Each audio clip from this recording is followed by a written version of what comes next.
Yes, you are audible. Am I audible to you? Yes, ma'am. Yes, ma'am. Okay, fine. हाँ okay so ये चीज़ है फिर उनका चल रहा है वो है ना हाँ भैया हम वो वाली वो है ना किसको म्यूट अनम्यूट किसको हाँ वो कोई बात नहीं चार लोग होंगे वहाँ पे बोलने वाले अलग अलग सेक्शन में चाहे नहीं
Hello? Hello?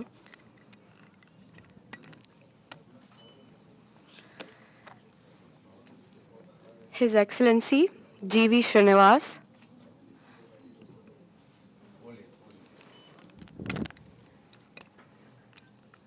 Hello?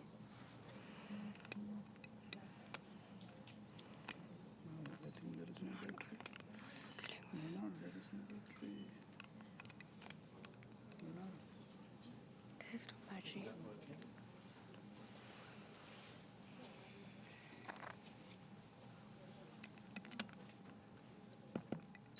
There's no battery in it. Are you sure? Okay, you can carry on. I'll try to arrange one. But your voice is heard. Just raise it.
His Excellency G.V. Srinivas, Ambassador of India to the Sultanate of Oman, TCM Ma'am, Your Excellencies, distinguished guests, ladies and gentlemen.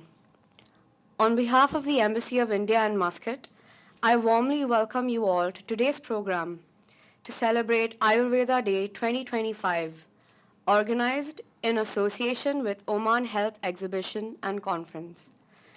We are honored to have among us eminent dignitaries, experts, and practitioners who will be sharing their insights on Ayurveda and holistic wellness.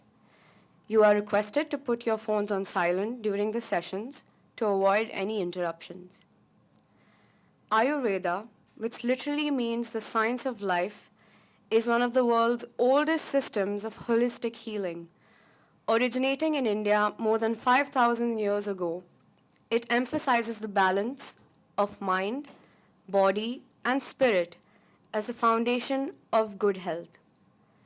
The growing interest in Ayurveda here in Oman is a reflection of our shared heritage of wellness and the strong cultural and people-to-people ties between India and Oman. Together, we can work to make Ayurveda accessible, professional, and evidence-based, ensuring that its timeless wisdom benefits future generations. To start off with today's agenda, I would like to invite His Excellency, G.V. Srinivas, Ambassador of India to the Sultanate of Oman, to deliver the opening remarks.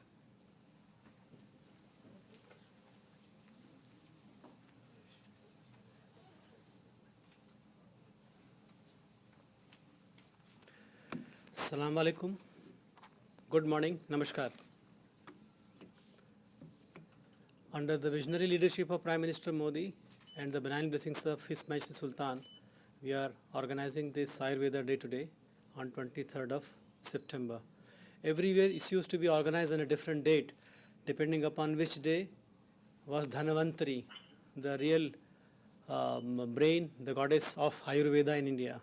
But this year we decided that let's keep it as fixed date, which happens to be 23rd of September. From now onwards, every year on this date. Ayurveda, as Omari has just mentioned, is the science of life, a holistic living, a holistic medicine, traditional knowledge, thousands of years old. Ever since the Prime Minister Modi became Prime Minister in 2014, there has been an emphasis, a new ministry has been created, which is with the acronym Ayush, with A standing for Ayurveda. That indicates the emphasis and support that the leadership is providing to the development, expansion, dissemination of Ayurveda. The science of life, as we say, This meeting is being recorded. the science of life acquired so much of prominence during COVID times. It turned out to be one of the boons for those who were staying home, were uncertain of what kind of health they will have in the wrath of the natural calamity, in the nature of the pandemic. So much so that the WHO decided to create a center of traditional knowledge also in Gujarat, Gandhinagar. All in all, this is not to be told to a friendly audience here in Oman, where Ayurveda already has a very healthy presence. There are dozens of clinics, a full-scale hospital, which is providing these facilities. Those who want to scratch deeper are welcomed in India. There are multiple centers of Ayurvedic excellence. Today, as we speak in India, the Ayurveda Day is being celebrated in Goa, where we have All India Institute of Ayurvedic Sciences in a number of places, including Delhi and also Goa. There is also an emphasis being placed in having an integrated medicine or healthcare, as they say, wherein we see how the Western medicine, allopathy, and Ayurveda can seamlessly exist for the best medical care of a patient and for their experience. This is an unfolding work which is being done very closely by those who practice allopathic medicine, as also those who have been the pioneers in the Ayurveda. We will be hearing many of these thoughts. We are fortunate today, hopefully the connection permitting, we will be having experts directly speaking from Delhi. That's the advantage of this wonderful hybrid world, which we roll out in the name of what we call as India Oman Ayurveda Network. So we have India Oman Network, everywhere subfield, today's field is Ayurveda. Under that rubric, with the hybrid being the underlying feature, online certainly behind it, we try to connect, make sure that a closed door audience like this does not get the benefit of the expertise from India. So that is what we will be having today. Hopefully our experts deputed by our Ministry of Ayush, as I said, Ayurveda, Yoga, Siddha, Unani, etc., would be participating and sharing their thoughts with us. And today also we are fortunate that thanks to this convention center here, we are having this health exhibition, which began yesterday, continuing today, but we also have a sizable presence of Ayurvedic hospitals and other disciplines which are present here. So look forward to be having a very engaging conversation. I have, my and my DCM, Tavishi Behel, we were debating as to what kind of program can we roll out. If you see the program, it essentially talks of what is the status of Ayurveda in Oman today. We would like to understand in as granulated manner as we can, so that we know what the ground is today, to then think of what is the best case Ayurveda possibility in Oman, considering that both Prime Minister Modi and His Majesty the Sultan in December 2023 articulated their ambition of making Oman as a hub, GCC hub, Ayurvedic hub for the GCC countries. How we can reach that ambition, how we can take the best of Ayurveda coming from India in Oman for the benefit of the entire GCC across benefits. That will be the challenge. Status today, the roadmap for the ambition articulated by leadership. If we achieve that, I will say that we have done a good job of celebrating the Ayurveda Day in a very practical manner, remembering the past at the same time looking for the future. Thank you very much. Good luck.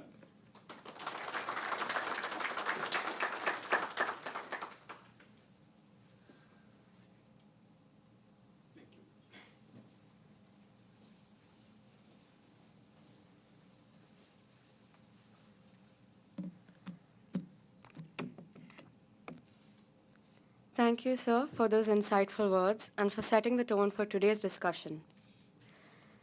Ayurveda has steadily gained recognition in Oman over the past 2 decades.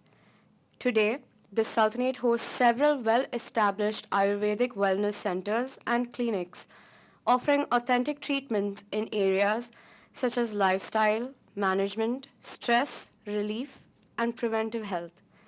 With trained practitioners, professional centers, and increasing public awareness, Ayurveda in Oman is moving from being a niche alternative to becoming a respected part of the broader healthcare and wellness landscape.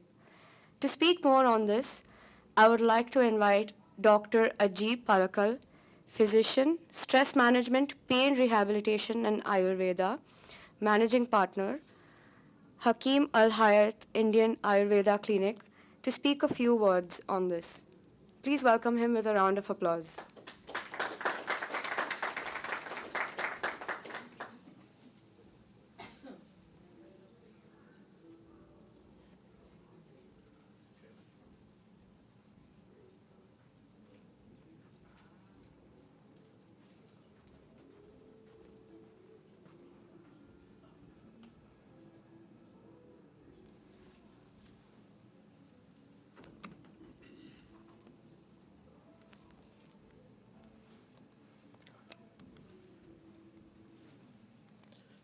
A very good morning to one and all, respected His Excellency, other dignitaries, and all Ayurveda-loving delegates present over here.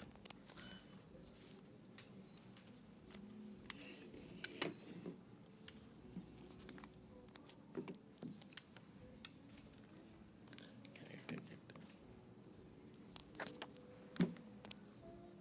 Can I take it?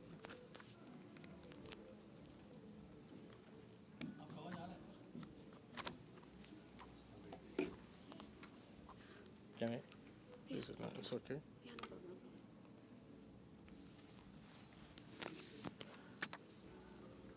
Happy Ayurveda Day to all of you.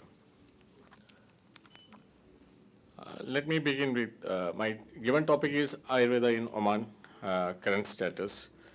As usual, I have to begin with an introduction of Ayurveda. It's already told that Ayurveda is a 5,000-year-old science, and almost all the Indian community people are known of hearing this.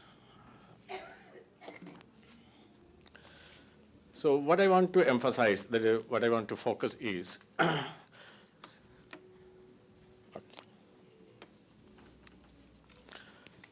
see, what is Ayurveda?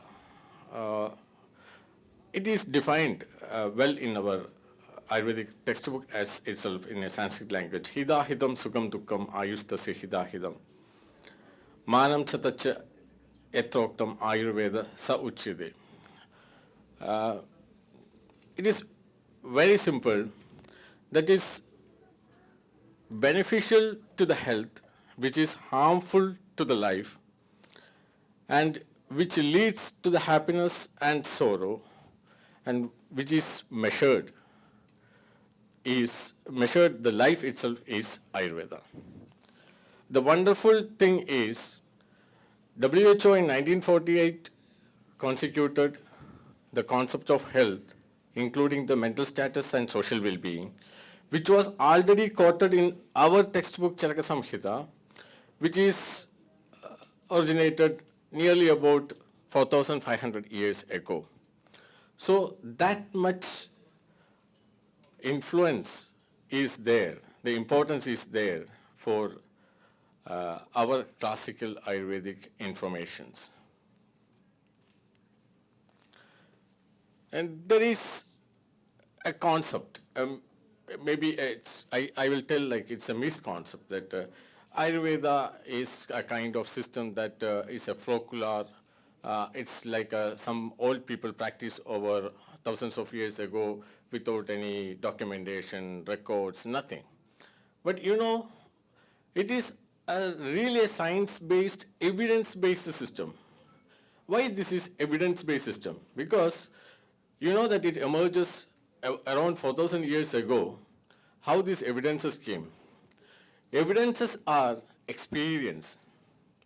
These people did the research on live subjects.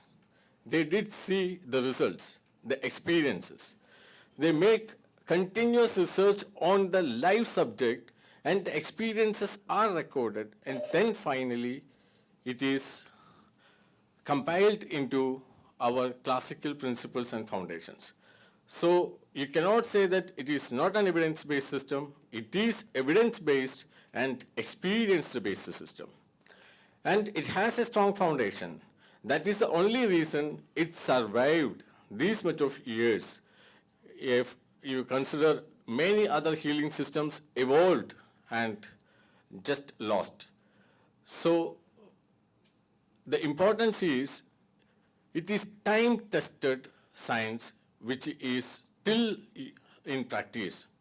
I can say clearly, if my grandparents were Ayurveda practitioners, they used to learn from the classical textbooks of Charaka Samhita and Susa Samhita, and my parents did the same, and me continuing the same, and even my children will be continuing referring the same textbooks. Because that much time-tested, evidence-based science is inside our Ayurveda.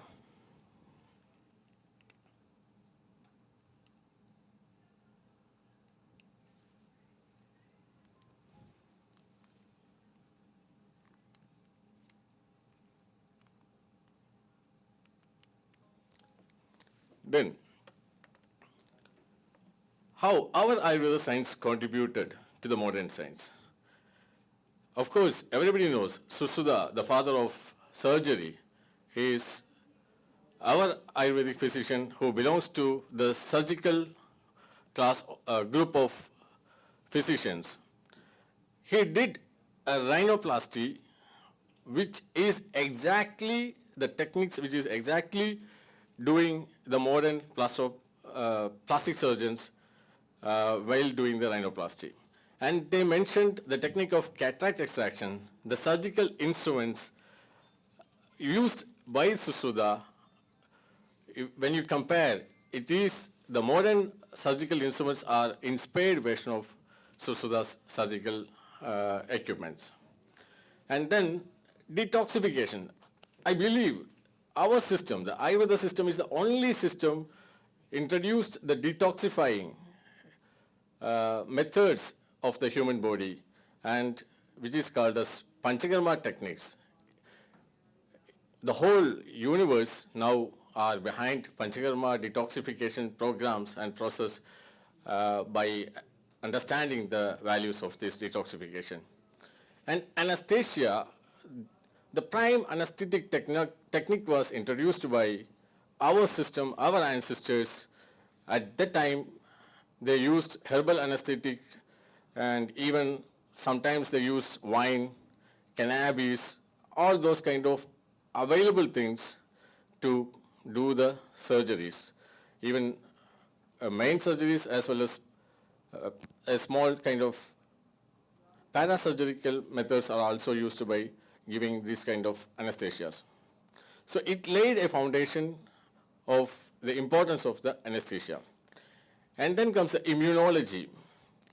A branch itself is there called Rasayana, which focuses mainly on the geriatric cases where we speak more about the immune system. And present era is very much in need of this kind of immunomodulation therapies and methods to be adopted. Psychology, we have speciality in psychology. Those who completed the undergraduate BMS course went through master degree in Manasika Roga, which is a psychology, which consists of Sattva Chikitsa, consisting counseling, yoga, meditation. All this comes under the modern psychiatry, which is inspired from our Manasika Roga branch speciality. Then a wonderful thing is wound care system and fracture management. If you see the bandaging techniques which we used in modern science, the figure of 8 kind of things and all, very well explained in our classical textbooks, when should be done, how many days it should be done, and if it is done over the time, what will happen, how it should be corrected. All these kind of informations are well documented in our Ayurvedic system.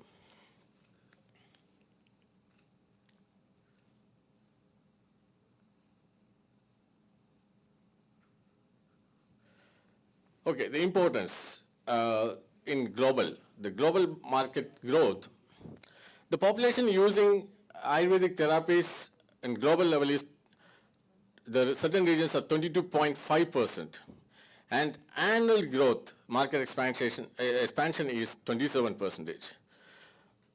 USD is like 14.4 billion market size in 2023, and we project nearly 76 billion market value at 2030.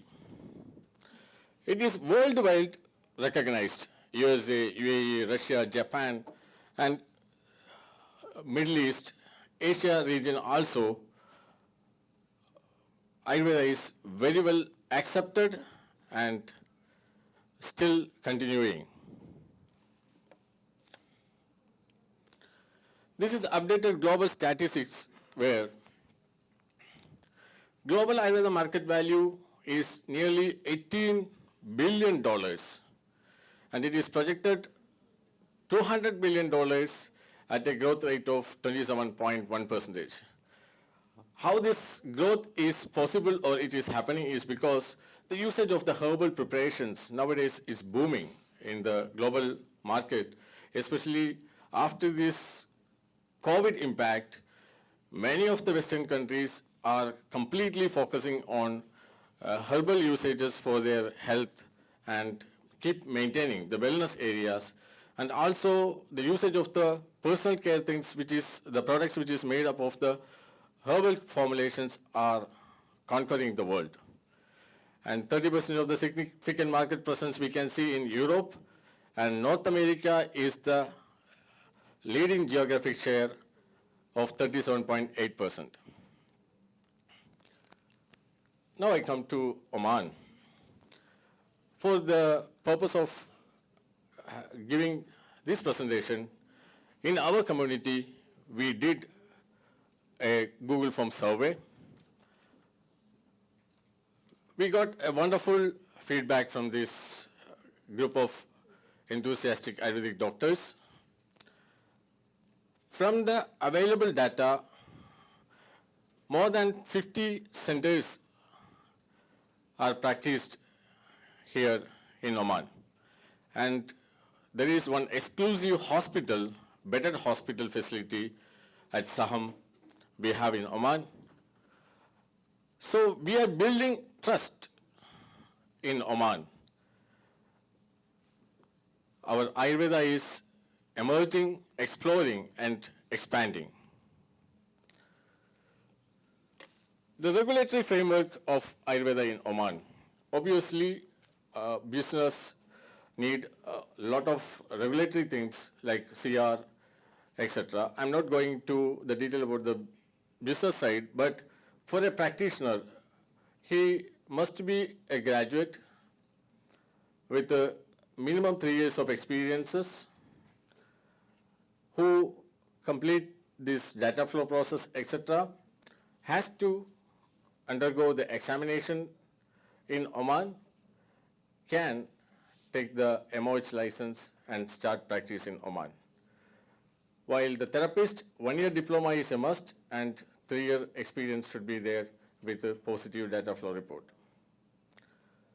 The examination process is happened in Ministry of Health, which is not as difficult as in other countries because our Ayurveda doctors are involved in conducting the examinations with our own subjects, not from the questions from the modern thing. So this is the regulatory framework in Oman for practicing Ayurveda. So we are all here because of the presence of Ayurveda in Oman. This happened because of a noble person, Mr. K. Abdul Latif from south of Kerala. Once he visited his cousin in 1992, made the Oman, bring Ayurveda in Oman. Because of his continuous, strenuous effort, after a lot of hurdles, he could make a hospital near opposite to the Royal Hospital Gala, sponsored by Mr. Saeed Nabhani with the support from His Excellency Mr. Salim Makki. He was the Foreign Affairs Minister at that time. On April 19, 1999, Al-Nabhani Clinic officially opened. So that was the beginning. So from the survey that we done, from the available data that we collected, it is like 54 Ayurvedic centers who are participated in the survey, and 51 practitioners were there, 18 male and 33 female, and nearby 160 therapists of 95 male and 65 female are total presently practicing in Oman. The geographical distribution, most of our clinics are located in Muscat area, highest concentration like 15 centers are there, and Al Batina is the second highest, and it's glad that we could able to reach the remote area, the Mazira Island. We are present at Mazira also. The clinic sizes may vary, like solo practitioners to large multi-specialty centers with a therapist ratio, etc. It depends, but still we have a good presence in all over Oman. Yes, where we serve, you can clearly get an idea that nearly young adult patients to middle-aged patients and children patients, 30 to 50%, 40 to 60%, and 5 to 15%, which is a good number of percentage we are serving in Oman. So gender balance is both men and women seek Ayurveda in similar proportions, depending upon the region. In like a rural area, urban area, there is slight differences, but still almost 50% we can calculate. The services which offer, our main bread and butter is from musculoskeletal cases. Usually neck pain, back pain, joint issues, arthritis, and top conditions are present. Most of the cases we deal with musculoskeletal, then neurological, neurorehabilitation, and nowadays sports medicine area is also booming up. So the core therapy which we offer is Panchakarma by almost all clinics, but there are clinics which offer services for lifestyle, yoga, etc.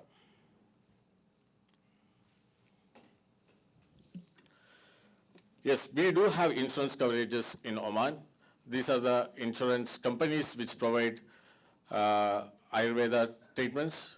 Expats are also getting this facility, and obviously it is helping very much for us in the treatment area. It is supporting the patient as well as the healthcare service societies. Yes. From the survey that we did within our community, there are noticeable challenges that we are facing, especially regulatory bottlenecks. Main thing is the availability of the raw drugs and the medicines.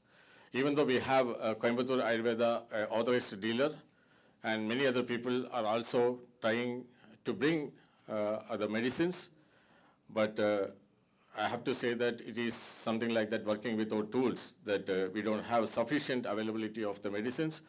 Muscat region people are quite balancing with the availability from the Coimbatore, etc., Kottakkal, but the rural areas are still suffering to get sufficient quality of the medicines. And then there is another challenge is public perception. We would mainly, as the public is considering this, not all, but many public is considering it as a massage service, even though the patient come for patient come for a frozen shoulder case, the patient will be asking, why you are only giving the treatment for the hand, why we don't get the full body massage? So it's a misconcept that it should be done like a massage. They don't understand the real value and the effect of the Ayurveda therapy. Then another challenge we are facing is quality concerns, especially unlicensed wellness centers and massage parlors are plenty enough in Oman. For them, it is very easy that to attain a Baladia license, even illiterate people or just qualified 10th pass people can open this hijama, massage, something like that, whereas us, the qualified doctors, are not able to do the similar therapies. They don't need much investment. We pay the fee, the MOH qualification, lot of struggles we do, but these people simply come and do this massage or some kind of thing, and they're spreading a lot of bad images for Ayurveda centers also. Then the opportunities. We believe there is a big opportunities are present in Oman, but it is hidden. First of all, this integration.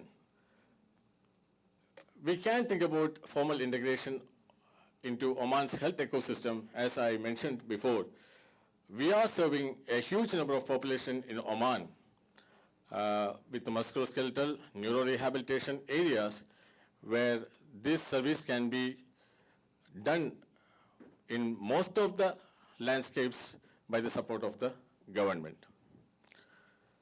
Then medical tourism. In Oman, the usage of Ayurveda in medical tourism is absolutely nil, whereas in India we can see that we are utilizing this facility in a full stretch because we incorporate with the medical tourism government ministry with the Ministry of Health and providing the medical therapy to the tourist people. Especially the Europeans are very much fond of taking Ayurveda, and nowadays the statistics shows in Oman last year a very good number of traffic is moving into Oman, especially from the Europe region. But due to this regulator issues, when I discussed with this Ministry of People, what I could understand is Ministry of Health is a separate entity which has no connection regarding the health system in medical tourism. So that is an area which need to be worked out to bring more opportunities in this field. And preventive wellness. In Oman, it's not much utilized, the preventive wellness area of Ayurveda, because we believe the curative as well as preventive, and there are a lot of aspects which we can work out in preventive cases, especially the daily regimen, seasonal regimen, yoga, health activities, mindfulness. Lot of areas are there still unexplored, which can also be utilized in Oman. Yes, public education is very much important. Make awareness, bring opportunities for the public to interact with this system, with these people, about understanding the knowledge, the efficacy, etc. That should be done, and maybe embassy also can contribute a lot with the support of the Ayush system in Oman to bring more public awareness. So what is the key recommendation after having a critical analysis of this status? What we recommend from our side is, like Oman has Oman Medical Association, the Engineers Association, all the professionals has a council that they share their views, they bring the ideas, they discuss.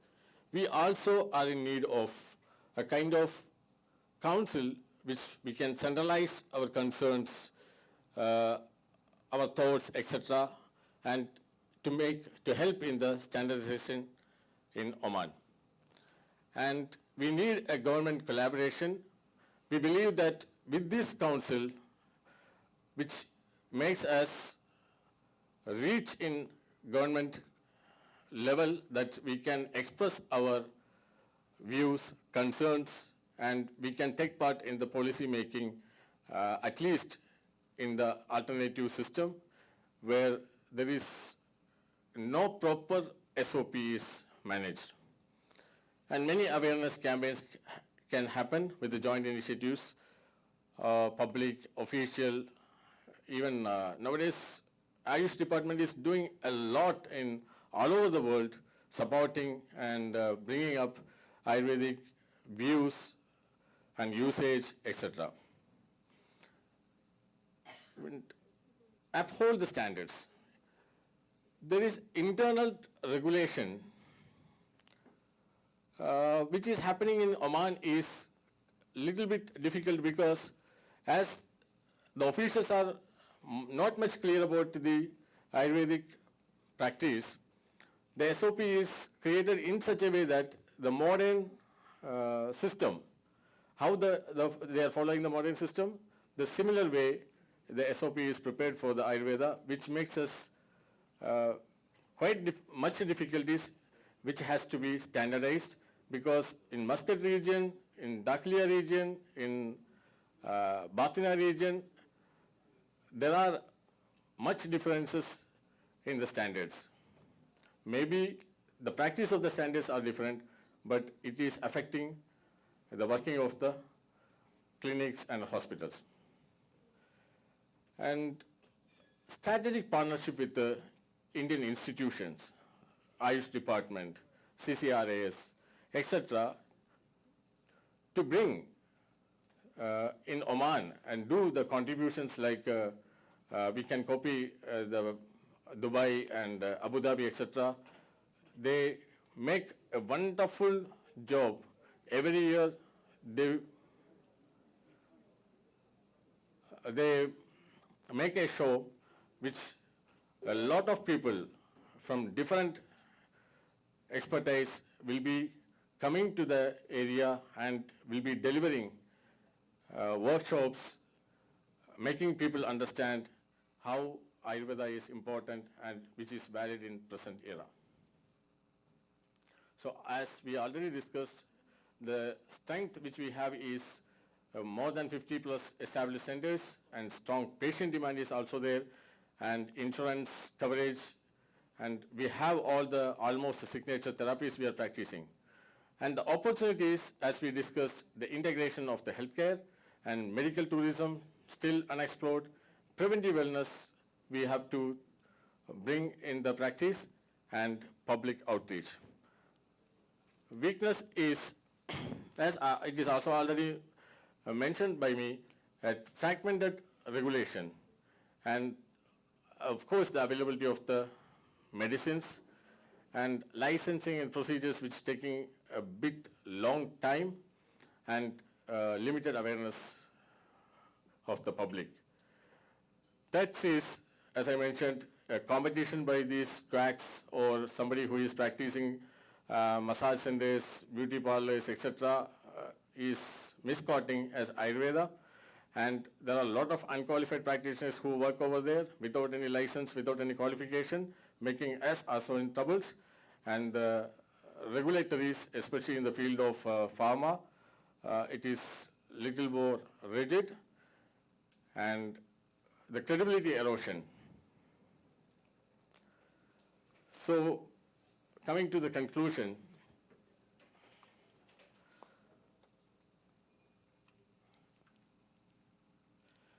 Ayurveda in Oman has built a solid foundation and continues to attract patients seeking relief from chronic conditions. Its strengths include a dedicated practitioner community and growing public demand, as noted by the official leaders. However, systemic challenges, primarily regulatory hurdles and public misperception, are holding back its full potential. A unified effort is needed. Experts call for a professional council, coordinated awareness campaigns, and close collaboration with health authorities to modernize policies. As His Excellency D.V. Srinivasa observed, Ayurveda's growing popularity in Oman underscores a recognition of its long-term health benefits. By acting on these recommendations, Oman can transition Ayurveda from a fragmented niche into an integrated, world-class component of its healthcare system. Thank you all.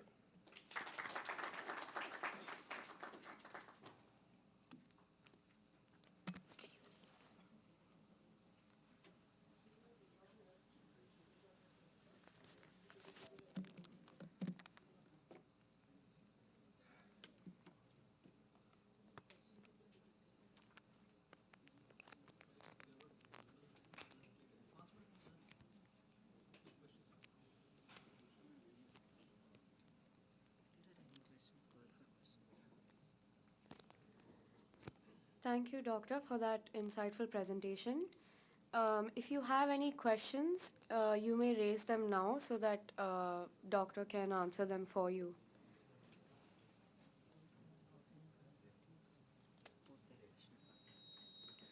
Those who are live on our YouTube stream and on our WebEx can post their questions on the chats so that we may be able to answer them for you.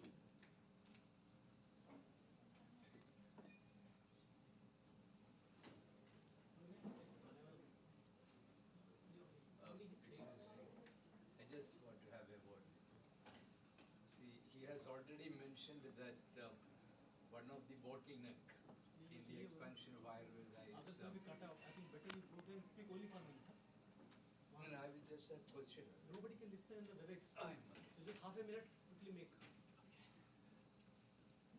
Thank you. Thank you. I don't have a question to ask, but then after listening to him, what I understood is that a major bottleneck in the expansion of Ayurveda here is getting sufficient medicines, pharma. Importing medicine is highly restricted. It is treated along with the modern medicines. But practically, Ayurveda medicines in India is manufactured in a totally different way. The SOP is totally different, the manufacturing process is different, which is not well understood in this country. I have noticed that at times the inspection teams goes to India on the recommendation of Ayurvedic institutions here, and they are surprised seeing the kind of manufacturing methods as well as the area where it is manufactured, because they see that the plants, flowers, roots, all these things are used for medicine, whereas the modern medicine is totally different. It's a structured manufacturing unit. So seeing this, it is very often they come back saying that this is a very raw process. But actually it is not raw, it is the traditional, natural way of producing. So this difference is not well understood in this country. And what I suggest is that His Excellency and the Embassy can take up this matter with the concerned ministries. There will be a big change, and that will lead to the expansion, because I have seen several local Omani citizens want to establish Ayurveda centers, but when they go to the details, there is an import ban on medicines and they will suffer. And there are certain institutions I know that medicines are coming from Dubai. It is available there in plenty. Most of the medicines are available there in Dubai and in UAE. And it is coming here. Whereas the same thing can happen here. Your Excellency, I am bringing this to your notice to take up the matter with the concerned authorities. Thank you.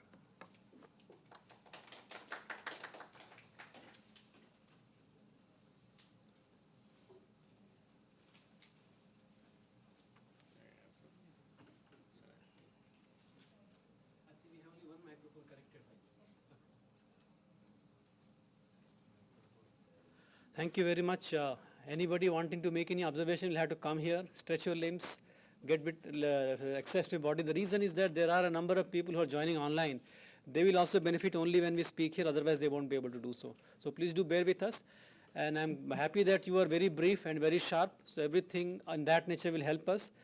Subsequent sessions may make new points so that we have a much enriching conversation here. To educate the Omanis, we need to tell them how effective Ayurveda is. So why don't we have a system of testimonials of successfully treated patients here? So that will be again an exercise for all the Ayurvedic clinics as also the hospitals. Too much of conversation and pepping up would not help as much as a really patient who is very, very satisfied will come and explain. Anecdotal it may be, but that also will help.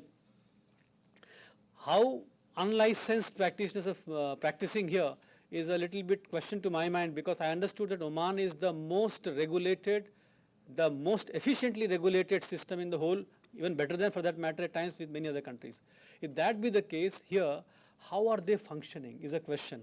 If anybody knows who's practicing here, would be helpful to then tell the government of Oman that this is unnecessarily creating a problem for something which is a 5,000-year-old science to be practiced by quacks, as you put.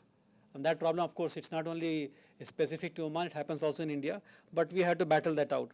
Your passport and also the other, PowerPoint, yours as also of others, please do permit us to circulate widely. Unless you have a copyright kind of claim, in that case do tell us, otherwise we'll be happily disseminating everywhere. Modern medicine, the SOP is being applied here in Oman to the manufacturing Ayurvedic medicine, and a very emotional plea made that they cannot be really compared, so they have to have a separate treatment. It may be accepted, I said we have to also think whether India can think of creating a more comforting, reassuring kind of manufacturing practice of Ayurvedic medicines back there, so that people do understand the roots and plant sources or natural sources, which is what goes into making medicines. But the process as a GMP, the good manufacturing practices audit, which they wish to conduct, at that time those companies which really produce them, if they can have a little bit of more reassuring atmosphere and environment, that will help. So there will be a lot of messaging also back in India, just as we try telling them that don't assess Ayurveda on par with allopathy. That may be listened to, they may not listen to. Anything that you want to say, then we can go to the next session. Thank you. Come. Thank you, Excellency. First thing I have to explain is about the regulatory, the COC practice. As Excellency told, Oman is very strict and regulatory is very strong, that there is no possibility of any loophole. But it is only within the system, because if it is in Ministry of Health, they are very strict and all. But the COCs we are practicing is not coming under the Ministry of Health. They are taking licenses like massage centers or herbal cupping, ashab dawa, like traditional medicine therapy or something like that. They took license from the Beladia, the municipality, which is not at all connected with the Ministry of Health.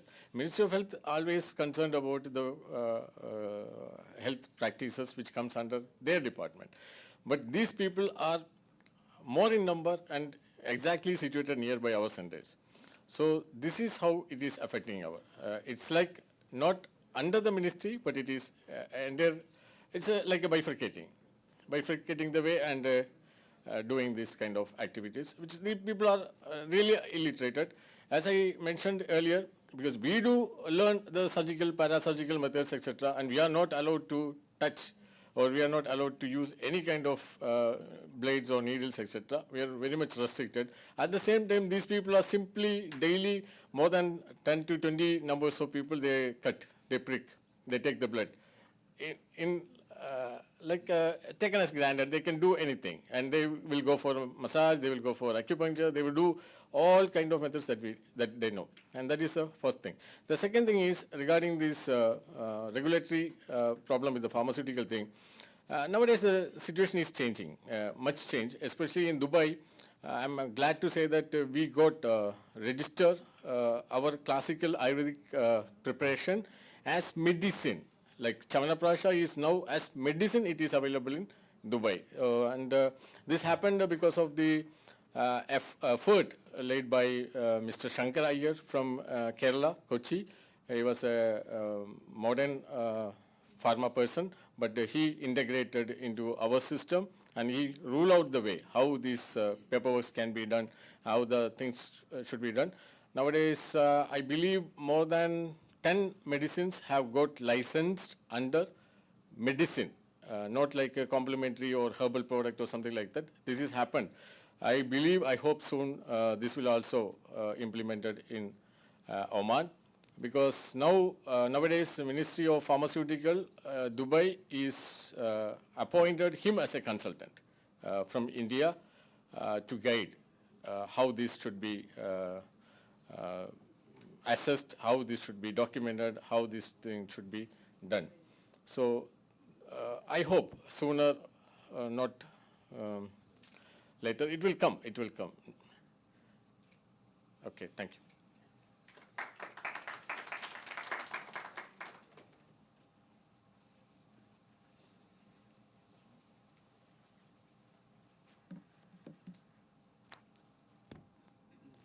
Thank you, Doctor. I now would like to welcome Mr. Chandrahasan T. Menon, CEO of Saham Ayurvedic Center, to share his opinions with us.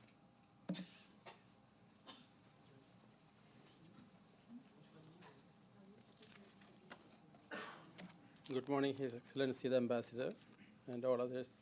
Good morning. Assalamu alaikum. Most of the points covered by Dr. Ajib, and the crucial points are the same. You know, our huge challenge is getting the medicine in Oman. So, you know that personally I can tell you I have a dealership from a major manufacturer from India, but unfortunately, you know, the medicines are getting from Dubai and various countries in a much cheaper rate. And, you know, most of them are getting the cheaper medicine from other countries. So what I want to do, you know, as I discussed with His Excellency last time in our meeting with all other Ministry of Health authorities, to, you know, connect with the government of India and, of course, government of Oman. That's the easy way to solve these problems. And the second thing, what we are facing to get license date for the doctors and all Ayurveda doctors mainly, it takes long time to get more than 6 months to get a doctor licensed in Oman. And the third thing again, you know, the Ayurveda therapist, what we are facing, they are insisting for the government certificate, which what I understand, there is no course available in India anymore. So these are the three core areas which needs to be addressed. So once this is done, you know, most of the things are sorted out. My experience in Oman, you know, that I started this IP hospital. The exercise started in sometime 2018. And of course, conceived in 2021 just after the COVID period. What I understand from this market, there is a huge potential for Ayurveda in Oman. And of course, people are, you know, just stay with their own clinics. There is no much developments happening. And this is a sad part. Even from the Saham Ayurveda hospital started with 60 bed, now 100 bed, and we are going to 250 beds with all these challenges in the coming 2 years. Apart from any hospital coming up in Saham, in Niswa with 100 bed. So I am, you know, approaching the government of India and Ayush Ministry, and of course, all my contacts in Oman for the 45 years in service in Oman. So this is what I want to request the Indian Embassy to address these issues. So that will solve all these problems what Dr. Ajib noticed here.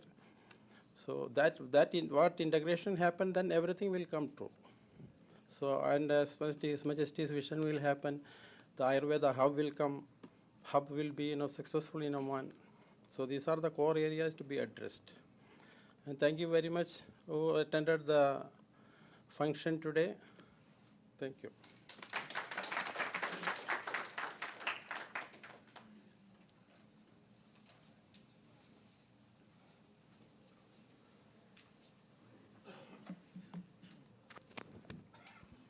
Thank you, Doctor. Ladies and gentlemen, as we look ahead, Ayurveda in Oman has the potential to grow beyond individual clinics and wellness centers and to position itself as a regional hub for holistic healthcare. To dwell more on this, I would like to invite Dr. Badriya Al-Araimi, founder and chairperson, Future Health, and spouse of Omani ambassador to India, to share her perspective with us.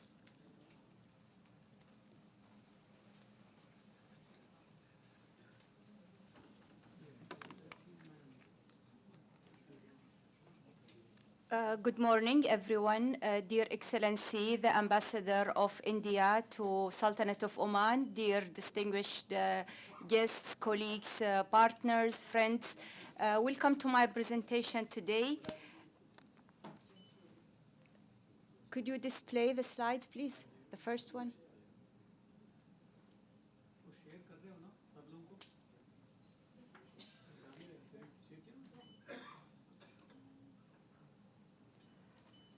My background is a liver surgeon, but I'm also entrepreneur in healthcare, and I'm very fan and interested in integrated care and alternative medicine.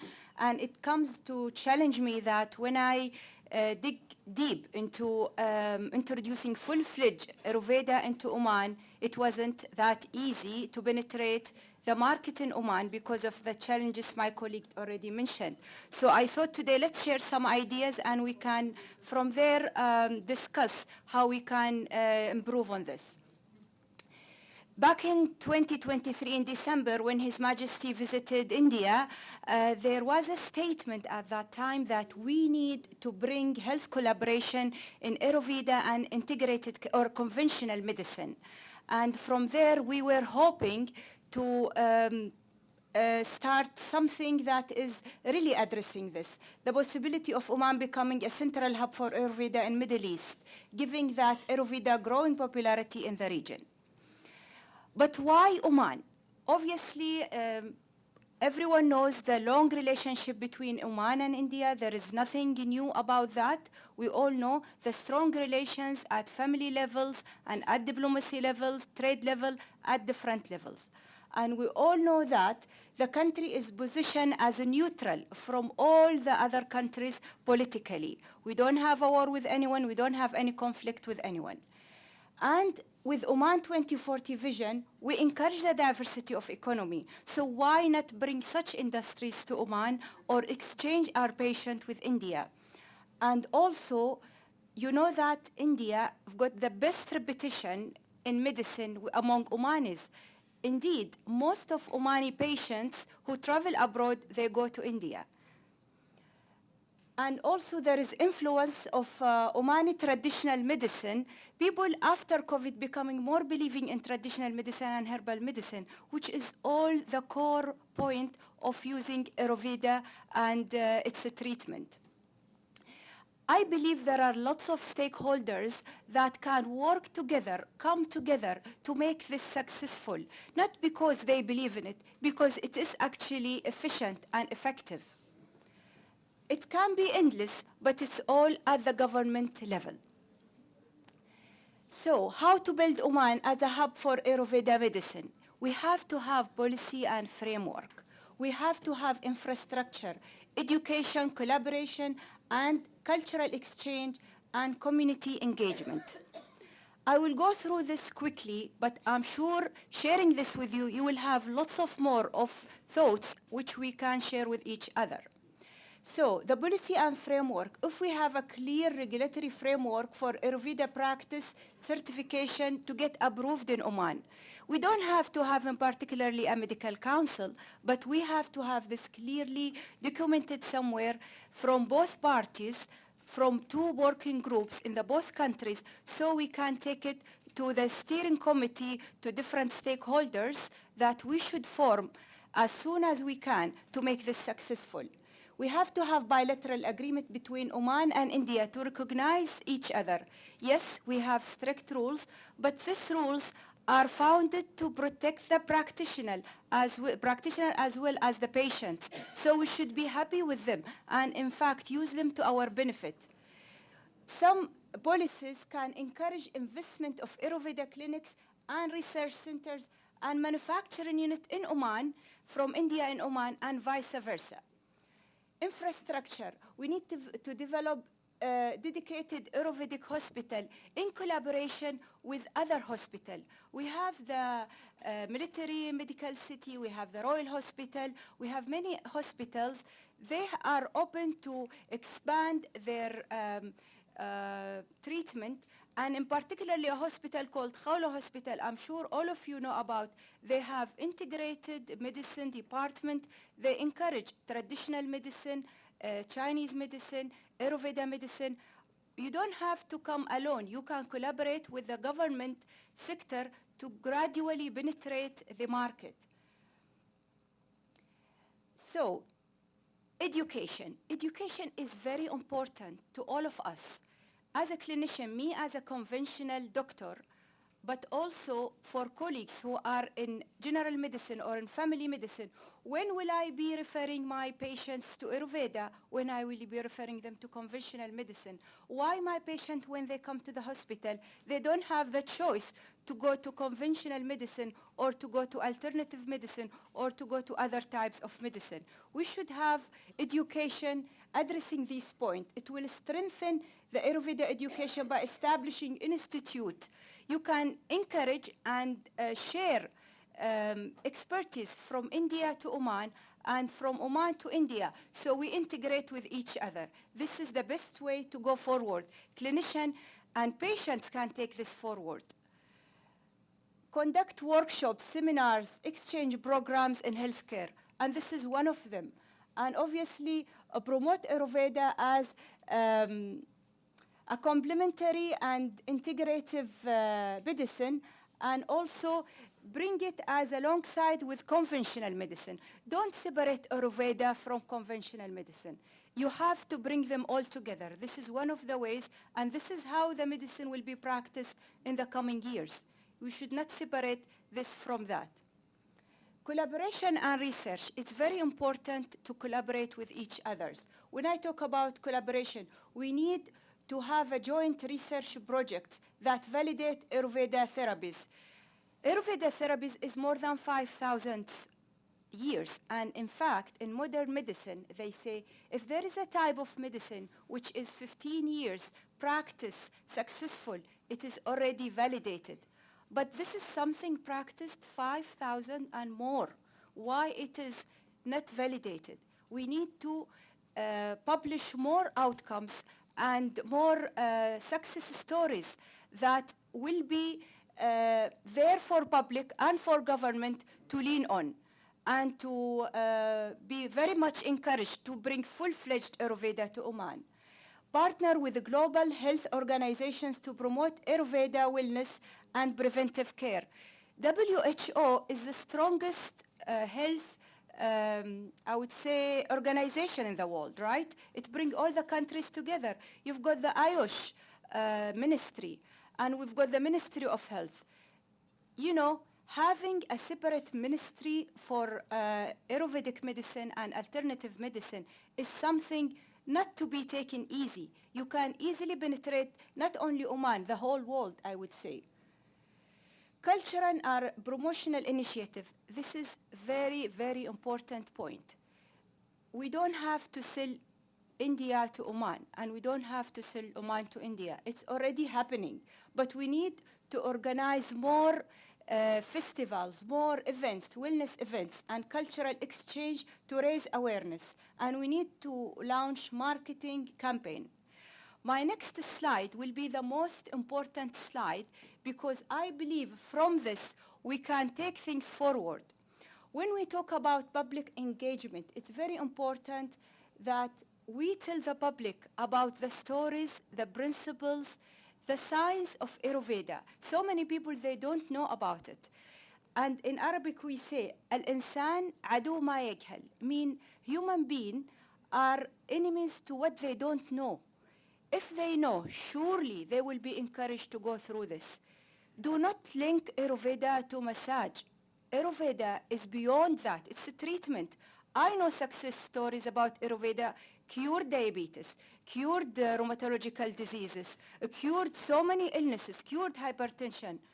And you need to link Ayurveda with preventive medicine because the whole core of Ayurveda is prevention.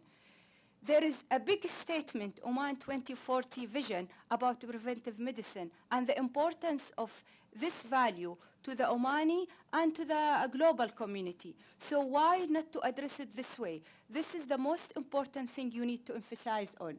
Plus, obviously, all the other points I mentioned in my slide, not to mention the most important thing is utilizing the social media.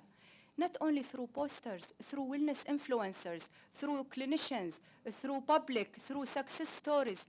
I cannot see, in Oman, in the GCC, in whole MENA region, people use a lot social media, but there isn't much ads or adverts that come about it, for example, in the Instagram. Why not? No one hear about it. It's just word of mouth. This is not enough. You will never be able to penetrate the market in the MENA region if just word of mouth. You need to publish, you need to explore more, and to be more with everyone. So, what does we have in Oman? Oman have all of this. As my colleague previously mentioned to you, and the respective Saham Center as well, and hospital, which is very well known and very well respected. We have all these centers, we have all these therapies. In Oman, there are actually natural resources, herbs, natural roses, natural plants, and there is a wide spectrum of treatment which people believe in. You need to integrate this. Not everything has to be bring from outside. You can do manufacturing here and actually send to the other GCC countries and even send to India and vice versa. So in conclusion, and thank you for your valued time, to bring a full-fledged Ayurveda in Oman effectively, we need a combination of education, building trust, and highlighting its benefits. And most important than this is promote Ayurveda as a preventive practice to reduce long-term medical costs. Anything you relate to cost and finance, any government in the world will be happy not only to bring, to invest in. So the Oman government should be investing in Ayurveda because you will be saving them money, instead of just talking about Ayurveda in Oman as just massage and simple treatment. Your competitors are not the massage clinics, are not the regulations. There is some... Present your question.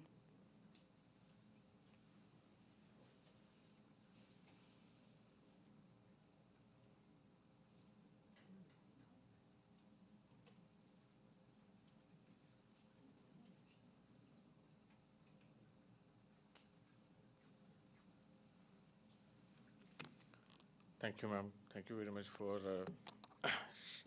wonderful presentation that you fill the gap that I missed. Okay, I will just raise my concern that the last session that you were talking about the integration. While we are talking about the integration, recently what I got the information is that now the Oman Ministry of Health not advising to open Ayurveda in the same roof where other system of medicine is practicing. I got 2-3 concerns that people were arising, that the same door should not be there, you have to be, the entrance should be from the other side, the reception should be outside, etc. While we have to think about it, that last 17th of September, in Germany, they opened Ayurveda speciality in modern hospital. That is very crucial. And in Canada, they started university of teaching yoga in the place where they give proper coaching, proper training, and certificate will be given for the practicing. But I don't know why this is happening. Recently only I got the information that this Ayurveda treatment center along with the other system has to be separated. You mean a separate door? Not only separate door. If it is in the same building, it should be a separate entity. You cannot mix it.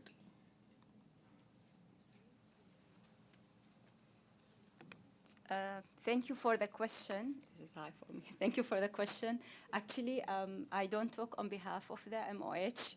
I'm actually a military doctor, but I can say that this is a not easy thing to do. And even dealing with MOH, it has its challenges because they are the regulatory, they are the service providers. The only way to do this, it has to be from higher up.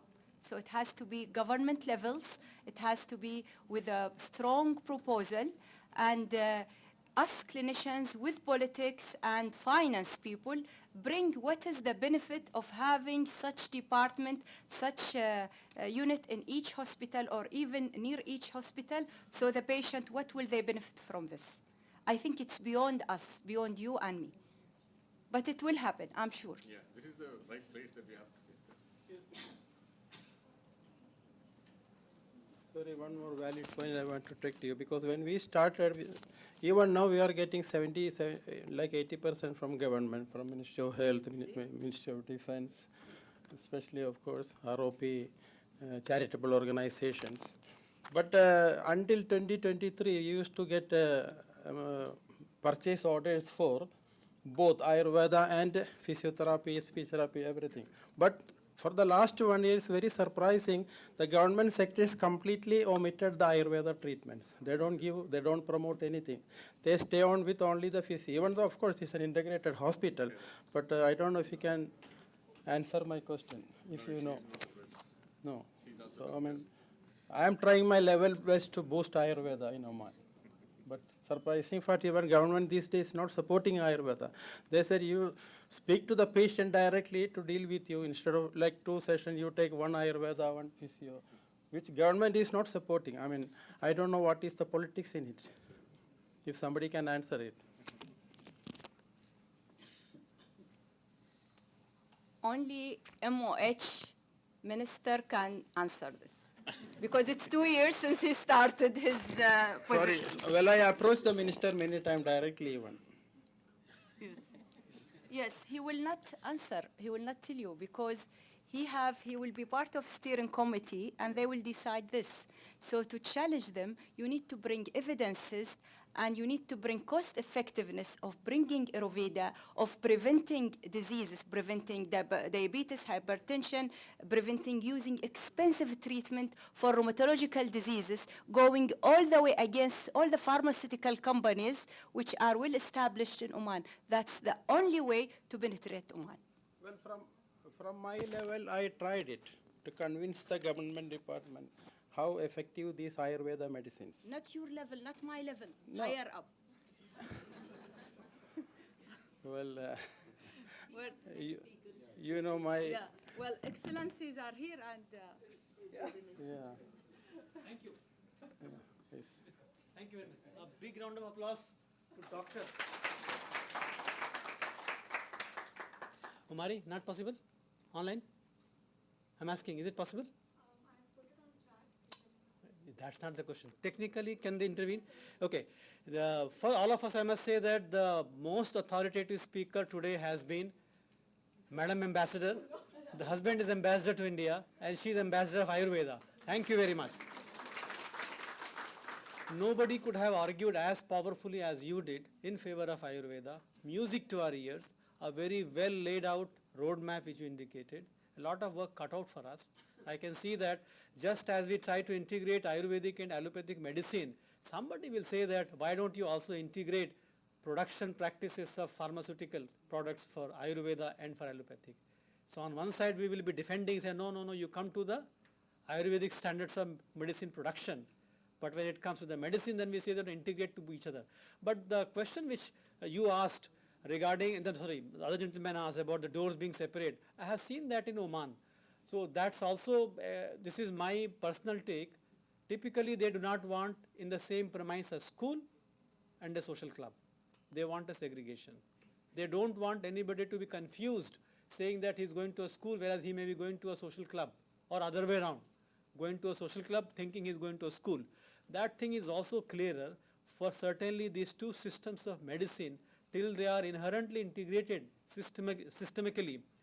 Though these challenges will be there, and we don't have to take any offense in it. The idea is that there is a long roadmap which we need to follow And as she rightly said that you have to show promise in Ayurvedic medicine, how it can save money, how it can be very effective, testimonials.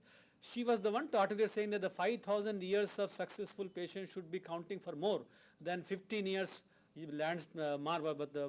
benchmark which is provided for the allopathic medicine, another good marker. But be as it may, all these arguments are there today. There may be more to be generated as Ayurveda is actually acquiring a great level in India and through India in many places. We'll have more and more of evidence of that nature. And some of the diseases which you pointed out, whether hypertension or sugar, diabetes, there are many benefits including through yoga and the Ayurvedic systems of medicine.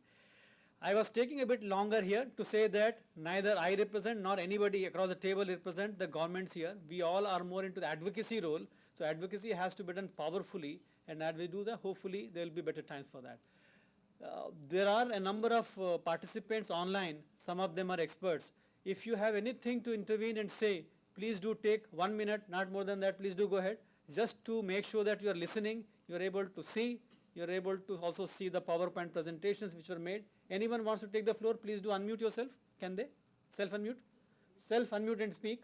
Let me see the names here. Dr. Seepika Swati, Sri Sri Tattva. और कौन है भाई? संजय, सुभाष. और कौन अगला? रसुल्ला? Ajay Khimji साहब. Anyone wants to take the floor online? Very good. So they are patiently hearing. Not very good. Now you came. You please introduce and go ahead, speak. Make begin with the full screen, the speaker. Thank you. Go ahead. Can you hear me, Honorable Ambassador? Are you able to hear me? Hello. Yes, yes.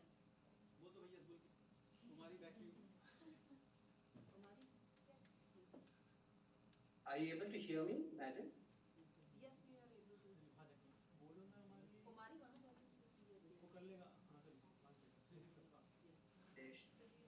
There's a lot of Yes, sir. there's a lot of crosstalk, madam. Yes, sir. You're audible. We can hear you. Yes. A very good morning to everybody. Your Excellency, G.V. Srinivas Raoji, it's such a pleasure to be invited here, Honorable Indian Ambassador to Oman. My dear fellow colleagues and also my dear friends, a very happy Ayurveda Day to you from here in India. Today marks a recognition of this 5,000-year-old science that what the country of India and our championed to the world. Excuse me, miss, I'm finding there's a lot of crosstalk, so requesting the case if the admin could mute the other mics. Thank you. So as I was saying that today is a day that where India has really championed a system of medicine across to the world more than 5,000 years back and very relevant in today's day and age as well. Today we've seen that the system of Ayurveda, the science of Ayurveda, the medical system of Ayurveda is spoken in the same lines of the medical practices of today. We've realized that especially after the event of COVID, that it's not which pathy is better than the other, whether it's allopathy, homeopathy, Ayurveda, or any other sort of pathy that's superior to one another, but what's relevant in the patient's life at that particular point in time.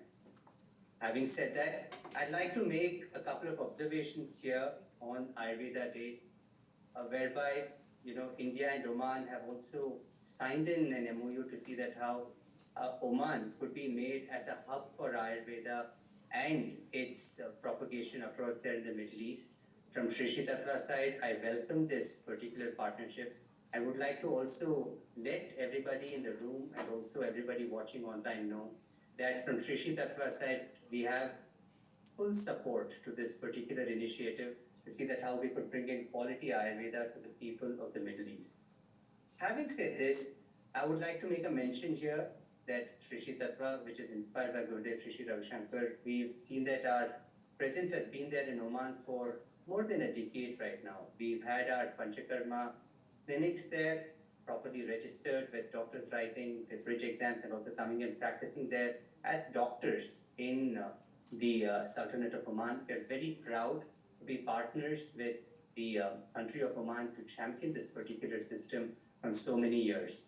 I'm also happy to make a mention that our treatment facilities across over there also champion the aspect of insurance. People can avail insurance and also come to our therapies there. I'm also happy to share with you that Shrishi Tattva is also perhaps one of the first manufacturing facilities based out of India to also get the herbaceutical license from the Ministry of Health in Oman. We've seen that we've got it before, and at present it is up for renewal, which we are very happy to see that we comply with all whatever that is required for the Oman regulations and see that we could champion our medicines there. It's important that for any system to thrive, that it also requires the complete support of the relevant governments there. Why do I say this?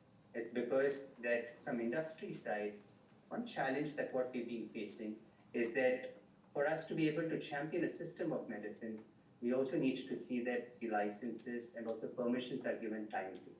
I appeal to the Honorable Indian Ambassador to Oman to see that how industry from India could also be facilitated with a fast-moving, perhaps a single window sort of system, perhaps could be put here in India as well. Why do I say that? Is because today, an industry like ours, where WHO CGMP, COPP certified, we have the ANMAT GMP even as far as South America goes. We have the site license of Ministry of Health in Canada. We're approved by the Ministry of Health in Dubai. We're approved by so many other different countries right now. But what's happening is that when we come across to Oman, while we got our pharmaceutical license done, the amount of time that it takes to register medicines is almost equally long from that of registering a facility. I would kindly request that the Honorable Ambassador take note of this and see that how Ayurveda medicines could be treated as to what the SOPs that what needs to be treated for an Ayurveda medicine. Often what happens is that an Ayurveda medicine which is based on a whole herb is treated with another molecule, a chemical molecule that what allopathy has. So while we are all for SOPs, where we are all for seeing that qualitative systems are put in place, it's also equally important that an apple is recognized as an apple and a banana is recognized as a banana, and the specifications are also treated the same. While both of them are fruits, both of them need to be there in hygienic environments. We would like to make a mention that, from industry side, we'd like to leave no stone unturned to see that quality systems are there in place, but at least how the medicines need to be treated is something that what the governments need to think about.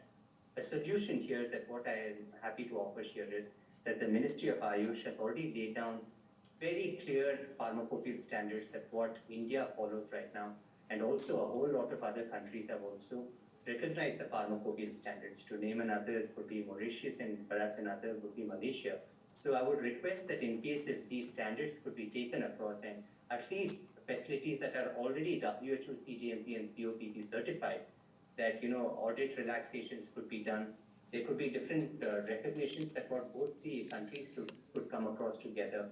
The Honorable Prime Minister has also launched the Ayush Export Promotion Council of more than a year back right now, which Shrishi Tattva and we are also one of the founding members of. So we'll be happy to see that in case if Oman could work with India to have a single window sort of a clearance, whereby if there are certain standards that what we could meet here in India itself, then we could also save time to see that we could bring across quality Ayurveda products there to Oman. I also welcome the fact that by making Oman a hub for Ayurveda, in future there would definitely be scope to see that how we could put across certain facilities there. But we also need to see that for any industry to thrive, the system needs to be recognized. Coming to that, our doctors and therapists really need to be recognized a little bit more there in Oman to see that the system could thrive. If an allopathy doctor is not recognized in a particular country, then the medicines over there would be of no use. So similarly, that the system, the dependency of Ayurveda on its doctors and also its therapists, we cannot let go of therapists here. Therapists are equally important, and that is why on Shrishi Tattva side, we've also championed skills training to see that we become a center of excellence here. So having said this, I feel that there is great amount of scope there in Oman, and we would like to leave no stone unturned to see that we bring the system of medicine in its qualitative and quantitative state. And here I'm also happy to make a mention that Rishi Tattva also has a strategic tie-up with the Kimchi Ramdas Group for its products. And I also have, I see Ajay Kimchi ji here, also here online. So it's such a pleasure to be speaking to all of you here. And once again, I'd like to certainly recognize the efforts of the Indian Embassy to see that, how Ayurveda could be recognized over the years. And it's, of course, the effort of the Embassy to see that whatever recognition that what we have till today is its hard work. And I'd like to congratulate the Honorable Ambassador and the entire team for that. And would like to reiterate the fact that Ayurveda is a system of medicine that's here to stay. Let's see that the systems are also conducive to the Ayurveda, what should I say, medical system itself per se. Say, for example, the sort of stringent protocols that what need to be done with regards to, operative status would not be that as much as what it needs to be on, a palliative or also on a curative or on a preventive methodology. So, with having said these few words, I'd like to leave this to the wisdom of the Honorable Ambassador to see that how this recognition could happen. I also listened to a couple of industry friends who did share their challenges, and I'd like to echo that these are the hard realities right now that what the system is facing there. But I'm sure with the collective framework and also collective effort, we would see that this particular system that has thrived for the last 5,000 years does so for a whole lot of years to come. Thank you very much, and a very, very happy Ayurveda Day to one and all. Very good day. Pranams.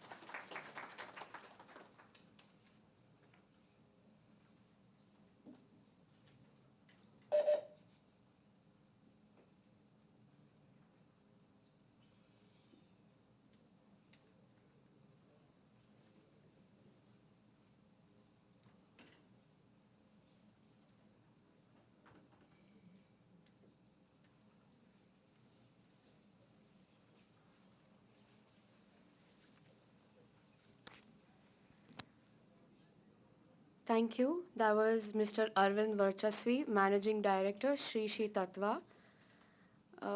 Thank you, sir, for joining us. I would now like to invite Dr. Sindhu, VP Technical and RD AVP from Coimbatore Limited, to share her opinions with us.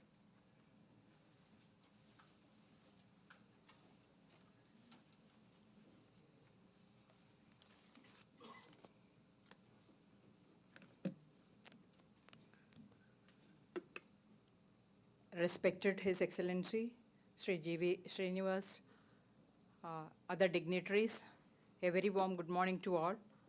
Assalamu alaikum, namaskar. At the onset, let me thank the organizers for giving me an opportunity to share my thoughts in this August occasion. I represent an industry in India by name the Arya Vaidya Pharmacy Coimbatore Limited, which has 120 years of legacy in Ayurveda. So, popularly known as AVP. AVP is involved in manufacturing of Ayurvedic medicines, academics, research, publication, conservation, and propagation of medicinal plants. It's a multifaceted industry. So when I came for this health expo. Yesterday while I was boarding the plane, I was told that I need to speak a little on registration aspects of products, because AVP, as I told you, it's a 120 years old legacy institution, and we are deeply into many functions, of which research is a very important function that we deal with. The first WHO-mediated clinical evaluation of Ayurveda took place in AVP in collaboration with ICMR in late 70s. A continuation of this research took place in early 2000 with NIH US. So probably that was the first US federal funded research that happened in Ayurveda. So AVP has a bent to take Ayurveda globally, keeping its authenticity. So in fact, the journey of Ayurveda for AVP in Oman is just a continuation of this global initiations or global purposes.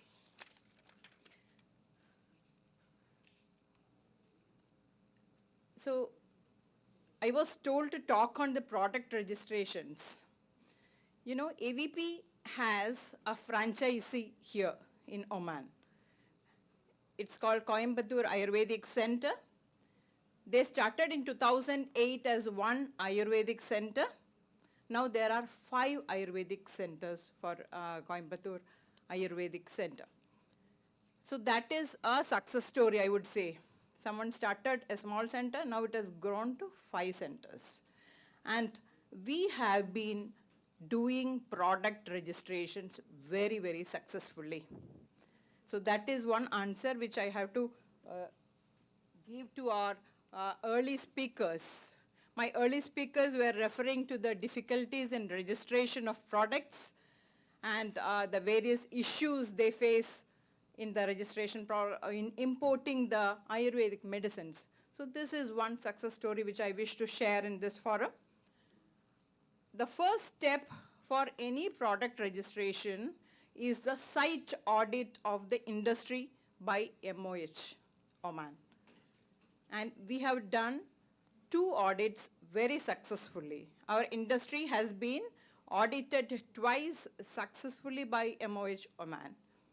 And it was a very hard task. As I remember, one of the respected speakers earlier told that the way you make Ayurvedic medicines is totally different from what you expect from an auditor. The audits are based on WHO guidelines.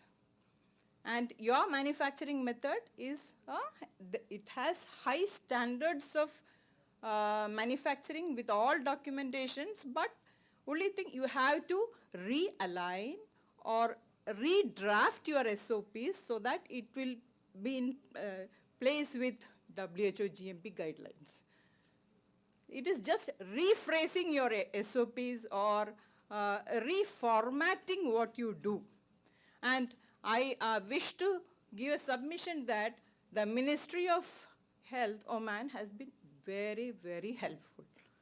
They were never, they have never insisted us to change the Ayurvedic way of doing, or they have never told that this is not the way this should be done.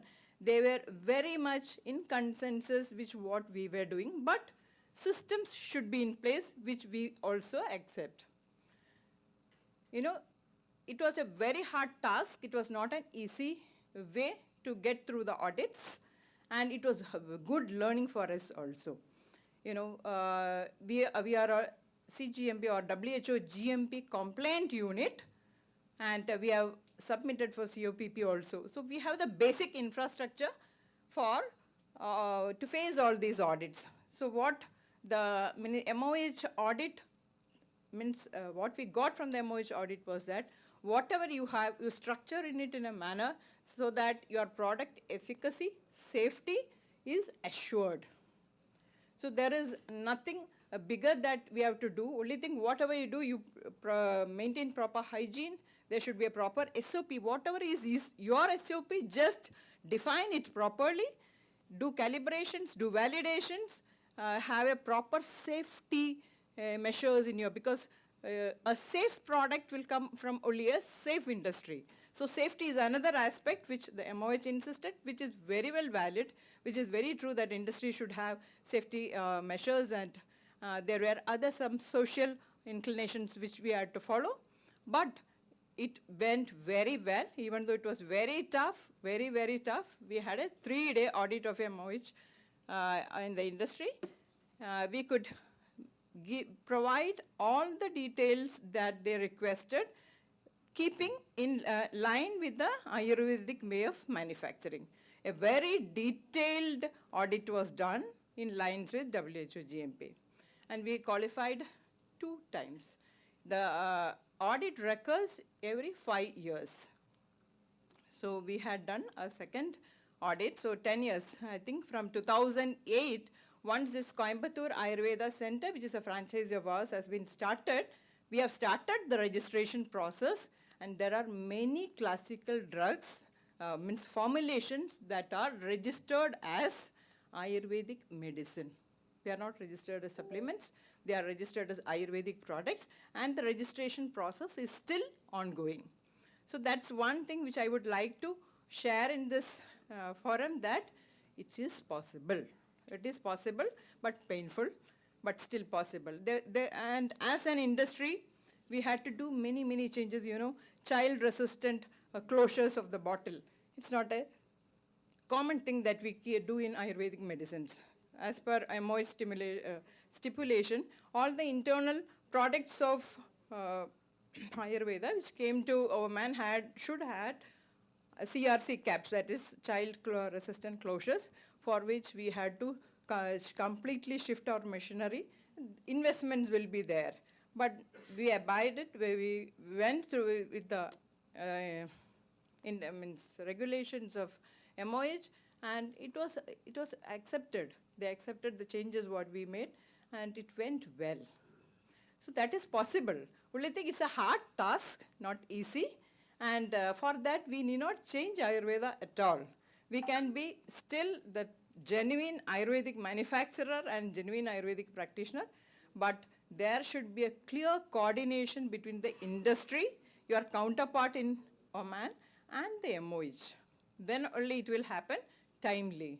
So our centers, our 5 centers, they have been doing a very good job. The Coimbatore Ayurveda Center, they are franchisees of AVP.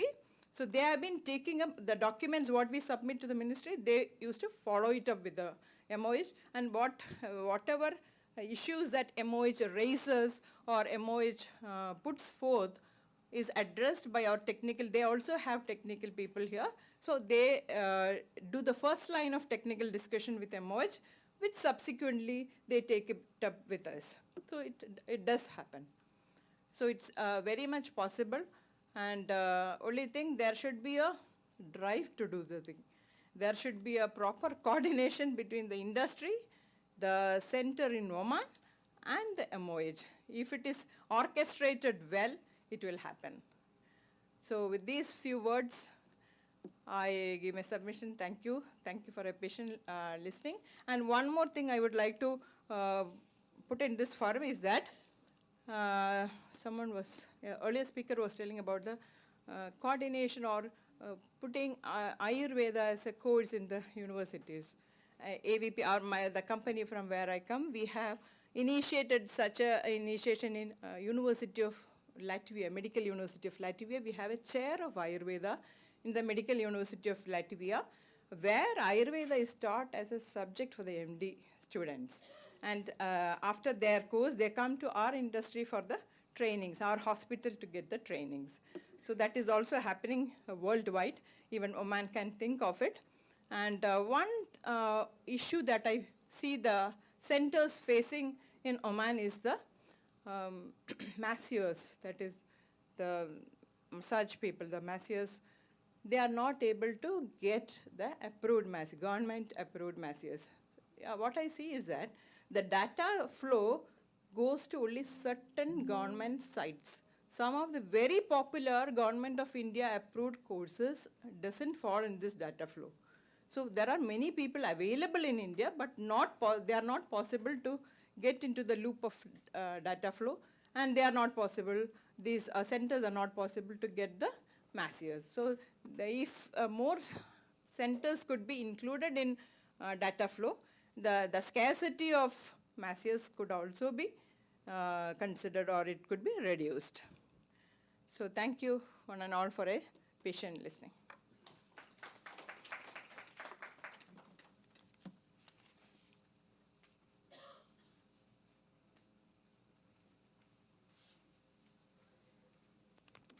Thank you, Dr. Sindhu. Up next, we have Dr. Balagopal from Coimbatore Ayurveda to share his views with us. I would like to request him to come on stage.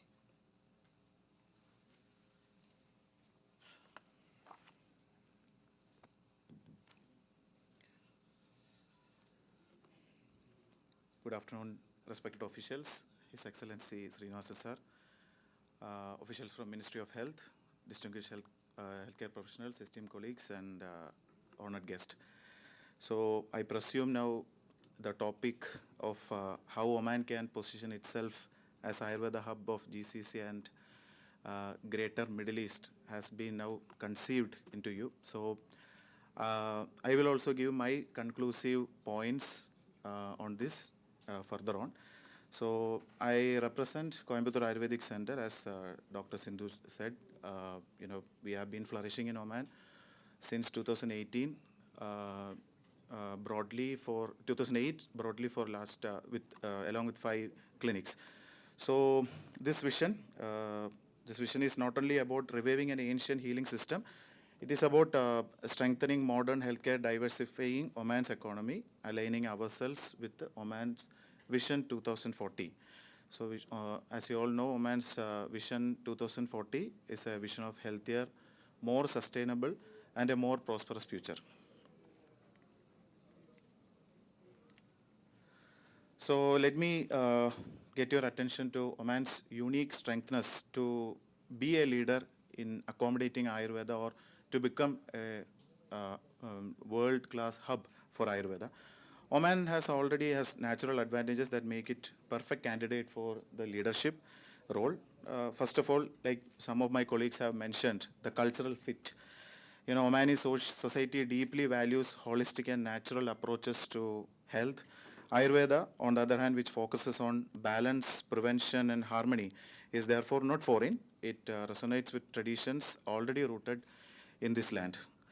Secondly, the national healthcare vision that we have been discussing for past 1 or 2 hours. So this the open-mindedness have to be still on a progressive track. So we would be kindly waiting for that to come to us. Thirdly, climate and lifestyle needs. Like many GCC nations, Oman faces rising cases of diabetes, hypertension, obesity, conditions Ayurveda has long addressed with preventive and personal care. And finally, the ties with India. Oman's century-old relationship with India is not only cultural and economic, but also medical. With India's Ministry of Ayush and world-class Ayurvedic institutions, Oman has ready partners for collaboration. Together, this strengthens unique position for Oman to lead.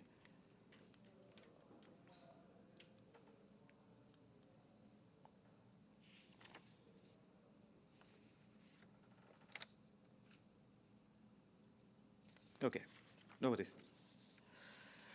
Nesting, we had a brief explanation and discussion on this regard, like building trust through regulations. Any healthcare system is only as strong as its credibility. So for Ayurveda to thrive here, Oman must refine, not reinvent, its regulatory systems.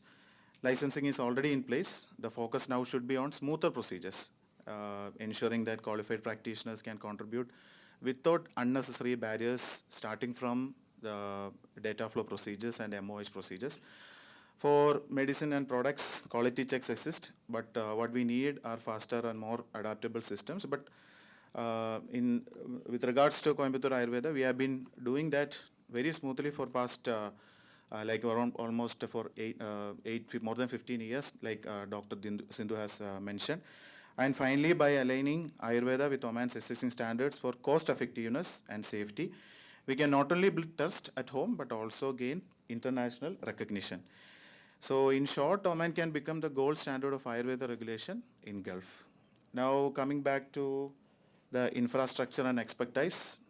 So regulation alone is not enough. We need infrastructure and knowledge.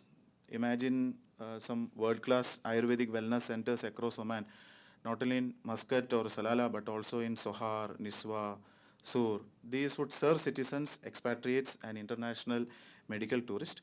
We must also invest in capacity building, such as like structured training programs, exchange opportunities of Omani doctors, nurses, and therapists that will ensure a skilled local workforce ready to carry this vision forward. Research must also play a central role. Partnership with Omani and international universities can study Ayurveda's effectiveness in chronic disease management, autoimmune conditions, musculoskeletal diseases, publishing results that strengthen global credibility. So, and then there is another important point, I think Dr. Ajib has also mentioned, that there needs to be a tourism integration. Oman's mountains, deserts, coastlines are already a gift. So when we combine these authentic Ayurvedic wellness programs, Oman can create a truly unique identity in wellness tourism. So next is why this matters, health and economy. So why should Oman invest in Ayurveda? Answer is very simple, because returns are both economic and social. Economically, Ayurveda offers diversification. It can generate income streams through medical tourism, healthcare investment, and even manufacturing of Ayurvedic products for export. In terms of health, Ayurveda provides preventive and sustainable solutions at a time when lifestyle diseases are on the rise. For example, during the COVID time, we had a similar situation in India, and Ayurveda was playing one of the most important role in taking care of the health of the citizen. And of course, employment, from therapists to researchers, from wellness tourism staff to product entrepreneurs. Ayurveda has the power to create jobs across multiple industries. Now, I would request your attention to a phased roadmap. To achieve this, let us consider a phased approach. I know like a lot of things have been discussed from Dr. Badria's side, from Ajib doctor's side. But again, let me make it short. Like in short term, this could be a plan, like within 1 or 2 years, if the conditions and situations are permissible, we can focus on a capacity building through training, establish pilot clinics across governorates, and run awareness campaigns for the public. Like Ayurveda is not a simple massage therapy. It has got its own values medically and socially. And in the medium term, say for around 3 to 5 years or 6 years, we harmonize regulations with other GCC states, conduct clinical trials on priority diseases, provide incentives for visitors, and integrate Ayurveda into selected government hospitals and universities. In a longer term, say for another 10, 15 years, we will be moving forward towards a global leadership. Oman can host international Ayurvedic congresses, become a manufacturing hub for Ayurvedic products, serving even Africa and Europe, launch telemedicine platforms, establish a national university for integrative medicine, and develop luxury Ayurvedic retreats that put Oman firmly on global wellness map. Next is a global leadership and call to action. This is a conclusion. Oman has the chance to show world how tradition and modernity can unite to create a healthcare system that is preventive, sustainable, and globally relevant. But this will require all of us working together. The government must continue to provide supportive frameworks. Private sector must invest boldly in infrastructure and services. Medical community must embrace research and integrative practices, and our international partners must walk alongside Oman in this journey. Together, we can ensure that by the next decade at least, Oman is recognized not only as the Ayurveda hub of GCC, but as a global beacon of holistic healthcare and wellness tourism. So these points will directly contribute to the aspiration of His Majesty Sultan Haitham bin Tariq's Vision 2040 for a healthier, more prosperous, and globally connected Oman. So let us work hand in making Oman the undisputed Ayurveda hub of Middle East and a shining example of integrative healthcare of the world. I would like to add one more thing. Like a few minutes before and all, we were discussing about a lack of manpower with regards to the Ayurvedic therapy staffs. So very recently I came to know that in Dubai, as per Dubai Health Authority, they are accepting even Ayurvedic nurses who have completed Ayurvedic nurses to do the Ayurvedic therapy. And I know like around 4 or 5 of them, they are able to pass on the data flow procedures. So I would request His Excellency Srinivasa sir to again address this issue, because we have candidates ready from private institutions back in India, apart from the government institutions. But we don't know what is happening. Like in other GCC, like especially in Dubai, these things are happening. The same data flow agency is doing the same thing. But in Oman, if this could be done at least, we are not saying that we should take Ayurvedic nurses for therapy department, because we don't think that that will be a qualified approach. But at least a privately educated Ayurveda therapist, if he is able to come and appear for the exam and do the job here, I think a major concern along with the medicine registration for the other centers will be healed up as soon as possible. Okay, thank you.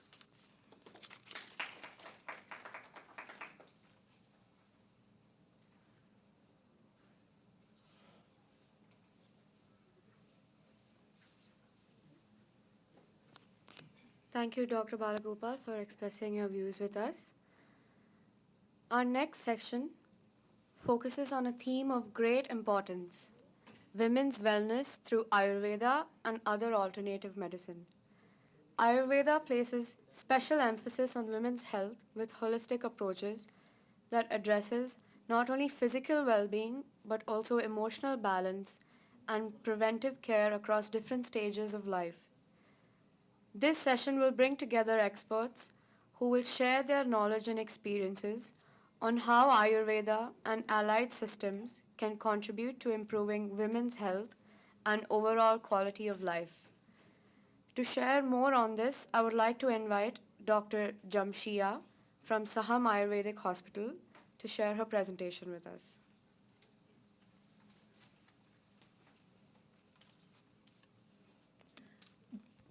Good afternoon, everyone. Respected dignitaries, distinguished guests, colleagues, and friends. It's my honor to be standing before you today on the occasion of Ayurveda Day. I'm Dr. Jamshia, an Ayurvedic practitioner for the past 8 years. I have been dedicated to providing Ayurvedic care and advancing my practice in this field. I would like to begin by expressing my sincere gratitude towards Indian Embassy and the organizers of this exhibition and our CEO, Mr. Chandrahasan Menon, Saham Ayurveda Hospital and Health Center, for giving me this wonderful opportunity to talk today. For those who may not be familiar, Saham Ayurveda Hospital is the first Ayurvedic IP hospital in the entire GCC. We have a clinical branch in Muscat and full-fledged IP hospital in Saham.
We are providing an integrated mode of treatment including physiotherapy, Ayurveda and speech, and we mainly focus on pediatric and geriatric rehabilitative mode of treatment.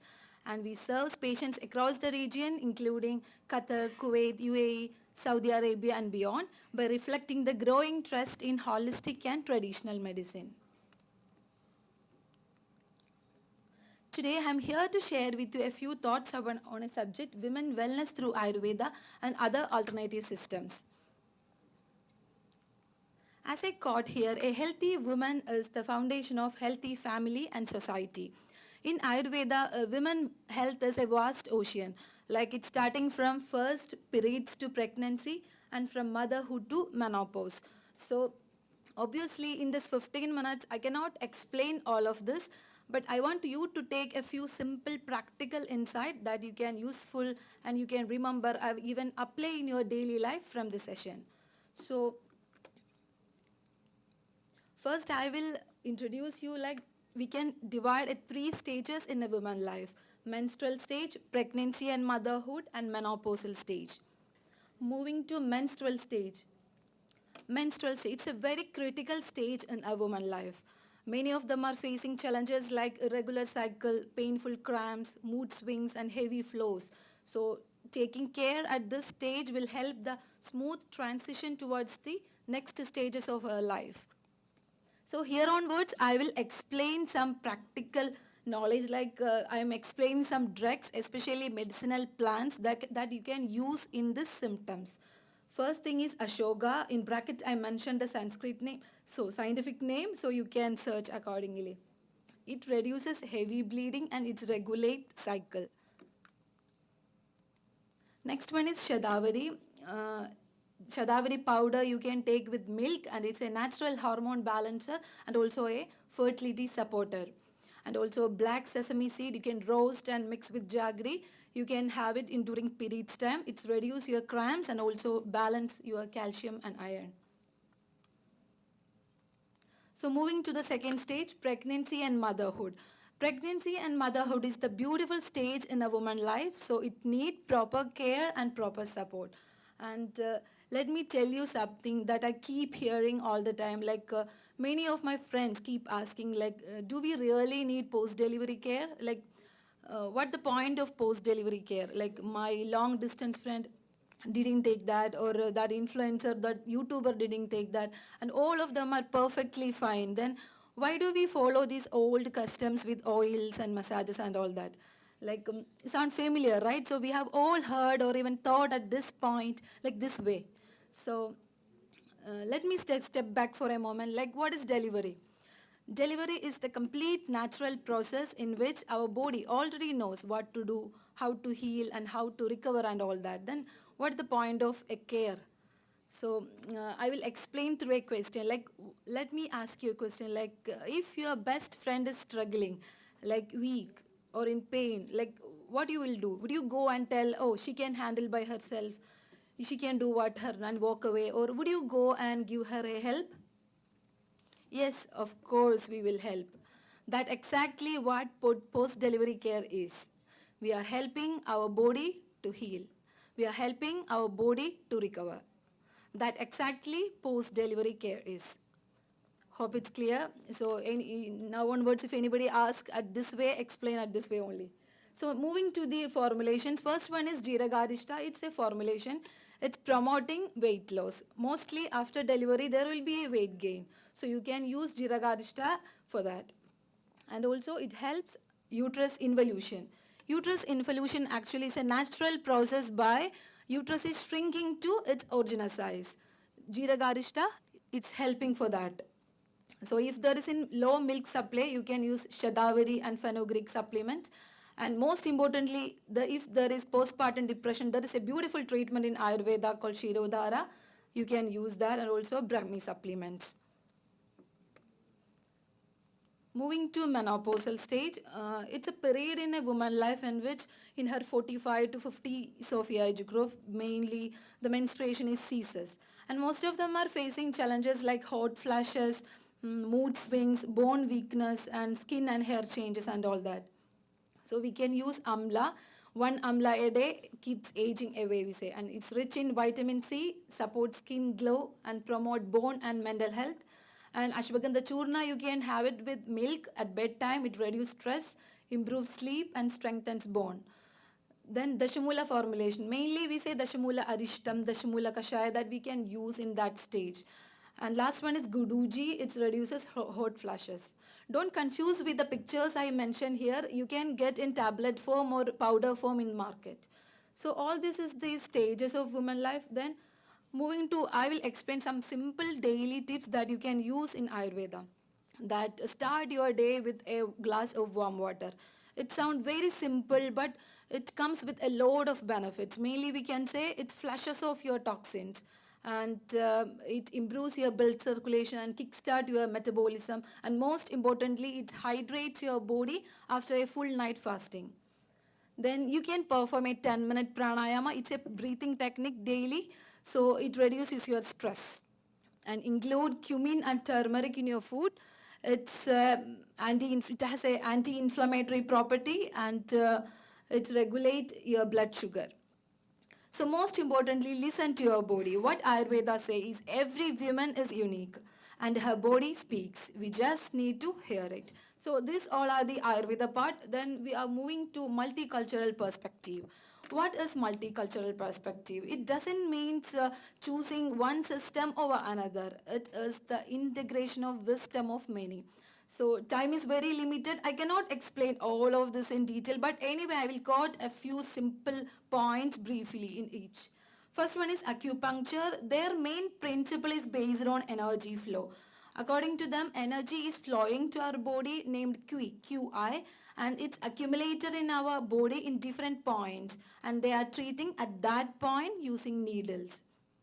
Then homeopathy, their main principle is like cures like, and they are using very simple substance to stimulate our body to body heal by itself. And moving to Unani, it's also a Greco-Arabic medicine. There all the treatment is based on 4 humors: blood, flame, yellow bile and black bile and all. And last, naturopathy, as you all know, their principle is our body heals by itself with proper diet, lifestyle, exercise and hydrotherapy.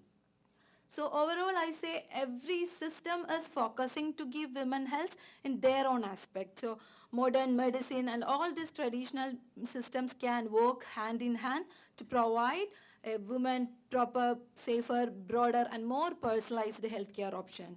So to conclude, I want you to say, like, I want to leave you with a thought, like, it doesn't matter which path you choose, like either Ayurveda or other alternative systems.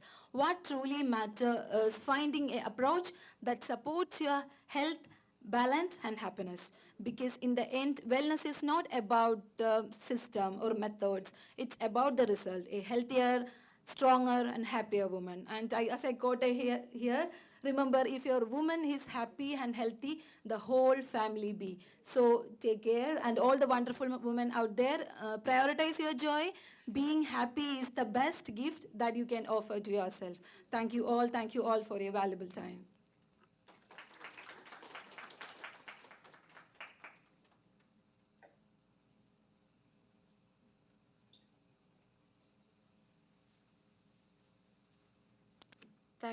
Thank you, Dr. Jamshia. We now have our next speaker live with us on WebEx. I would like to now welcome Dr. Sipika Swati, Associate Professor, ITRA, to address the gathering. Ma'am, please feel free to unmute yourself and proceed. Hello, ma'am. May I audible? Am I audible, ma'am? Yes, ma'am.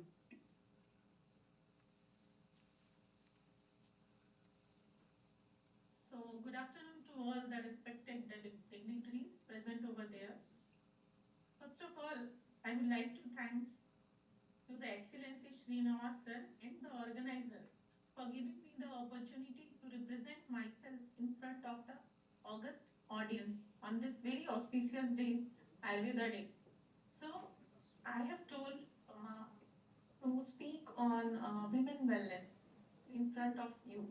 And as I am working here in ITRA, already a pioneer institute in India, and I am working in Prasuti Istri department, which deals with gynecologic and obstetrics.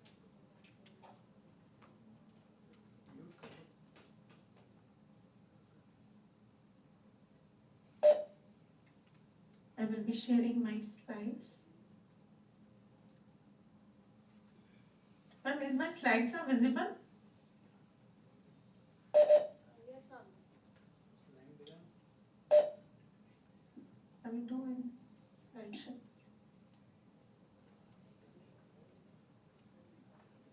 Ma'am, is it fine?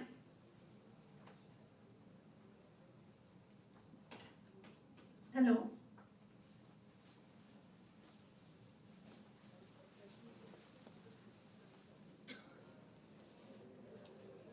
Hello. Yes, ma'am, your screen is visible and you are Slides are audible. visible, na, ma'am? Yes, ma'am. Slides are visible. Yes, ma'am, you are audible and the screen is visible.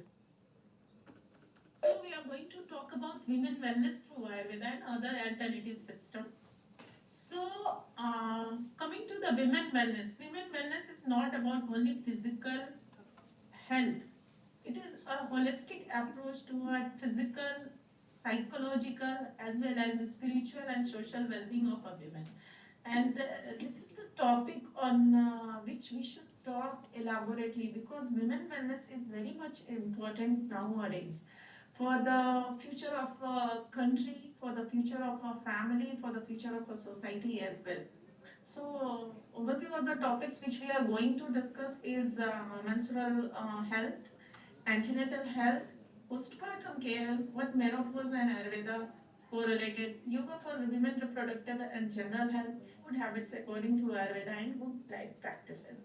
So, women health plays a great role in maintaining the women well-being of a community, and we all know that women is very much different from men, because sexual dimorphism, it is the physical difference between male and female. And Ayurveda is a very good concept, because it knows from the age of science, we know that there is biological and behavioral difference between men and women. So the concept of gender medicine, because Ayurveda considered the need, necessity of women is very much different from men in aspect of physical, mental and social well-being. So when we review the context of Ayurveda, we can say that two aspects has been mentioned for women wellness. One is prevention and one is cure or management of any type of disease.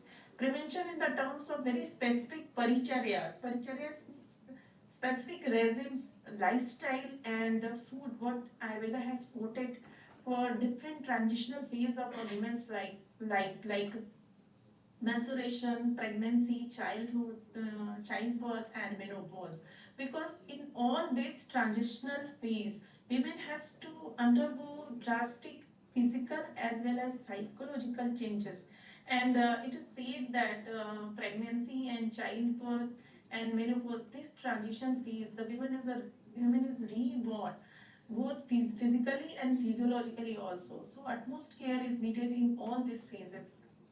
So first we will see how Ayurveda is being helping in maintaining the physical well-being, and it's with the core concept of preservance of the health of a healthy individual. So there are very much good Ritucharya and Dinacharya, which has been told for both male and women, male and female, to maintain their physical health. And some paricharyas are specific for females. So coming to the Dincharya and Ritucharya, what Ayurveda says that it has been mentioned that the people should follow a specific daily routine, right from waking up in the morning till night, to achieve that health of the physical goal. So in that, Ayurveda very broadly, elaborately has given the description about the diet, about the exercise, about the good deeds, not only, and what are the changes, seasonal changes occurs. It has been mentioned in Ayurveda, because seasonal changes many times influence our body, physical health. And if we will not take care of our body and our dosha, like Vata, Pitta and Kapha dosha, which is the main managing and balancing elements in our body. So we can be very easily affected by any of the disease. So Dinacharya and Ritucharya. Dinacharya maintains the daily health, and Ritucharya helps us to cope up with seasonal variations. So this both is very much beneficial to maintaining the women wellness during daily life, and also in the seasonal changes occur. So it helps in disease prevention, health promotion, maintenance of the dosha, and Ritucharya especially helps in adaptation to the changing environment. So by this we can maintain our physical health. Coming to the specific regimes which are mentioned for women especially, first the menstrual health, how to maintain the menstrual health.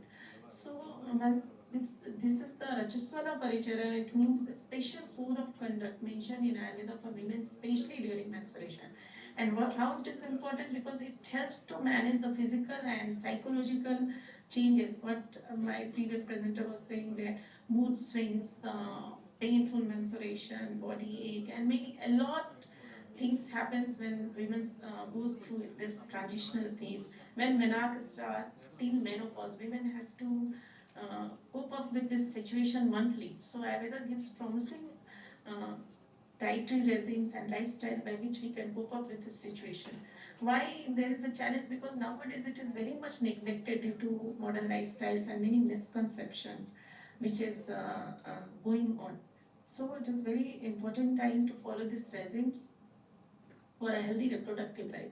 Menstruation, it says that very much lot of oxidative stress are there during this time. So the diet and lifestyle especially needs to deal with oxidative stress. Food which has been told in Ayurveda is antioxidant in property, and it balance and maintain the function of all the dhatus and Agni there. So this is the principle. What is the main principle? Because this time during menstruation, our digestion is weak. So the atmosphere is to given on our digestive system what we eat. It is very important, because it's not that what we are eating it's going to nurture our body. It's also going to prevent the disease, upcoming disease. And menses is the mirror of reproductive health of a woman. So atmosphere should be given during this time. Ayurveda says that diet should be of that type which increase the digestive fire. It should be taken like some Havishan meat made up of shadi rice, or special red rice, or which what we found, or brown rice we can take where it is not found, with milk we can use with grit. And they have told it is, if it is possible, it should be taken in pure utensils, like if you are taking clay or leaves, because clay maintains the acidic pH of the food, because it is alkaline in nature and it's also good for digestion. Leaves, it adds on antioxidant property to the diet what we take. And these things should be avoided to prevent the painful menstruation. Heavy meals also should not be taken because it leads to indigestion. And these are the things many times patient and when people ask to us, so why not use cosmetic, why day sleep is avoided, because this day sleep when we are doing it is very much contraindicated in Ayurveda, even not in during menses time, even in daily routine also, because day sleep leads to the imbalance of Desha, and it leads to many type of disease. So this all things should be avoided during when women is menstruating. And why they are important? Because Rajaswala Paricharya or menstruation is a natural way of detoxification of the body monthly. So nature detox the body of the women by this procedure every month, so that they are prepared for a healthy reproductive life. So it is a best example for prevention of disease, what we call as Nidana Paricharya in Ayurveda, and it helps to prevent and cure many gynecological disorders and safeguards reproductive health. Its action is not only important for physical health of women itself, it is also very important for the fertility, because in text it has been written that if women is not following the code of conduct of this menstruation, she may land into giving birth of congenitally defective child. So prevent these things also, this paricharya should be followed. And we are seeing that many gynecological disorders, menstrual disorder like dysmenorrhea has 70% prevalence globally. Endometriosis nowadays very common. PCOS, it's a burning issue now at this time, and it has been put in that WHO is also going to put it as non-communicable disease very soon, because it is affecting the women of all the age groups from since adolescence to puberty. So this all disease, menstrual disorders can be prevented by following only this simple code of conduct.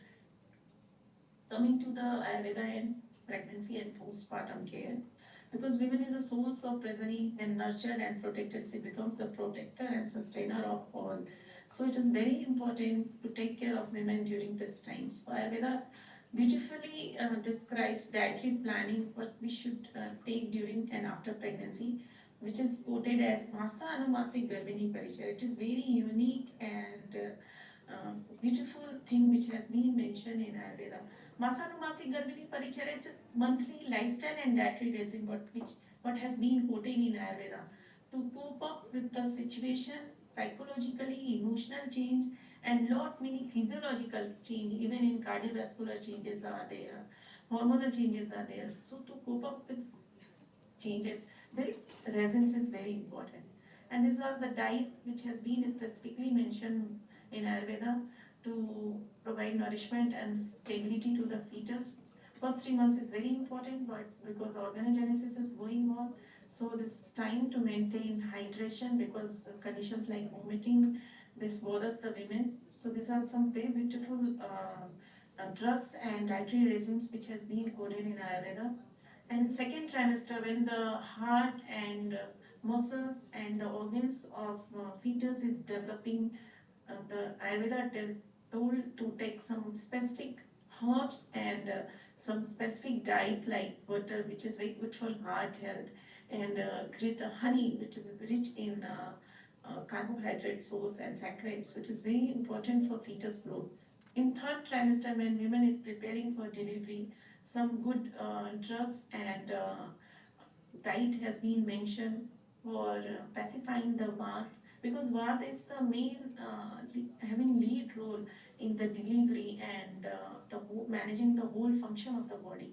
So this all diet and drugs helps maintaining this Vata in proper state so that easy delivery can be happen.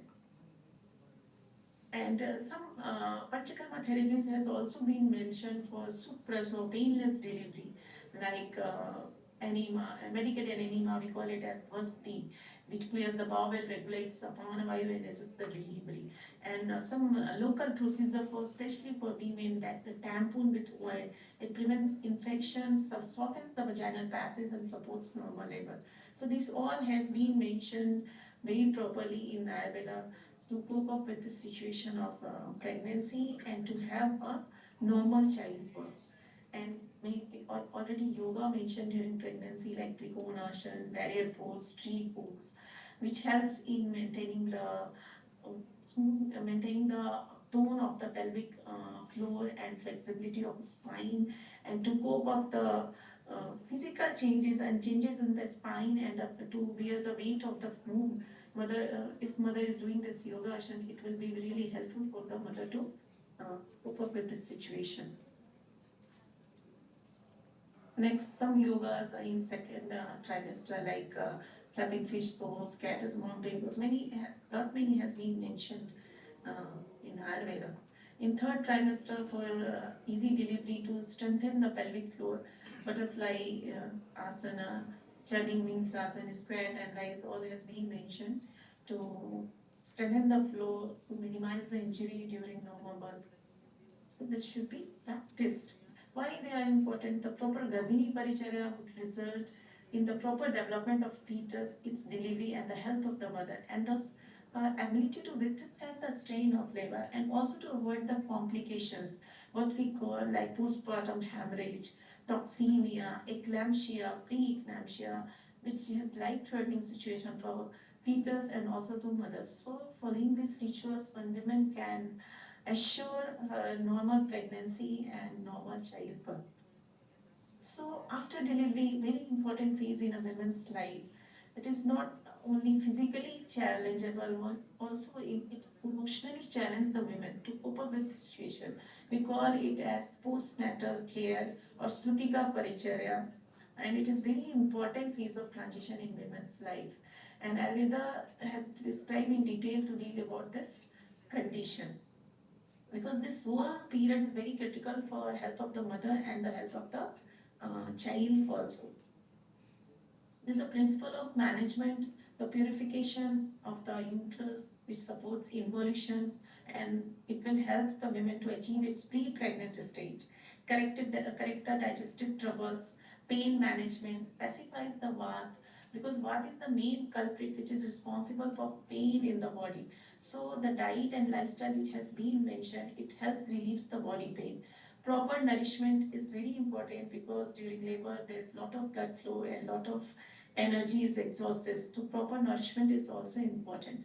And second most important thing, the establishment of lactation and enhance the production of breast milk. Many herbs like shatavari, ashwagandha, fenugreek and celery seeds has been mentioned in Ayurveda to establish this lactogenesis process. And the wound management and repairing of and toning of muscle, it's also very important. So these principles has been mentioned. These are some diet and lifestyle which has been mentioned, like fenugreek seeds, celery seeds, garlic, boost immunity, antimicrobial in action. And celery seed has tonic and carminative property which helps in fighting indigestion and detoxify the body. Special liquid like panakam is mentioned, which is made up of jaggery and celery seed, which is carminative and boosts the digestion.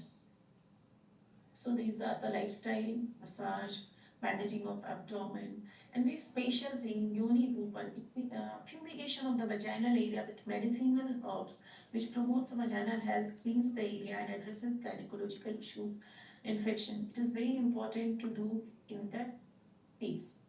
And what these are some contraindications, especially cold food, cold regimes, because it all leads to prokopa of vata and pain in body, physical and mental stress, which leads to postpartum depression. So it is very important to cope up, to follow this ritual to cope up with this situation. And why are these code of conduct is important? Because we all know that prevalence of peripheral related issues like depression, life threatening situations, sepsis are very common during this time. And this paricharya helps to restore mental health, replenish dhatu and the body and return to pre-pregnant stage. Postnatal yoga has maintained for the gentle modified design yoga is there to help mother recover the physically and mentally both after childbirth, and focusing on strength to prevent the gynecological post-delivery prolapse of organ, which is very common situation, genital situation during menopause. So if this all dietetics and lifestyle will be followed properly, many complications which arises in elderly phase, which we can prevent. So it is required. By this time, we can prepare our body with this dietetics and paricharyas to cope up with the coming situation. What menopause say and Ayurveda, what Ayurveda put about menopause? Because menopause nowadays, it is a situation which leads to physical and psychological stress and burden to women, because this is the stage where transition from young phase into old phase happens, and our dosha and depletion of oja occurs. Oja is the vital essence which is responsible for immunity, strength, as well as overall well-being of women. So when the women gradually proceed towards the age of menopause, there is depletion of all these things, which leads to physical and psychological challenges to the women in the form of depression, heart disease, many cardiovascular symptoms, vasomotor symptoms. And if we follow this thing and Ayurvedic diet and lifestyle, we can cope up with this situation very easily. We can see that menopause has a prevalence of 87% in women, and biopsychosocial phenomenon. So it is very natural for every woman to come to pass through this transition phase. And this early age of menopause disposes the women to the very type of chronic health disorders like hypertension, cardiovascular disease and metabolic syndrome. So need of preventive strategies is very much important for this time. These all are the symptoms what the women face during menopause. And what Ayurveda says about the management, how we can deal. The Rasayan Chikitsa is very much beneficial to maintain the age Rasayan means the vital, crucial element which is helpful for proper nourishment of the body. And egg means it's replenishment in the body. So Rasayan, it promotes the vigor and health, and mainly it very promotes vitality of the body. So to overcome the degenerative process of the body tissue, Acharyas has described Rasayan Chikitsa, which includes drugs which promote longevity and improve the quality of life. And some rasayanas, Medhya Rasayan we call it, is very much impact on mental health of the women also. So this all should be practiced. Like Amla, an excellent anti-aging agent, Shatavari, a women health tonic, Ashwagandha antioxidant. Yoga and pranayam should also be practiced during this time because it decreases the risk of cardiovascular disease, insulin resistance, and loss of bone mineral density, as well as improve psychological well-being and sleep patterns and emotional modulation factors. And many Panchkarma therapies like Shirodhara, it has very much importance in mental well-being of female. When female is going through mood swings and depression, these therapies can be very much helpful. Coming to the reproductive health and Ayurveda, because Ayurveda has its own natural way to enhance reproductive health. Especially this focus on the infertility, which is a challenging issue in a woman's life, and it leads to psychological disturbance as well. So many herbs are mentioned which boost fertility and promote reproductive vitality and rejuvenate women. So this helps in achieving a good reproductive health. And what Ayurveda says that whatever code of conduct in the form of Rajaswala Paricharya, resin during menstruation, resin during that preconception, resin during menstruation has been told, it is very much helpful in boosting the fertility, and it helps in the healthy uterus, healthy ovaries, and mental health, which all leads to successful pregnancy. So following the Dincharya, Ritucharya, Achara Rasayan, and this Paricharyas, it will be helpful in achieving a fertility. These are some fertility yoga poses which is mentioned in Veda, which can be beneficial to promote the blood circulation through the pelvic and reproductive organ and helps in conception. Surya Namaskar, we all know that helps in metabolism improvement and maintaining the hormonal balance in females. And it is also very much helpful in the menstrual disorders like PCOD, endometriosis, and dysmenorrhea to cope with painful situations. And this is a specific mudra mentioned in some of the text and ancient signs. We call it as Shakti Mudra or Yoni Mudra, which helps to calm the mind by silencing the constant worrisome chatter which is going on in the head of the women all the time. So some people believe that this will be helpful in maintaining the reproductive health. Coming to the mental health, how Ayurveda helps in maintaining the mental well-being in women. Because Ayurveda emphasizes on integrating physical and mental practices like combining yoga with mindfulness and helps in focusing state of mind. So practices like meditation, yoga, pranayam encourage to foster mental clarity. Therapies like Shirodhara, Shiropayam, Rasayana helps to calm the mind and relieves anxiety and enhance mood. So Ayurveda helps in maintaining the women wellness through this combining the physical and mental therapies in the women's life. We all know that yoga has a significance, very much significance in women's health, and various poses of yoga has been designed for different stages of life of a female. And these all poses and all asanas helps control and check impulses and emotions, maintaining the mental health, and it gives courage to approach women health with mental strength and balances the mind. But it is very much helpful for beauty and for the hormonal balance of the women also.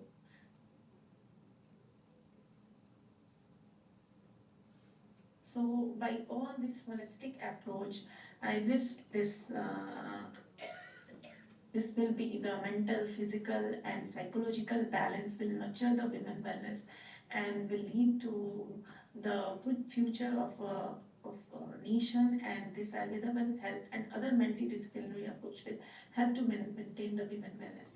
So from this platform, I just thankful to all the organizers which has given me the opportunity to talk on this topic, and best wishes for this 10th Ayurveda Day. Thank you.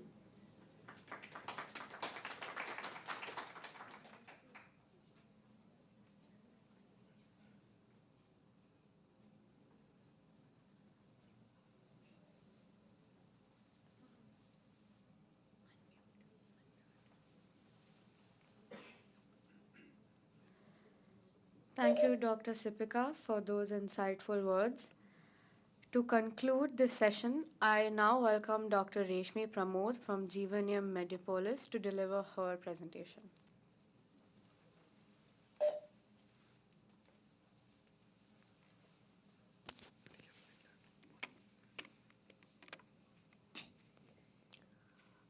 A warm good afternoon to one and all.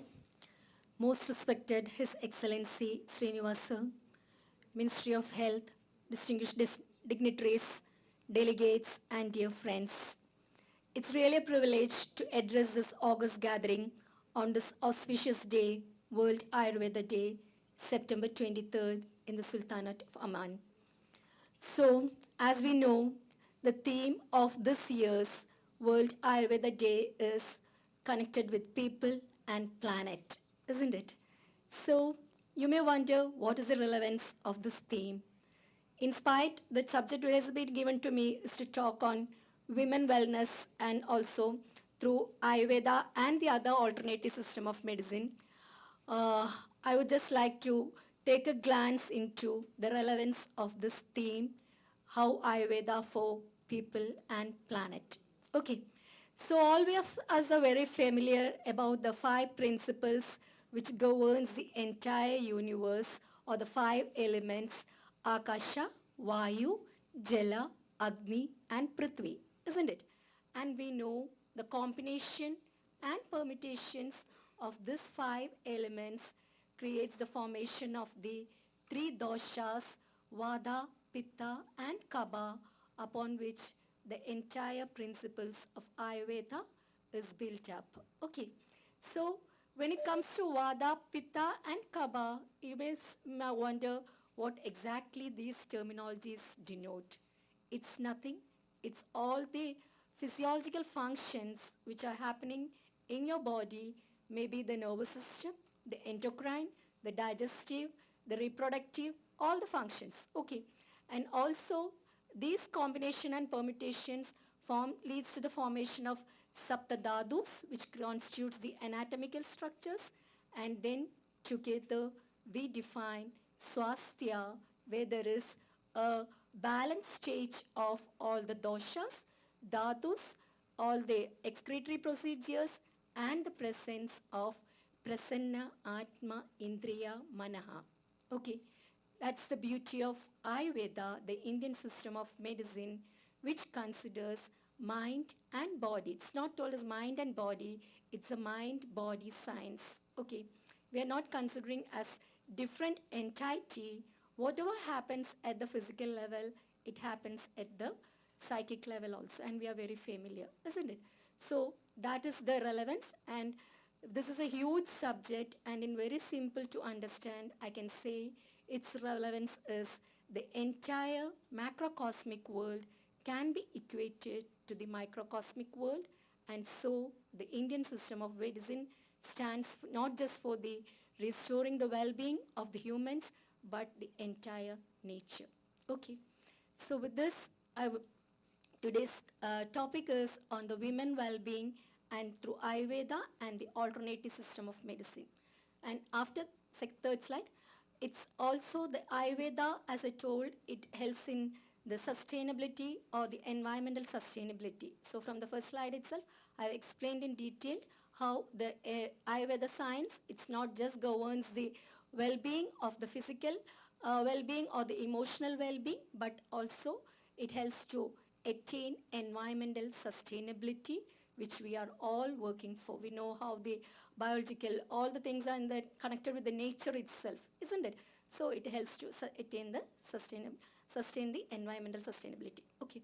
So again, since I'm very much privileged to be on this great day in this country, and so we know in spite Ayurveda is very familiar around the globe and it's accepted as a complementary and alternative medicine for various practices, still lies various myths. Okay, so I would like to take this opportunity to clear a few myths. Okay, first of all, when you think of Ayurveda, you feel that it takes lots of time to recover from a disease. It's a long process.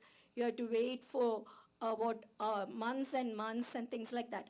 It's not like that. And we have really seen how Ayurveda had played a pivotal role during the pandemic, isn't it? So how it has helped to improve not just in as an immunomodulator, but also in preventing, not just in preventing the infections, but also in fighting against the what I should say, the virus and things, how we have seen various results with the various medical herbal polyherbal formulations which had quick actions also. It's not just in the infectious conditions alone, in various other stages also it acts. There are medicines and formulations where it has to be applied in a judicial methodology. Okay.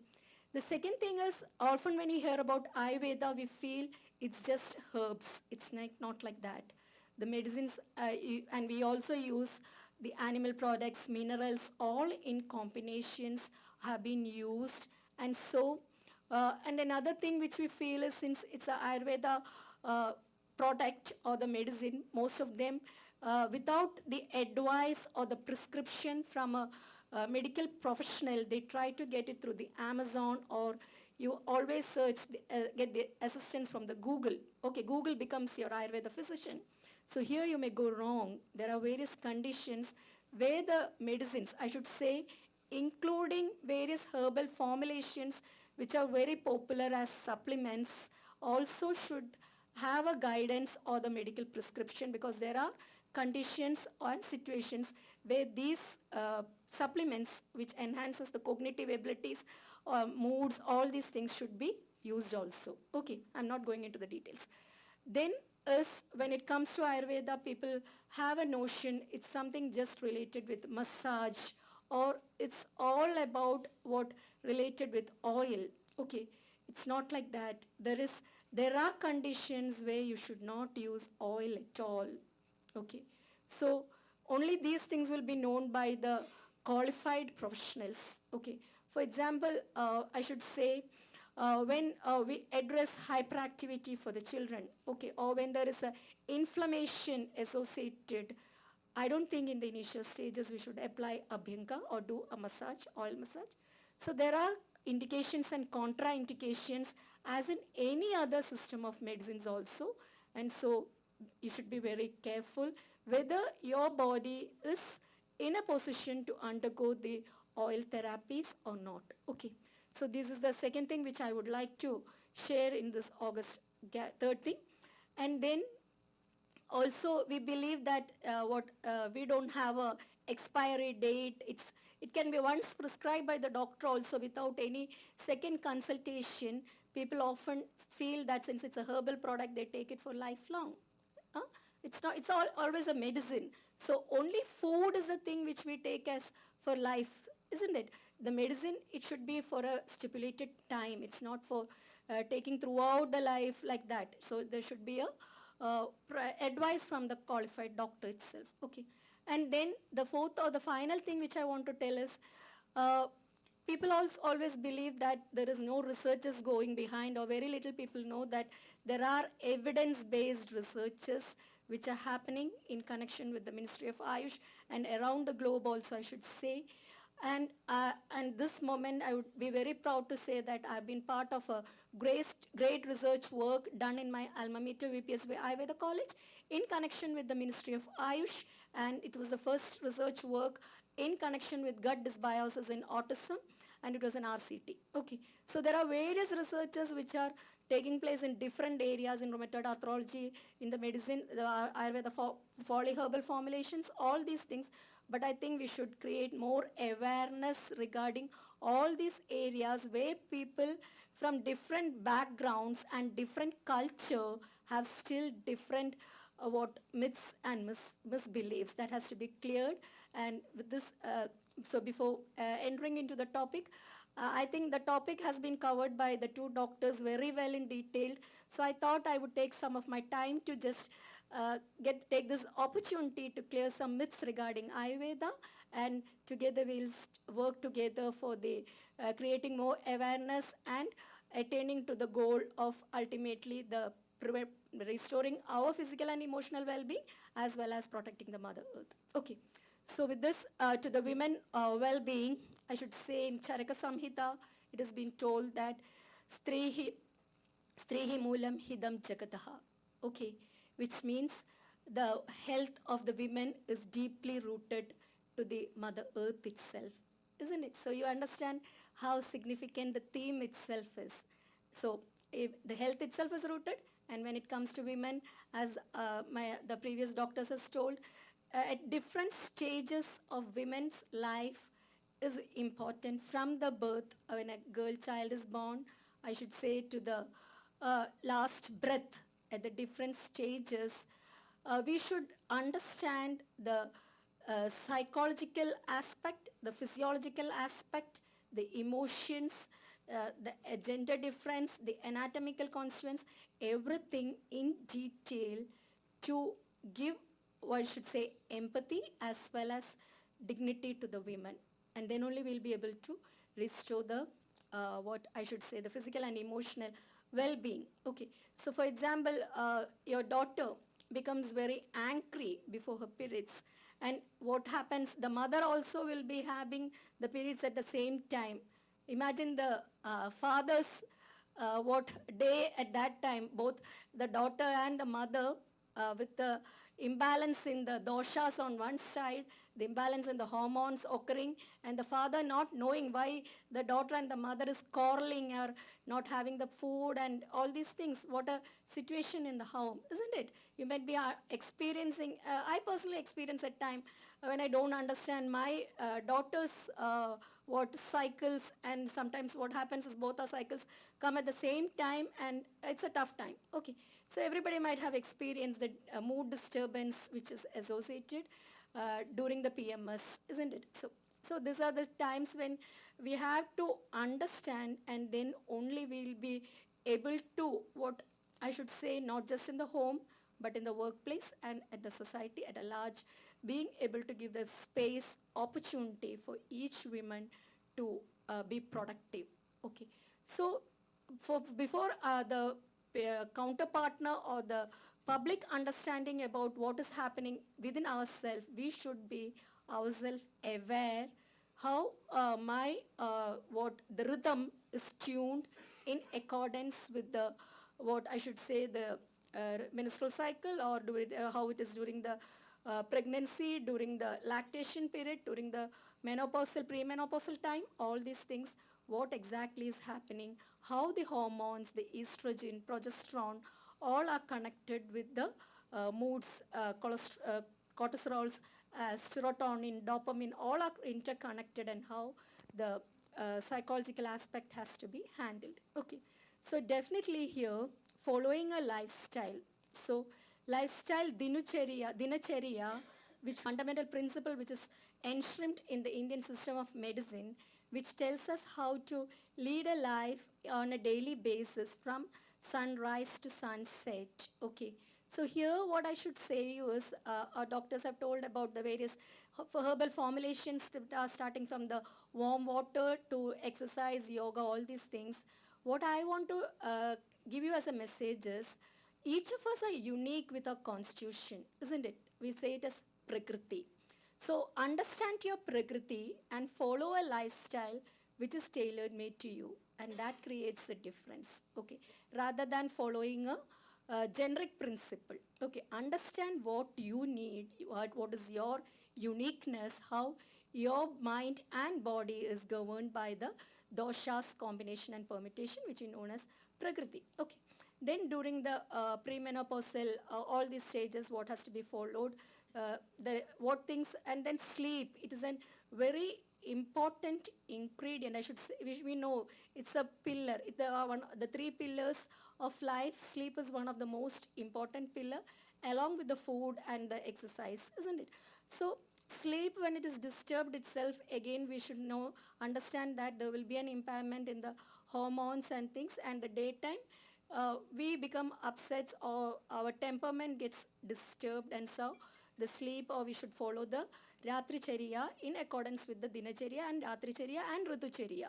And also, as I told, the theme itself, the Mother Earth and the people, they both connected. The Ritucharya, or the seasonal, each season there are changes which are occurring in the human body. As I told, the microcosmic world is equivalent to the macrocosmic world. All the lifestyle management which you practice should be in correlation with the seasons. Okay. Here we have to consider the cultural background, the ethnicity, and the principles of the Indian system of medicine has to be revitalized and applied to get the maximum benefit. Okay. This is how the lifestyles, yoga, pranayama, all comes under this. I'm not going into the detail because the doctors have dealt in detail about it. Okay. So by doing all these practices on a regular basis, what happens is the biological rhythm gets tuned. Okay. So what is happening, the metabolism, the glandular function, the immunological functions, all are getting calibrated or tuned in accordance with the nature's rhythm, circadian rhythm, and so you have a healthy physical and emotional well-being. Okay.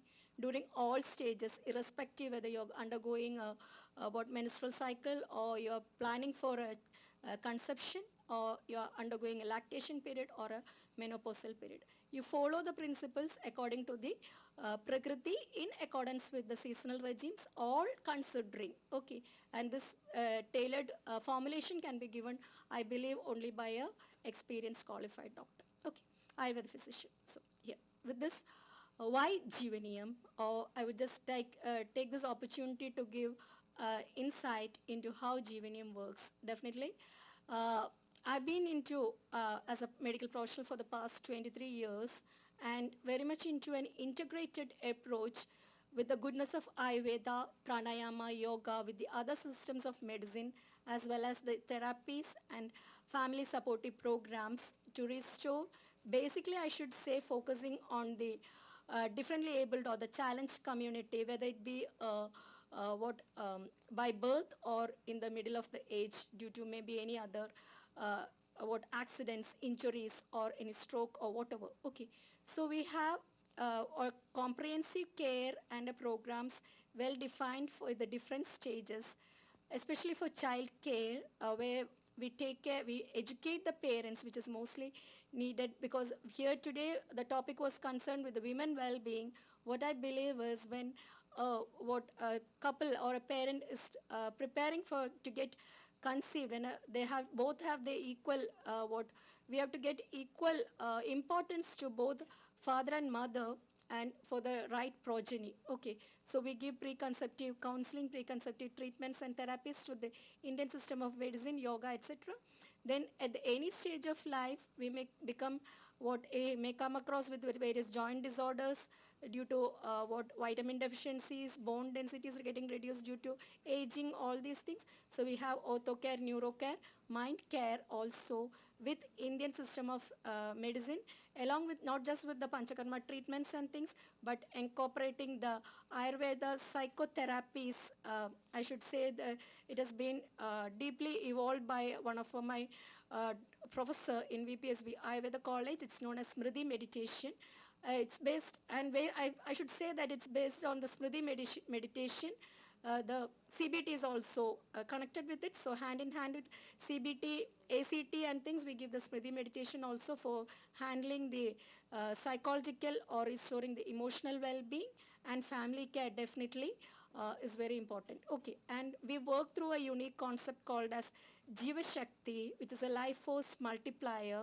As when it comes to women health, I should say, in different stages of her life, she needs different support, different care, and different food. All the things are unique itself, isn't it? So as for a proper rocket to get propelled, we have fuels at the different stages. It's a multi-stage process, the rocket propulsion. So the Jiva Shakti, when it comes to the, I should say, especially to the women well-being and health family care program, it's like a rocket propulsion in the multi-stage approach at integrating wholesome Ayurveda, modern medical systems, therapies, family supportive programs, and also what I believe is we should do more research works also, and bring and the people with another difficulty which people face is also, if I say into the depth about Vada, the properties of Vada, the slogas and all, those who are not into the field, they may not get interested. So we should have an idea how to educate the today's world, what the Acharya has seen with a great vision, isn't it? So it's very tough, so but we have to do it in that way. And then I truly believe that Ayurveda will be truly accepted around the globe, understanding its essence, its reality, how it treats from the roots. Okay. So with this, why Ayurveda, I should say again, because universe is non-linear, your human body is non-linear, and Ayurveda is non-linear. By non-linear, we mean that it cannot be equated as we equated a simple mathematic equation, 1 plus 2 is equal to 3. All the things which are happening in the universe cannot be attributed like that, equated, isn't it? So I believe that, and I'm proud that Ayurveda is the best complementary and alternative system of medicine which can be practiced for not just for the preventive but for the curative and palliative aspect also in governance with the biological rhythm and the nature's principle. Okay, so with that, what I would like to give as a take-home message in connection with my topic is Etra Naryastu Pujide Ramanda Tatra Devadaha. That means wherever the women is being honored, there you have the blessings of the Almighty. Okay, so let's all together stand for the dignity and security of each and every woman around the world, and let not just our country and nation, the entire planet or our mother be showered with the blessings from the Almighty. With these words, I express my thanks and gratitude once again to the great nation, Oman, the ministry, the coordinators, organizers, everyone for giving me this opportunity to be before you on this great day, the World Ayurveda Day, September 23rd. Thank you all. Shukran. So I would just like to take to a glance through our humble organization, Jivanium Medipolis.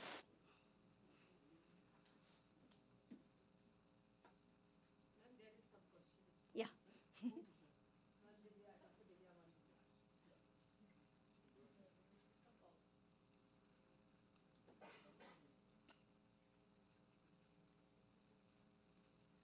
Thank you so much, ma'am. Thank you. It was a wonderful presentation. I just have one question. I am a doctor who's from India. I don't practice here. So how you feel about the cultural integration part when it comes to women's health? Because I understand, because in every country, you come across a different culture, a different set of traditions. Yes. So how you feel about it? What is your experience about that? Yeah, definitely. So when we practice Ayurveda or indigenous system of medicine, it has to be revitalized based upon the cultural background, because you might be knowing as a doctor itself the Dashavida Parikshas, all these things, isn't it? So it's not just giving a simple the climate in Kerala, for example, is entirely different from the climate in Oman, isn't it? So what you require here is entirely different. So the culture, the climate or the mental faculty of the person inhabiting here should all be taken. Again, here what you have to understand at the subtle level, this topic I would like to say, now if I take, because I am specializing in neurodevelopmental disorders, what from my experience have we seen also, autism has been very alarmingly increasing in NRI communities. Okay, why? We should think of that. Okay. Maybe one reason is about our body, at the microcosmic level I'm telling, at the subtle level, our genes all have been tuned in a way which is in accordance where we have been born. Okay. So when we have been migrating to another place, before conceiving or planning itself, we should get adapted to that external environment, habits, the culture, everything. So we have to understand the traditions, all these things. So when we migrate, and we are, especially when we are planning for a progeny also, we should consider the food habits, everything on this way so that we get a healthy progeny, which is a dream of all of us, isn't it? So like this, in our daily life also, to battle with our stress, which is the core area which we battle every day. When we are undergoing the periods and things also, what we practice in Kerala may not be suitable here because the climate will be different, the season, everything. So based upon the culture and the climate, all the factors, when integrated with the principles of Ayurveda, you really get the difference. Okay?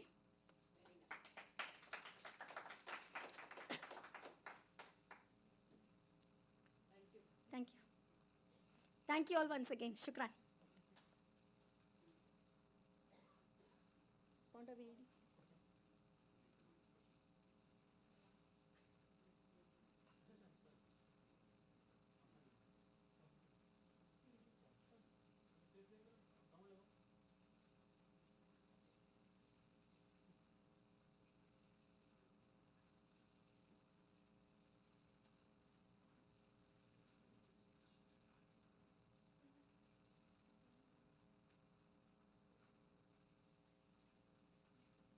But also high-class stays, a welcoming cafe and dedicated play areas for children, along with many more thoughtful spaces designed to bring comfort, care and healing to every family. Here, care evolves into an experience. Childcare, orthocare, neurocare, mind care and family care, all under one roof. At the heart of this vision stands Jiva Shakti, driven by Ayurveda, modern diagnostics, integrated therapies, AI-powered rehab, inclusivity, family support and research. Together, Jivanium Medipolis and Jiva Shakti are more than healthcare. They are a movement of hope, innovation and inclusive healing. Jivanium Medipolis, re-engineering life for a hopeful tomorrow.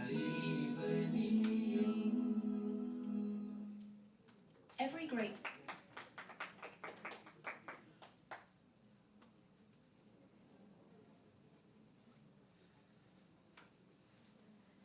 Thank you, Dr. Rashmi.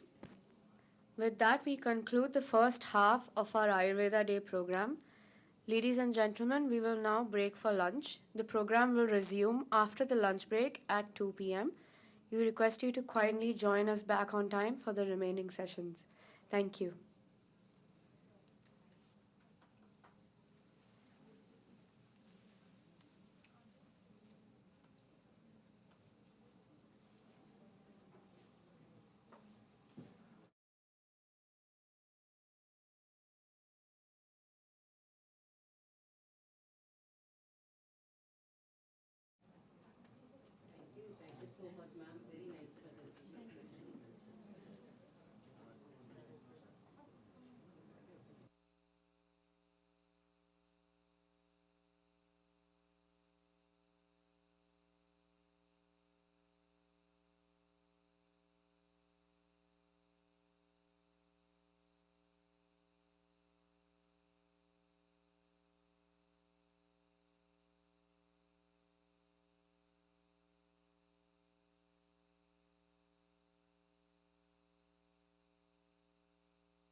कर लेंगे यार, have more than enough material है हमारे पास।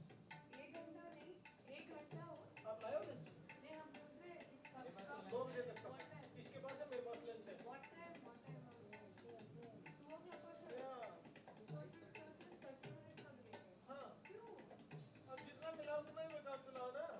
देखो आगे आप लोगों को रिलैक्स कर दिया, इतना हेडेक नहीं रहेगा, आप लोग भी कम रहेंगे, लाइव चलेगा सब पैसे। सर है नहीं, तो फिर ना चलाओ।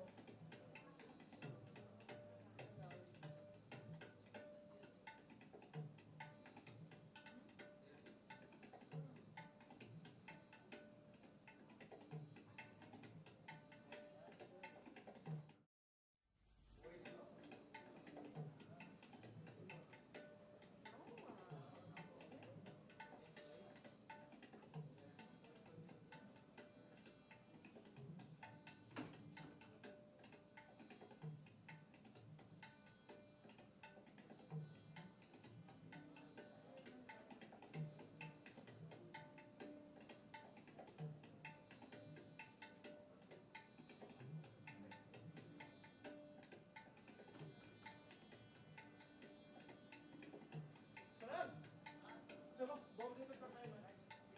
खाना खाते हैं, कहाँ बैठ के खाना ये बताओ। कोई आएगा?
Ladies and gentlemen, welcome back to the second half of Ayurveda Day 2025. This part of the conference shifts our focus towards themes that connect individual health with the health of our surroundings. It is in this spirit that we now move to our next session focusing on sustainable well-being, Ayurveda, environment and natural living. To start, I would like to invite Dr. Jasila T. Bukhari, MD, Punarva Ayurveda Hospital, to deliver her presentation for us.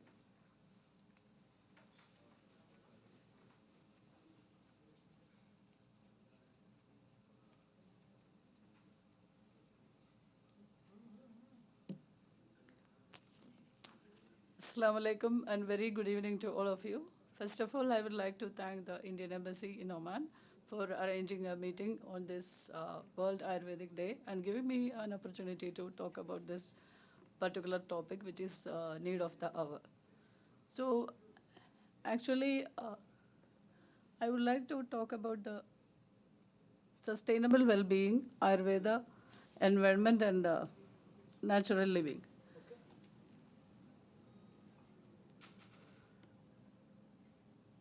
Way back in 2000, when early 2000s, when I met a lady who was working with the WHO's environmental and climate changes, she was my patient for 3 weeks, and then I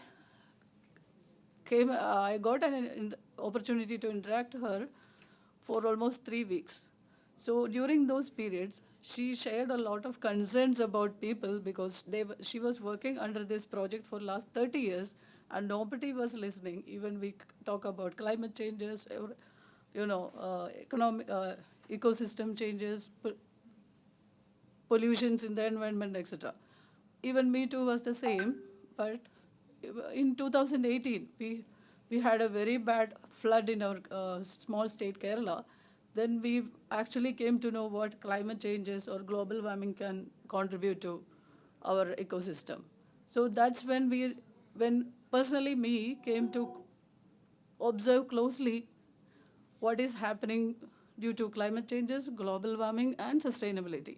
So now we have water in our bottles. So maybe 30 years, 3 decades back, in our country, a lot of pure water is available all over. Nobody used to drink bottled water. Now that pure form of water, which was freely available in the nature, is not edible, not good for drinking, and we all buy water bottles and drink it. So that is the scenario. Last 3 to 4 decades, everybody is talking about the sustainability. And when it comes to Ayurveda, actually, 2 types of sustainability comes in. One is the agricultural sustainability, and the second one is the healthcare sustainability. These two together contribute to Ayurveda. And so when Ayurveda is concerned, both agricultural and healthcare sustainability, it has to be taken care of, which is affecting actually very badly. Let's go to the slides.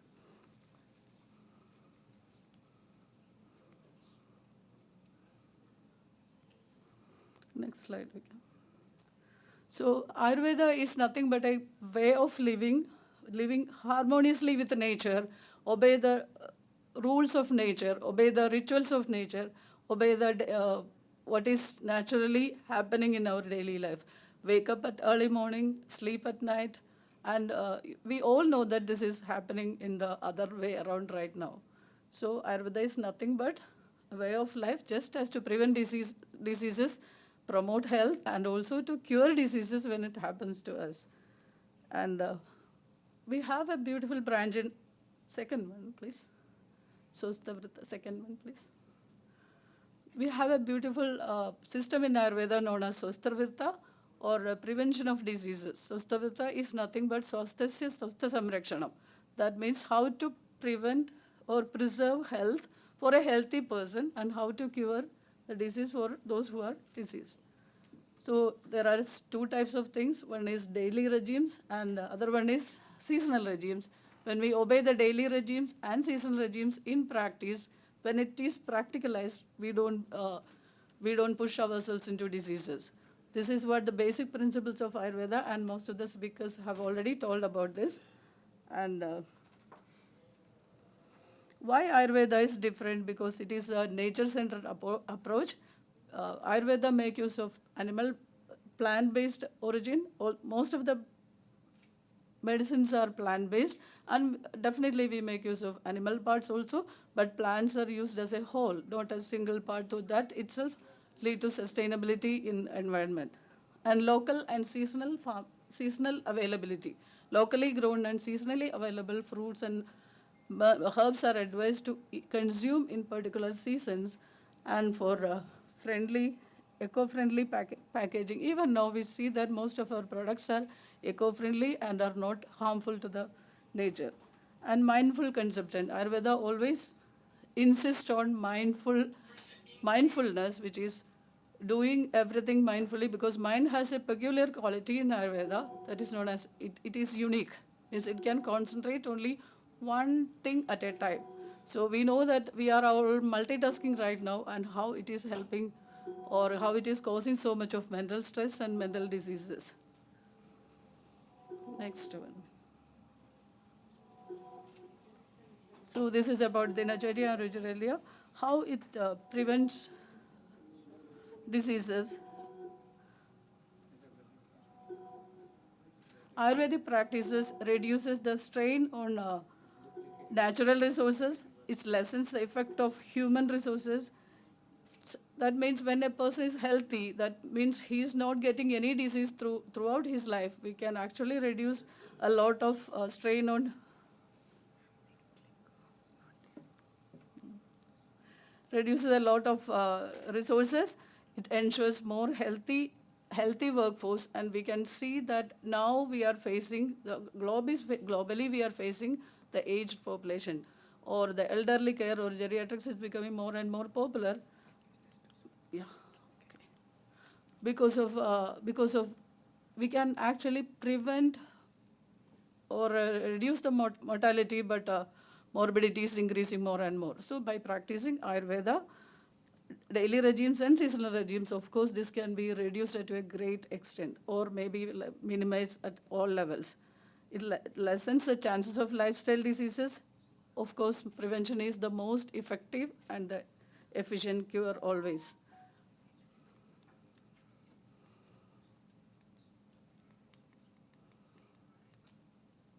This is the pharmaceutical stress that contribute to the environment. So this much of stress the environment takes while we go for a treatment in the present conventional methods. And what about the treatments in Ayurveda? Most of us might seen that not only massage, actually all the Ayurvedic treatments are 100% natural and sustainable, because both internal medicines and external therapies in Ayurveda are renewable and of course biodegradable.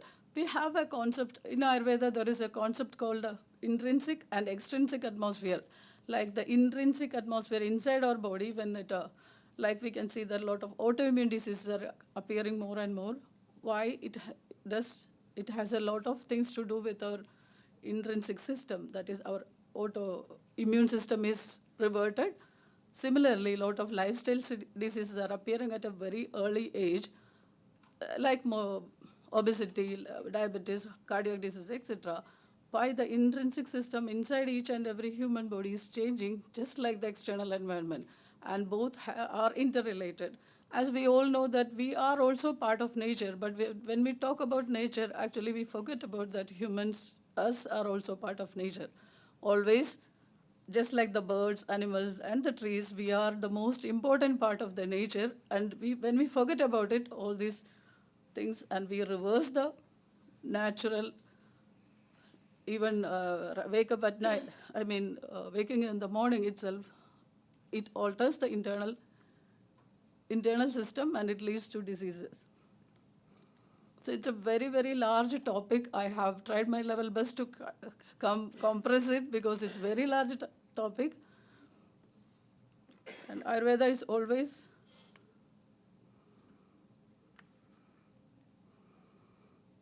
emphasize. One more thing, we got COVID in 2020s now. Ayurveda has a strong base in environmental pollution, and it emphasizes the importance of environment. When the environment is polluted, it leads to janabadothunsam or epidemics. It states in the classical text that when the people are not leading a morally disciplined life and the environment, and they are utilizing the environment, polluting the environment, it can lead to janabadothunsam, that is the word used for denoting the epidemics. It can lead to epidemics that already has been mentioned very clearly.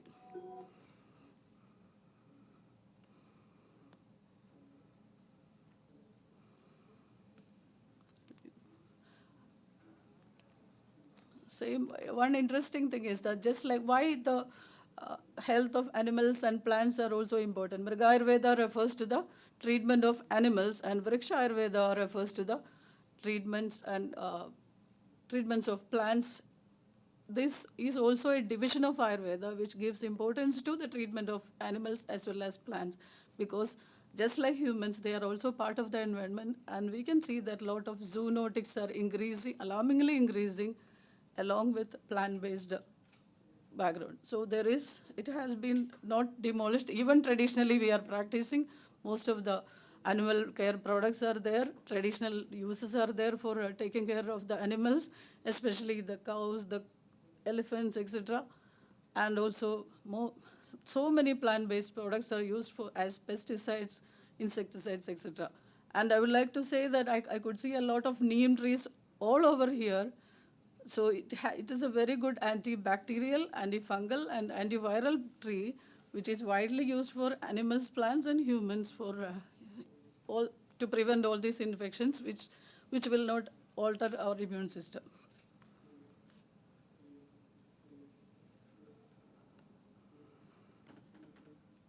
Ayurveda and agriculture, as I have mentioned earlier, agriculture is an integral part of Ayurveda, where Ayurvedic medicines are based on herbs, but we are getting actually the same kind of plants we used to get way before. No much of commercial farming has been taken place regarding the medicinal herbs, but a sustainable agriculture is need of the hour, and it's a cornerstone of a good quality of medicine, and the good quality of medicine is the background of a good quality of treatment system. So it affects the food chain when monocultural trends render crops, and it can affect the food chain. Of course, medicinal plants that are becoming harder. I would like to mention that when we were 25 years back, when I started off my career, I could see these plants all over in our yards and all. The first one is Jack in the bush, which is widely used as an antibiotic or even for wounds and cuts. It was available all over, and Now it's not been seen anywhere. We thought that it will be available forever. But the other one is Sida rombifolia, Sida cordifolia, etc., which is used for many of the Ayurvedic preparations, basic ingredient in many of the Ayurvedic preparations, but no more seen as a plant on the roadside or yards, but it is cultivated. But even then, it's very difficult to get. So I would like to conclude by saying that integrated, sustainable, research-oriented, well-documented Ayurvedic practices are need of the hour, and let it be the future of healthcare also.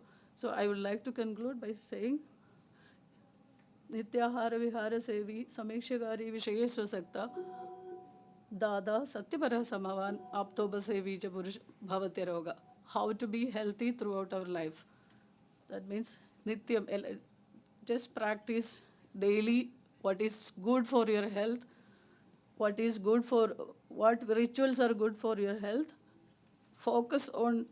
Be focused and disciplined, do a lot of charity, and be moderate in all activities, and also obey and serve for the teachers and the elders and the parents, or those who live, who won't get any disease or will be healthy for a lifetime. So along with this, Ayurveda gives a lot of importance to the mental health, how to take care of the mental health and also the spiritual health. Why we should give importance to the spiritual health, because that prevents us from doing wrong things, immoral things, and also to lead a disciplined life. That protects our body first, our environment, and also the nature. Thank you all. Thanks.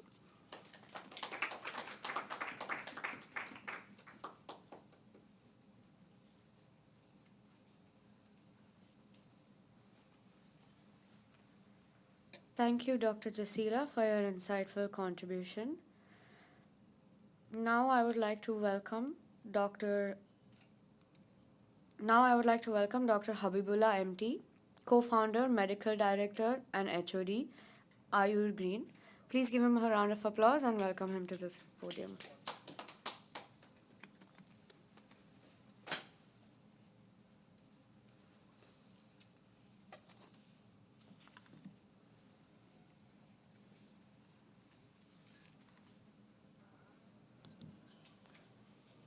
Good afternoon, everybody. May God bless all of us. Being here on 10th Ayurveda Day, the message is Ayurveda for people and the environment and planet.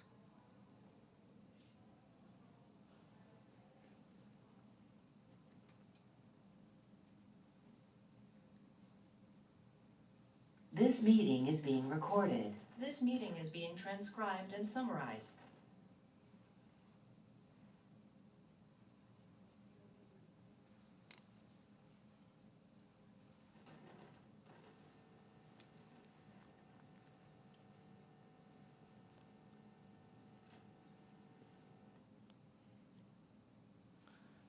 Okay, thank you. Today's topic, the sustainable well-being. As my speaker, Dr. Jasila, told, the Ayurveda is very close to nature.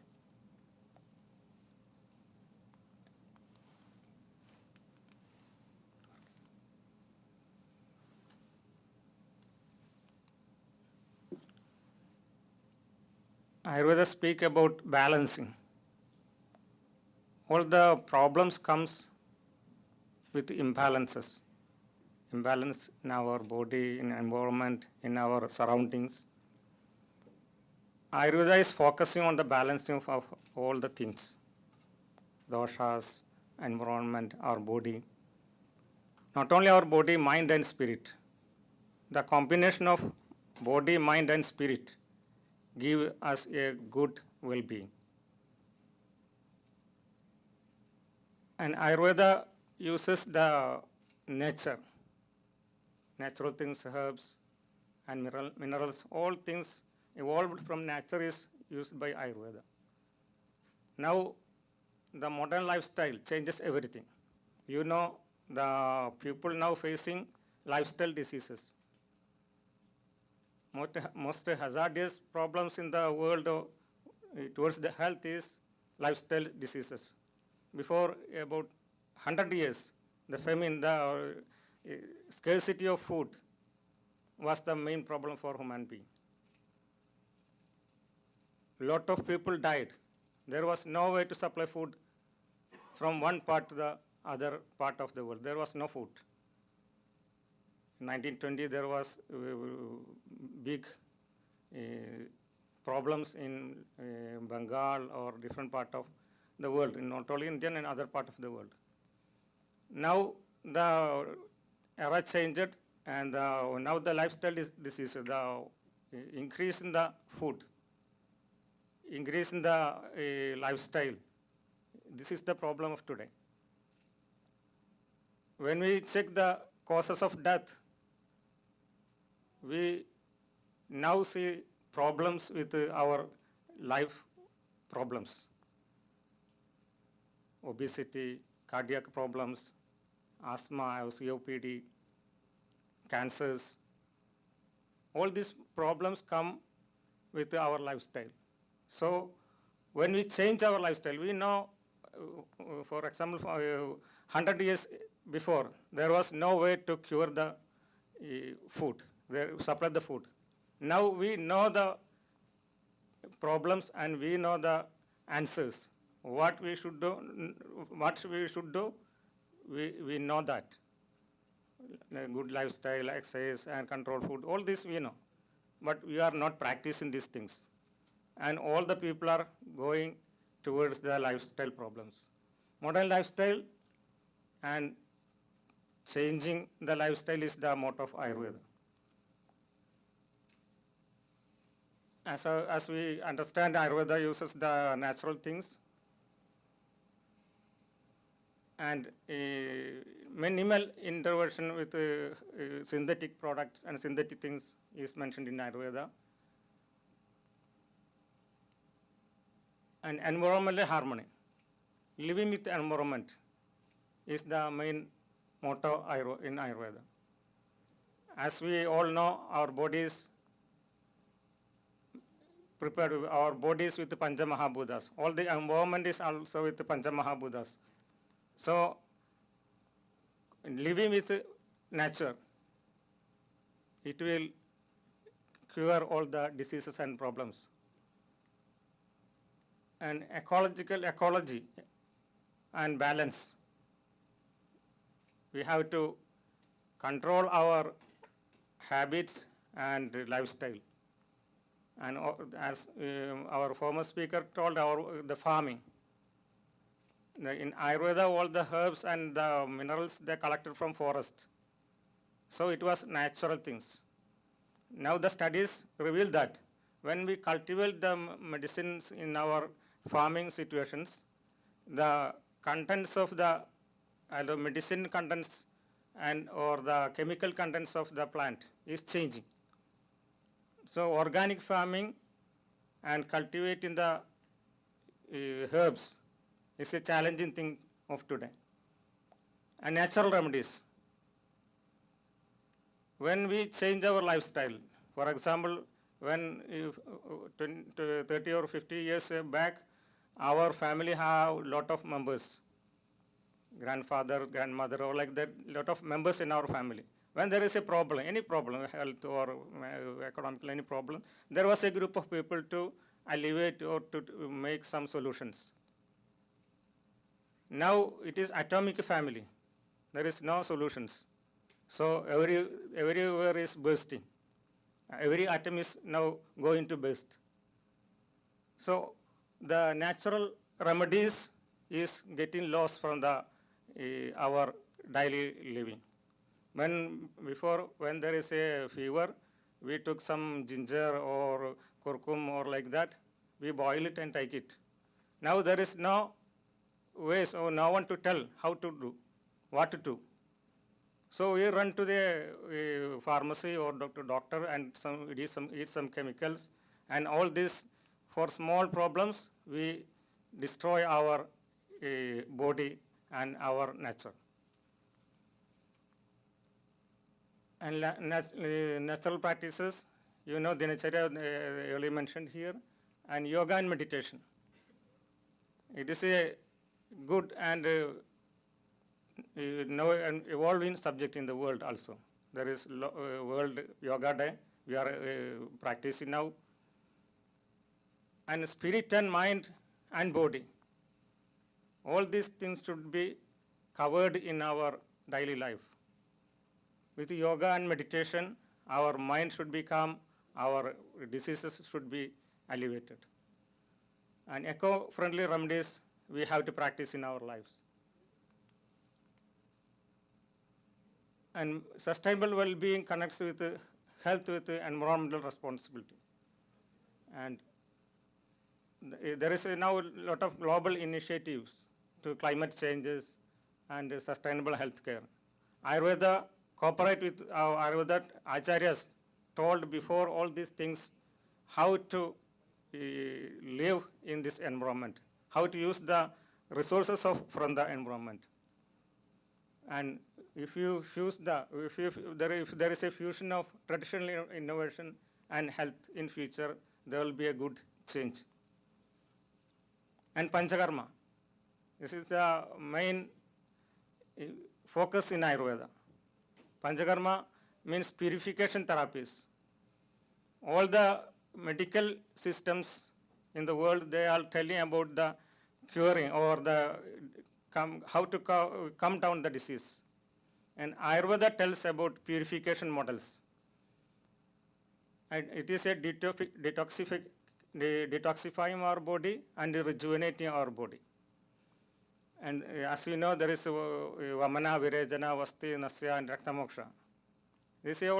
All these are medicated programs.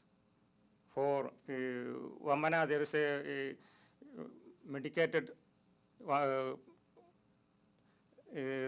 are a lot of, before having Panchakarma. Now when you go to especially in Kerala, we are practicing Ayurveda, or traditionally there, everybody get massage. All people suppose that Ayurveda is a massage. And when people outside India or even inside India, they will come to Ayurveda for a massage. They think, oh, Ayurveda is a massage. It is not like that. It is a part of the Panchakarma. In Panchakarma, there is a Purvakarma, there is before therapies, and before therapy, preparing the person, the man, preparing him to take a treatment. It is a Purvakarma. In the preparation process is oilation, making or applying oils, or potterlies with applying kiri, or like we tell in Ayurveda, it's kiri. And sudation therapies like making steam. All this preparing the person to take a medicine or take this medicine or Ayurveda therapies. And there is 5 programs in Panchakarma. This is Vamana, one it is emesis. It is a medication, and after that, one person under the supervision of doctor have to take this medication and do the emesis program. And medicated Virejana, it is a purgation program. And Vasti, it is a enema therapy. As all of you know, the gut and the brain is closely related. Whenever there is a problem in our gut, it will affect our health. So when the Vasti program is administered for a person, all the body and all this balance of the body is maintained. And that's the application of the nostril medications. Applying the medication through nostrils, many diseases, the head and upper body can be cured. And Raktamoksha, it is a limited program of letting blood. And Pasad Karma, Paschat karma means what do after the panchakarma. It is paschat karma post therapies, like diet therapies. Now the dieting is very popular, and for lifestyle diseases, all these diseases we can have some solutions with the diets, and rest and lifestyle changes are the paschat karmas. And with panchakarma we can remove our body impurities. Detoxification is occurring. With our lifestyle, with fast food and our having no rest and mental tension, all the metabolism is disturbed in our body. So a lot of toxins, lot of unwanted materials are accumulating in our body. All this accumulation of unwanted things is eliminated by panchakarma or purification therapy. And it restores the balance of our metabolism. And our digestion and gut hygiene and gut balance is maintained by the panchakarma therapies. And the immunity and mental clarity is also maintained. Our toxins are removed, our mental and physical well-being is improved. All these purification diseases like autoimmune disease, it is very effective. Panchakarma therapies are administered, like the autoimmune diseases are, we can come down the disease problems. And rejuvenation and longevity of life we can increase with these detoxification programs. And sustainable living is achieved by panchakarma, by using eco-friendly things, and we are using locally available environmental natural things, and we are avoiding synthetic drugs or reducing the dose of the synthetic drugs, whatever medicine they are using for example autoimmune diseases, we can reduce the doses of these chemical medications, and we can have good balance in our body mind. And Ayurveda focus, another thing is ahara. We told like before that, most of our diseases are caused by our lifestyle, mainly the ahara. And ahara should be balanced one. When the ahara is a different one, it causes many diseases in our body. And my former speaker told about dinacharya, what we have to do in every day. Ayurveda not only tells about the diseases, Ayurveda, in all Ayurveda texts, they told first about the how to live, what do daily, what do seasonally. It is told first in Ayurveda. After that, Ayurveda told about diseases and to what the medicines should be and what methods should be administered for each and every disease. And healthy aging. Aging is the main problem. In many countries, the elder community people is coming more now. So healthy aging, all of us are getting elder or aging. So healthy aging is a big challenge today's world. So when we practice Ayurvedic lifestyles, Ayurvedic ahara, Ayurvedic panchakarma therapies, our aging should be in healthy way. And we can, with panchakarma and Ayurveda, we can alleviate the lifestyle diseases also.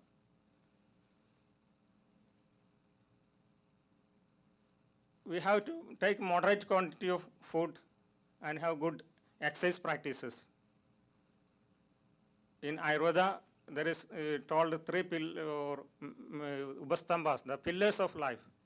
The pillars of life Ayurveda telling is about ahara, about exercises, about nidra or sleeping habits, and about brahmacharya. When all this lifestyle or this stamba or pillars of life pillars are okay, our life, our health will be good.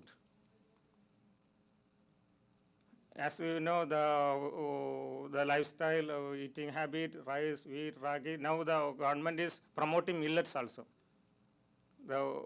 In this year, government had a lot of problems to promote millets. In millets, there are a lot of micronutrients and vitamins are available. So when we use in daily practice these millets, our health needs and micro minerals and vitamins needs are met.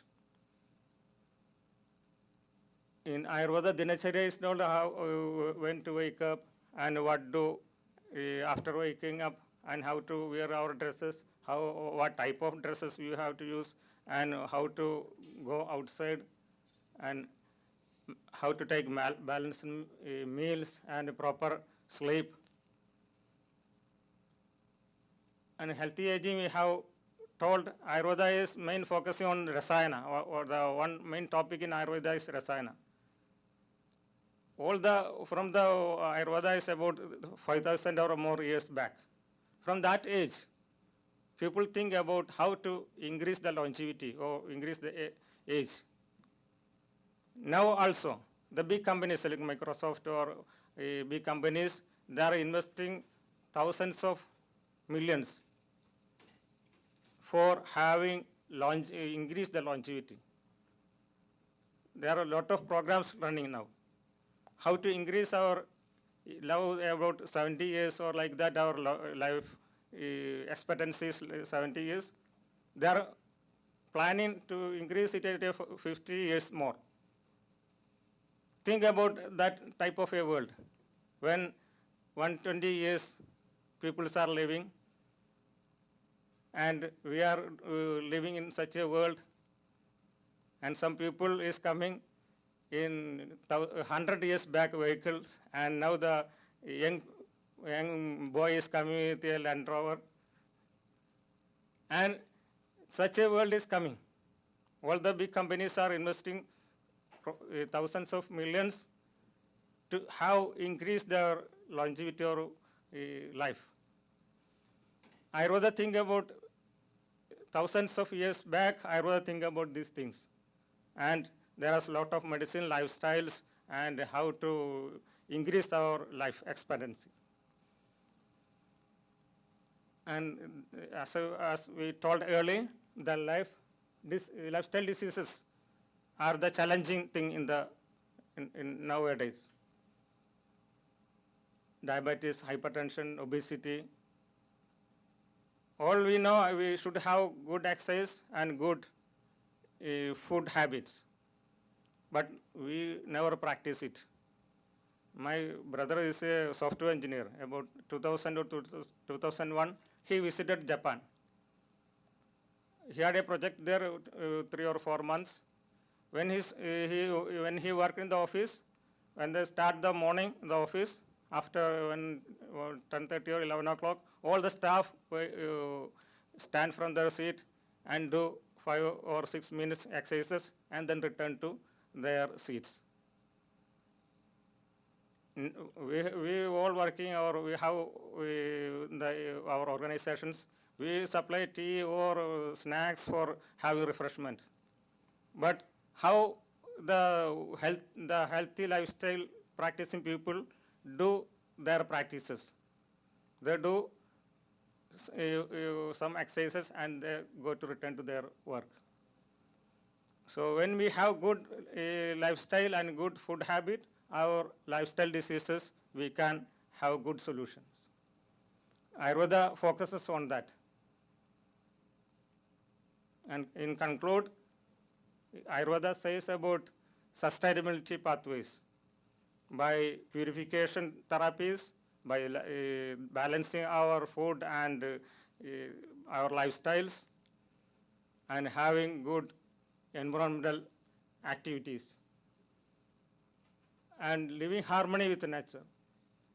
And Ayurveda also telling the physical, mental, and spiritual well-being and balancing.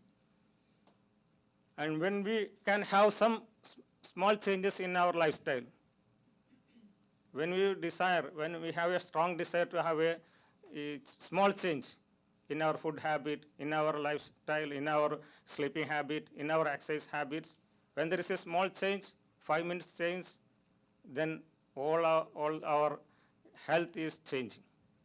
Okay, thank you. And I thank you, the embassy, having a chance to speak here. Thank you all.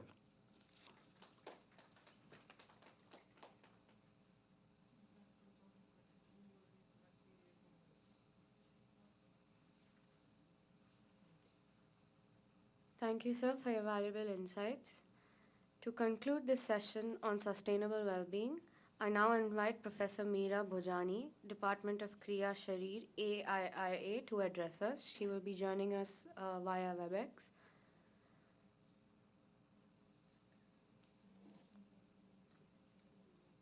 Hello. Namaste everyone. Am I able to reach you? Yes, ma'am, you Am are I audible and your screen is also visible. Okay. And see if my slides are moving, ma'am. Just a minute, please. Yes. Yes, ma'am, they're moving, yeah. So thank you so much. And at the outset, I wish everyone for the happy, healthy living on this 10th Ayurveda Day being celebrated on 23rd September. So, Om Dhanvantaraya Namaha, Shri Gurubhyo Namaha.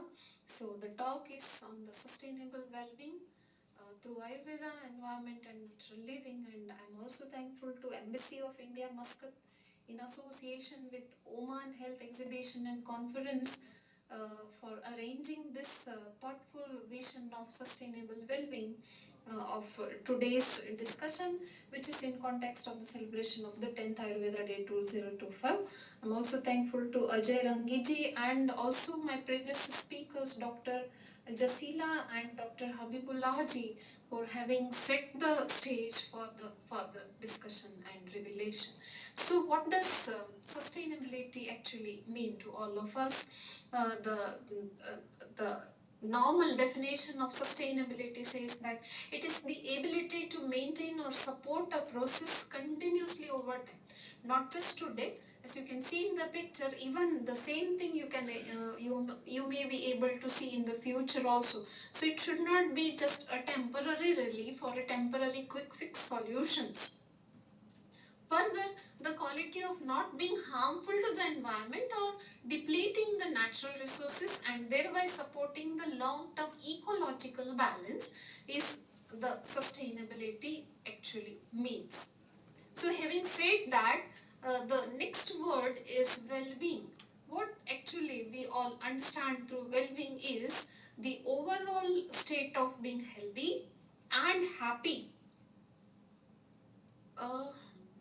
I think everything is being shared, right? My slides are moving, ma'am? Yes, ma'am. Right. So well-being is not just merely the physical health.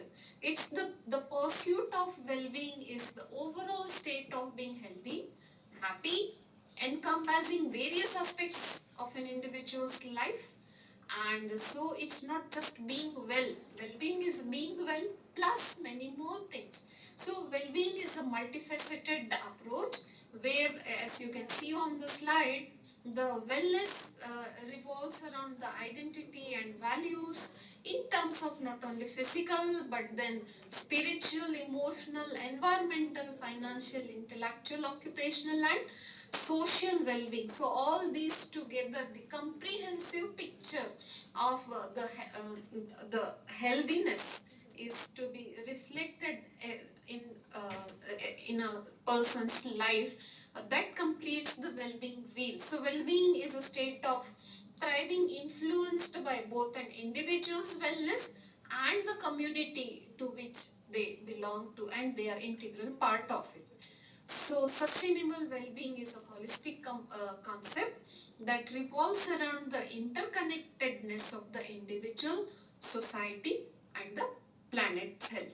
So that's how the very aptly this year's Ayurveda Day theme is Ayurveda for people and planet. It's not only for a self but for the people around and for the whole planet in which we live. So the sustainable well-being has four facets. The first system is where the WHO dimensions of physical, mental, social, spiritual well-being comes, and the second system, which is even bigger than the first one, the second ecosystem is the self and its interconnectedness with the people around, that is the society. And the third ecosystem, which is even bigger, is the people. First was the then self and people, and now the all people with the environment, the interconnectedness with the natural world. And the fourth system is the time. The time, it is whatever we do is not only for this particular moment, but the benefits has to be extended over time. So sustainable well-being is actually flourishing.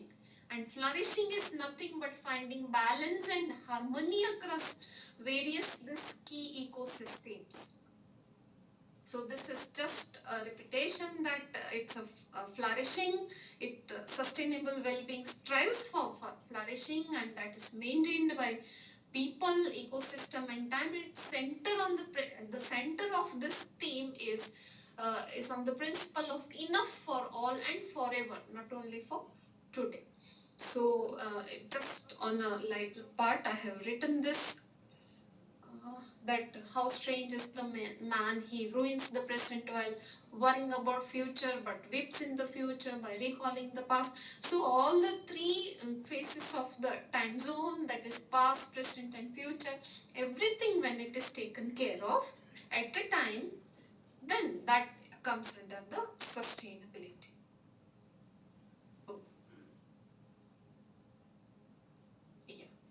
So sustainable well-being represents, my previous speakers have already talked about it and the whole day had been spent on it. So I'm sure that many of the things may be repeated, but just please, anywhere, the repetition is just to emphasize the thing. So holistic and integrated system approach combines standard of living, quality of life, and sustainability. And standard of living is associated with the material living conditions characterized by material possessions, pleasures, comfort. Quality of life is beyond that, and it refers to the sources of well-being beyond the material prosperity, and it deals with the affective conditions like peace of mind, elation, delight, philosophical approaches. It is rightly said that to have the true knowledge of Ayurveda concepts, one has to be first grounded spiritually very well. Hello? My slides are moving? Hello? Okay, okay.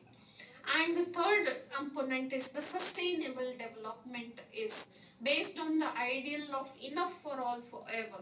So sustainable well-being comprises sustainable development and well-being at the individual, societal, and planetary levels. These are the foundational principles of sustainable well-being. The first one is balance and harmony. This is the key idea, is to balance and harmonize different aspects of well-being instead of maximizing just one area at the cost of another one. So the another foundational principle of sustainable well-being is long-term perspective. Decisions must consider the well-being of both the current and the future generation. Short-term gains or quick fixes will not always be a good choice as far as the well-being or health is concerned. The holistic system thinking, this approach is human and environmental system as deeply interdependent rather than separate. So it recognizes that actions in one area will inevitably have consequences for the others. So if you destroy or you're causing harm to the ecosystem, the environment, the same will be one or the other day be reflected on your own health. And the ethical consumption, the sustainable well-being encourages and it incorporates mindful consumption, maybe of food, maybe of the other resources, and shifting the focus away from the materialistic desires towards the non-material sources of happiness such as relationships, purpose, yoga, meditation, pranayama, etc. So, Ayurveda aligns with the modern P5 approach to healthcare, that is the personalized medicine, as the previous speaker was talking about, the customized and personalized health plans based on the Prakriti aspect, the concept of constitution, the physical and mental constitution, preventive, the second P stands for preventive. So if you prevent the disease to set in, you need not go for any medicine, whether it is the synthetic one or the natural one. So prevention is the strength of Ayurveda.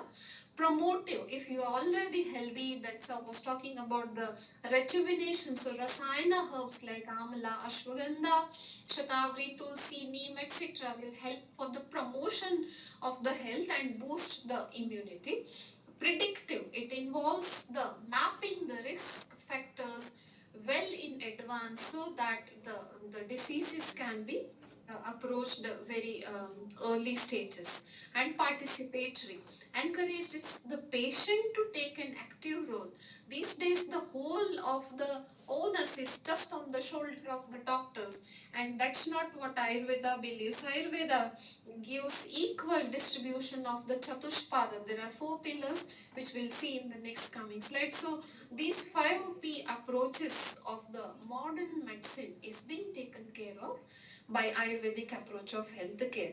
So this is just to share about what our visionary Honorable Prime Minister has been promoting, the Ayurveda Day, which is Ayurveda for people and planet. And equally we have the support of our Minister, Shri Pratap Rao Jadhav ji, for the Ayurveda being the part of the mainstream. And we also have our Honorable Secretary Sir also supporting Ayurveda for people and planet.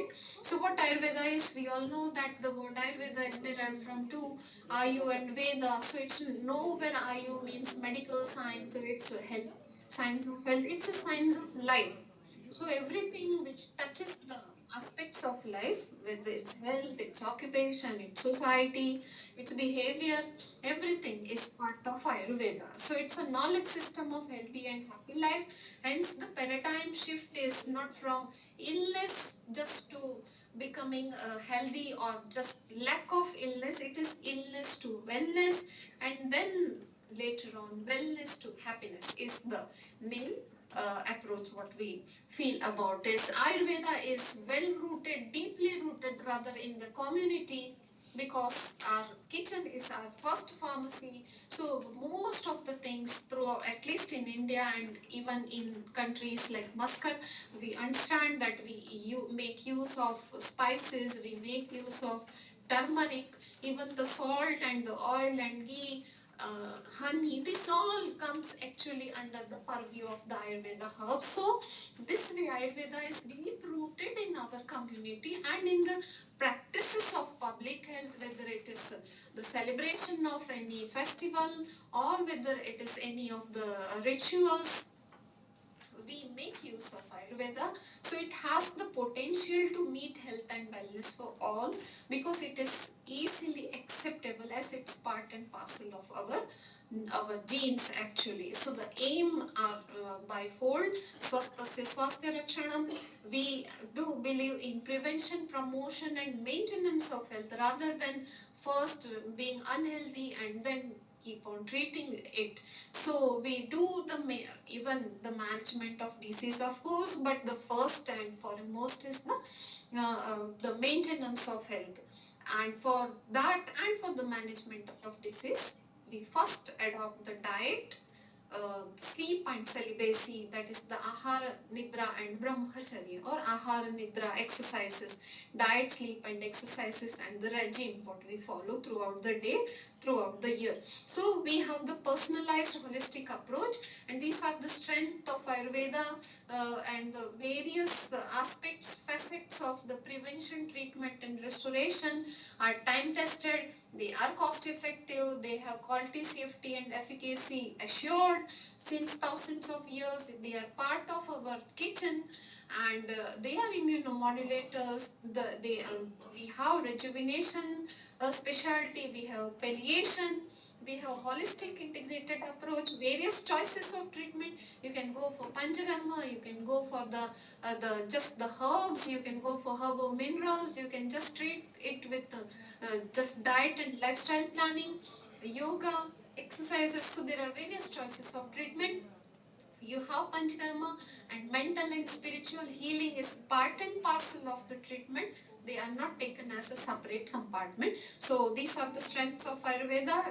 Going further, we have a comprehensive definition of health, which WHO has also now, they have also accepted it, and it is accepted by community.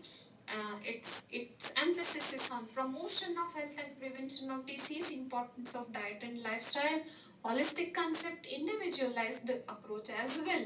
It's not that we forget the individual concept. We always see the person as part and parcel of the society and part and parcel of the planet, but at the same time the person is unique in terms of prakriti, age, many things. So that's how the individual approach is there, universal approach is there. We stress on public health and eugenic through Sadavrutta. The behavioral aspects have been, advices have been given in terms of codes and conduct, use of natural products. My previous speakers were talking about multiple areas of clinical strength like the diabetes, hypertension, metabolic diseases, obesity, the current affairs these days. And unique therapeutic approach we have through preventive, promotive, predictive, participatory as well as curative approaches. These are the 8 clinical specialties which treats the person as a whole, and the revolves around the cause, effect and the management. That's what we call it as Hetu, Linga and Aushadha through biopurification, that's Panchakarma, maybe oral medication, diet, lifestyle, yoga, meditation, etc. So the ecosystem of healthcare management, that's what we call is Chatushpada, Chikitsa Chatushpada. There's 25% sharing is between the physician, medicine, the paramedical, nursing and the supporting staff and the patient as well. So everybody is here given a role, a participation in bringing back the wellness and happiness. So longevity is a way of life. So we do believe that we should be in tune with nature, and so the 24 hours can be very conveniently be divided and for a balance and harmony into 3 quarter parts, that is 8 hours each, so that there will be work-life balance. You can have time for your own self, you can have time for your occupation, and you can have time for the society, family, others. So core principles connecting Ayurveda, environment and well-being is the holistic approach, because we see a human being as miniature of the nature. We are nature's signature. So whatever is present outside in the exterior is present in the interior self as well. Like for example, Panchamahabhuta. So the balance of body, mind, senses and spirit can be brought about when you see yourself reflected in the nature. Nature or the environment is not just a backdrop, it is your integral component, and when you see it like that, you can never harm the nature, maybe for the purpose of treatment as well. So human is a microcosm of universe, and we believe in balance of three doshas. Three doshas are the functional expression of the panchama, of the penta elements present outside. So if anything that is harmful outside will immediately affect our inner self through the cycle of through this rhythm of three doshas. So we have the core principles of dinacharya, daily routine, and it has to be consistently practiced in tune with the sun cycle. So when to get up, wake up in the morning, when to sleep, when to eat, when to do exercise, and you should do the massage, how to take bath, what kind of clothes, how much to eat, when to eat, everything is part of the daily routine. We also keep ourselves in tune with the moon cycle based on the Ritucharya, that's the seasonal living. In different season, the regime has to be varied a bit, and of course, based on the individual person, it has to be again customized. So if it is a hot season, you can have normal water, you can stay into cool climate. If it is the winter season, then the hot water should be consumed, and similarly more spices should be added.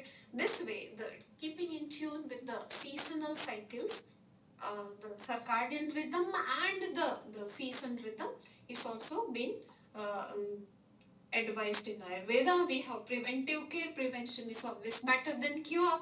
So if the preventive aspects is being taken care of, you may not need to go for the synthetic herbs. That's how we reduce the load of healthcare systems on the government. Customized care, as I already said, through the Prakriti, that is the individualized approach of after assessment of the physique and psyche of the individual person, whether healthy or is diseased. And the circular production, we make use of the natural products, unlike the modern day of just make and take and make and just dispose of.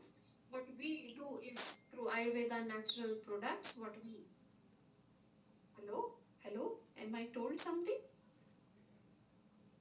So the circular production in which we make use of the natural products, like say, for example, for the brushing of teeth, we make use of the Ayurveda advocates the use of the natural products like the tender stems of the neem, that is, or the tender stems of babool. So that tender stems are biodegradable. After brushing the teeth, you can just throw it off and the nature will take care of it. But the plastic toothbrush, if we make use of, it becomes of course harmful to the, and everyone knows that it's harmful for the environment to degrade it. And other examples are plastic glasses. Instead, we make use, Ayurveda advocates the copper vessels, the steel vessels, or the water kept in copper vessels should be consumed. So this way, making use of the normal, natural, available products is the circular production advocated by Ayurveda. So there are other practices for sustainable well-being is told in terms of natural diet. The presenters, the previous speakers were talking about the seasonal eating. Whatever is available, please go for that.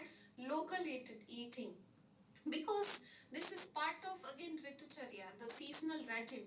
Based on the season, the nature produces various plants and fruits and grains, and hence is our Ritucharya is also according to in tune with whatever is available in nature in that particular season.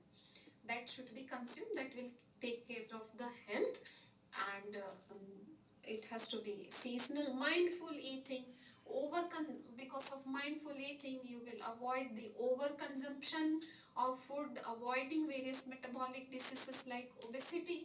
Ayurveda says and advocates a lot and says a lot about mindful eating. It is tanmana bhunjita, taking care of your own self. Atmana abhisamiksha, look at what your digestion capacity is, and it is plant-based nutrition, of course, not strictly. There are mentions of the other animal-based products for the nutrition purpose as well, but as far as possible, plant-based nutrition is more elaborated. This will avoid the carbon footprint of and this green gas evaporation and other the problems of the environmental hazards. The other practices for sustainable well-being advocated by Ayurveda is eco-friendly routines, as I told, waking before sunrise, oral hygiene, tongue scrapping, abhyanga. These are part of prevention, and then the person may not need to go for the medicine. Seasonal routine, mental and spiritual practices, we call it adravya bhuta chikitsa. You need not require any dravyas. You need not even require the herbs for the spiritual practices like yoga, meditation, pranayam, just the deep breathing in and out. These are all, the drugless treatments and important aspect of the well-being, that is psyche and spirit and the sensorial hygiene. So there are people were talking about this Vruksha Ayurveda, Mruga Ayurveda. We have veterinary Ayurveda upcoming branch. We too have the Vruksha Ayurveda herbal gardening can start in the public awareness. Some small kitchen gardens. Your kitchen itself is your first pharmacy. So this is what also is a part of sustainable well-being. Conscious consumption, I have already said that it has, Ayurveda says about the eco-friendly and conscious consumption, and Sadhavritta is the codes and conduct of behavior for the harmony with each other, with the people, with the society. So Ayurveda's relevance in the modern world, it is timeless wisdom. As the world seeks natural, grounded solutions, Ayurveda's ancient wisdom offers a sustainable path to renewed health. It addresses modern challenges like lifestyle diseases, managing stress, promoting balanced life in a fast-paced world. Alignment with the global goals of sustainable development, goal 3, that is good health and well-being, Ayurveda promotes preventive care and sustainable lifestyles. Innovation and integration is also these days coming up like anything. The future of Ayurveda lies in integrating its traditional essence with modern technology to amplify its reach and efficacy, making it even more relevant for today's health-conscious population. So these are the benefits of the Ayurveda-inspired sustainable lifestyle, where the four facets were there. The same four facets is being taken care of. You have enhanced personal well-being, and that ultimately leads to the resilient community well-being, and environmental stewardship is also seen. So environmental integrity, human health and well-being, and robust resilient economy societies are seeing. So the take-home message is Ayurveda is a time-honored holistic system of healing that offers a path. Just a minute, please. That offers a path to sustainable well-being by addressing the interconnectedness of mind, body, and spirit. It promotes long-term health through balanced living, personalized dietary lifestyle practices, nature-derived therapies that treat root causes and not just the quick fixes or the symptoms alone.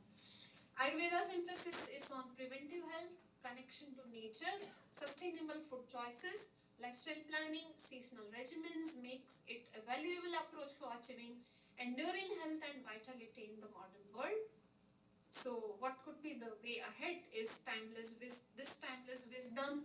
As the world seeks natural, grounded solutions, Ayurveda's ancient wisdom offers a sustainable path to renewed health. It addresses the modern challenges for combating lifestyle disease, stress, and balanced life in a fast-paced world today. Alignment with the global goals, so we have already seen the Sustainable Development Goal 3, and innovation and integration is the way ahead, is the future of Ayurveda. It can be this wisdom, the ancient wisdom or the traditional essence can be integrated with innovation of the modern technology or the modern consciousness to amplify its reach and efficiency, making it even more relevant for today's health conscious population. So with this, thank you so much. I once again thank all the audience for their patience and giving me an opportunity to be over here in front of you on behalf of All India Institute of Ayurveda, New Delhi, and on behalf of Ministry of Ayush. Once again, thanks to the Embassy Muscat and this Oman Health Exhibition and Conference authorities. Thank you one and all.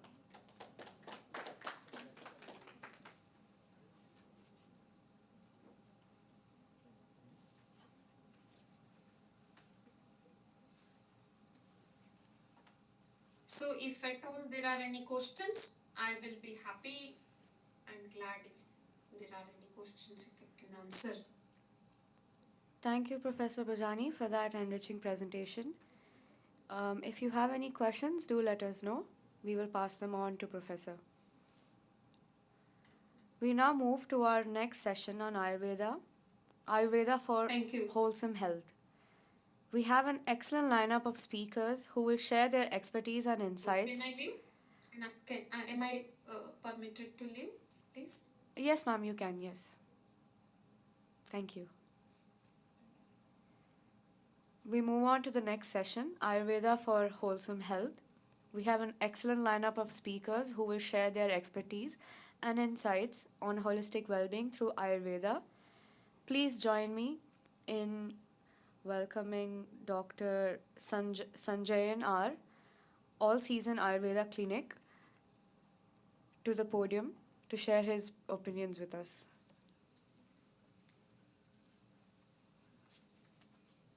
Excuse me. Hello, Namaste. Assalamu alaikum. Good afternoon. Dear friends, I am Dr. Sanjay from All Season Ayurveda Clinic. Dignitaries, His Excellency, and dear friends and the members of Ayurveda fraternity. I think in the afternoon after the food and everything, all are feeling tired. Many of them. Could you please all just stand up for 1 minute and sit? Just please. Everyone is looking tired and so just please. Okay, those who are able to stand up, just okay, can sit. Thank you very much. Thank you. First of all, let me thank the embassy for organizing this event for the Ayurveda Day. And I was thinking, this topic from the morning, many people are discussing. So what I have to say new? That's the main thing. So a lot of the subjects repeatedly, many speakers said. So what I have to avoid, what I have to say, that's a little confusion. So anything is repeating, please forgive me for that. So can I have the slides? So Ayurveda is practiced since more than 5,000 years, many people said. And Ayurveda Acharya Susruta is the father of modern surgery. Ayurveda is actually a complete system of medicine. So you all know that Ayurveda, the term Ayurveda came from two words, Ayu and life, Ayu and Veda. Ayu means life and Veda means knowledge. Can I have that control?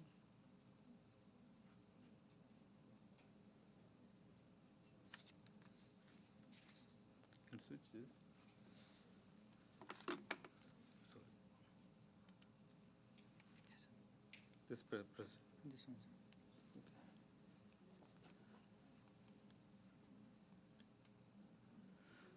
So this is knowledge of life. See, in Ayurveda, the function of Ayurveda is Hida, Hidam, Sukham, Dukham, Ayu. Ayu is Hida of Ayurveda and Ahida of Ayurveda. Sukha and Asukha. That's and Manamta. It's measure, its length, duration, and how to sustain, how to nourish, and what is suitable and what is unsuitable. It's mentioned in Ayurveda.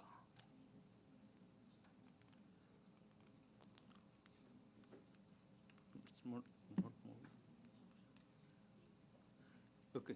According to Ayurveda, Ayurveda actually treats Sharira, Indriya, Sattva, Atma, Samyogo, Dhari, Jiva. Sharira, the body, Indriya, senses, Sattva, mind, and Atma, soul. So Ayurveda is not only treating the body, physical body, living body, it's treating Sharira, body, Indriya, senses, and Sattva, mind, and soul. So modern medicine is not considering soul, it's considering mind, but it's not considering soul. I don't know. Okay. This button is next. This is for previous slide. Okay, this is pressing. It's not coming. Okay, sorry for the interference. Okay. In Ayurveda, it mentions Chikitsadhikrita Purusha. So the person who is coming for treatment, it's having 24 principles, 24 tattvas, Chadur Vimshati tattvas. Okay. They are one Avyakta, the unformed or unmanifested. Then Mahani, the intellect, Ahangara, ego, the I. Then Panja Tanmatra, the 5 elements, Prithvi, earth, up, water, Tejas, fire, Vayu, air, Agasha, ether, space. And then 11 indriyas, 5 karmendriyas and 5 jnanendriya, and mind is ubhayendriya, manas. Manas or mind is ubhayendriya. Karmendriya, for the physical function, vak, mouth. Vak, pani, padam, payu, upastham. Vak is mouth, pani, hands, padam, legs, payu, anus, and upastham, genitals. Jnanendriya, sensory organs. Shabda, sparsha, rupa, rasa, and gandha. Sparsha is sound, sparsha is touch, rupa vision, rasa taste, gandha smell. Mind is both karmendriya and jnanendriya. For consultation, a patient approaches, we consider these aspects. Dushya, Desha, Bela, Kala, Anala, Prakriti, Vaya, Sattva, Satmya, Ahara, Avastha. These all things we will consider. So, Dusha is the body humor, like Vada Prakriti, Pitta Prakriti and all. Vada, Pitta and Kapha, the tissues, Dadus, Sapta Dadus, Desha, place, where it is originated, and from which part the patient came, depending on the domicile, the place of the patient, there will be difference in the diagnosis, difference in the medication, difference in, there will be a lot of difference. Then Balam, strength of the body and strength of the disease. Then Kalam, time. Time, season, it comes season, duration. Then Analam, fire, digestion, metabolism. Then Prakriti, body constitution. Vada Prakriti, Pitta Prakriti, Kapha Prakriti, and Samsarga Prakriti, and Sannivada Prakriti, Tridoshaja Prakriti. Then Vaya, age. Sattva, mental strength. Satmya, the habits and which food they are consuming, what are the good food, what are the bad food, all these things are considered. Then Avastha, stages of health, disease, and situation of the patient. Some of the important concepts of Ayurveda. Panchabhuta theory. This from the morning, all are hearing this Panchabhuta theory. The Panchabhutas, Prithvi, Abh, Tejas, Vayu, Agasha is formed. So fire, air, water, fire, all these things are the Panchabhutas. So I am not explaining it. Prithvi, earth, up, water, all these things. Then Tridosha theory, that also everyone heard this. Vada, Pitta, and Kapha. Prakriti, body constitution, Dadu, Sapta Dadus. Then the concept of mind also is unique to the Ayurveda. The connection between body and mind is considered as Sapta Ajya Khadayoriva. So the vessel, container and content. If the container is hot, contents also will become hot. Then another important concept is soul. So Atma is important in Ayurveda. It's mentioned that while conceiving also the soul is entering the womb. And also another concept is influence of planets. So depending on the planetary position, the disease, the disease stages will change, and depending on each person's natal chart, there will be some prone. They will be prone to some diseases. That is mentioned in Ayurveda. And Shat Chakras. Ayurveda also mentions about Shat Chakras. They are not any anatomical points. They are the subtle energy points like Mooladhara, Swadhisthana, Manipura, Anahata, Vishuddhi, and Ajna Chakra. This is more explained in Yoga Shastra. Then the concept of Marma. There are 108 Marma in our body. So vitiation of doshas to the marma points will lead to chronic diseases, and also injury to the marmas will lead to lot of diseases. So there is 3 main marmas like Shiro, Hridaya, and Vasti, that is brain, heart, and kidney, and ureter and bladder system. So these are the 3 marmas, and 107 marmas are totally there. These vital points, if you get injured, you will get more diseases, and it will be difficult to treat. Then another concept is Dinacharya. Dinacharya, the previous speakers also explained in detail about daily routines, when to wake up, Brahme Muhurte, Uttishte, Sosto Rastartham Aisha. Sosta, those who want to be healthy, he should wake up in the early morning, like 3:30 or 4:30, that's the Brahma Muhurta. Then the Davana, all these concepts, daily routines, Snana. And also in Ayurveda, it mentioned about who should avoid this head shower, all the daily routines, snana gunas, what's the qualities of showering, who should avoid. All these things are explained in detail. I am not going into detail, and the importance of Vyayama also mentioned. Then Vegas and the natural urges. So there are natural urges which should not be controlled. Vegana Dharet, Vada, Venmutra, Shavatrachudam. So each disease is natural urges. If you are controlling, you will get diseases, and if you are eliminating it in proper time, you can avoid unnecessary diseases. Many of the diseases are formed by roga sarvebi jayante vega udirana jarane. When you initiate the urges which is in improper time, and if you are stopping the urges, that also causes diseases. And there are urges that you can control. That's manovegas. Dharetu sadavegan hidaishi pretyachehaja lobha ersya dvesha matsarya ragadina jidendriya. Lobha, greed, ersya, hatred, raga, too much desire. These things should be avoided. Then definition of health according to Susrutaracharya. Samadosha. Samadosha, samagnischa, samadadu, malakriya, prasanna, atmendriya, manaha, sosta ityafidiyade. Samadosha is the balance of body humus. Samagni is good digestion, metabolism. Samadadu, well-balanced body tissues. Sama, malakriyas, proper elimination of body waste. Prasanna, atma, indriya and mana. So the senses, mind and soul should be having the clarity. 8 branches of Ayurveda. This mentioned Kaya, Bala, Griha, Urdhvanga, Shalya, Damshtra, Jara, Vrashan. So in the earlier days itself, these 8 branches were highly developed in Ayurveda. Kaya is general medicine, Bala is pediatrics, Griha Chikitsa is psychiatry, Urdhvanga is eye and ENT, Shalya is surgery, ortho, Damshtra is toxicology, Jara, geriatric, rejuvenation, Vrisha is aphrodisiacs. So I didn't go in detail because many of the topics were covered by previous speakers, and if you have any doubt to anything to ask, you can ask and I will explain. Thank you very much.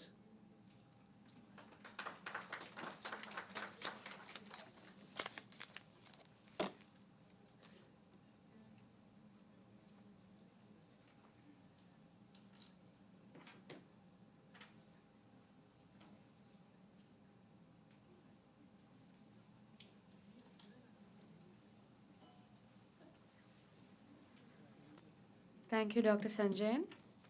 I would now like to call Dr. Shuchi Raj from Kottakkal to share her opinions.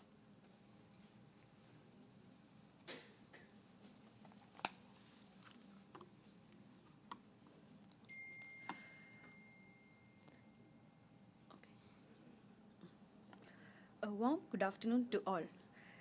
Respected excellencies and dignitaries present over here, distinguished guests, staff of the embassy, and my dear friends. Let me introduce myself. I am Dr. Shruti Raj, representing Kottakkal Ayurvedic Center, Soha, Oman. On behalf of Kottakkal, I consider it as my privilege to speak on the topic Ayurveda for wholesome health. Through this, my aim is to highlight how Ayurveda, with its holistic and preventive approach, can offer sustainable solution for modern health challenges. Ayurveda for wholesome health. Health is more than the absence of disease. True health is a state of balance in mind, body, and spirit, a feeling of harmony within ourselves and with the world around us. This holistic view has been since in the heart of Ayurveda, India's ancient system of natural healing for over 5,000 years. What is wholesome health according to Ayurveda? In Ayurveda, health or a healthy person is defined as a perfect balance of three doshas, Vata, Pitta and Kapha, with proper functioning of the digestive fire Agni, balanced tissues, physical parameters, senses and a mind that is calm and joyful. Wholesome health is not just physical strength, it is vitality, mental clarity, emotional stability and spiritual peace. The 6 dimensions of health includes physical, environmental, spiritual, social, emotional and intellectual. As we all know, Ayurvedic treatment is based on the principle of eradicating the cause of illness. It's not just symptomatic. Ayurveda seeks the root cause of imbalance. Each individual is unique and Ayurveda offers personalized solutions. Ayurveda text has emphasized on well-being of the persons through various methods like Dinacharya, Ritucharya, Panchkarma, Rasayana, etc.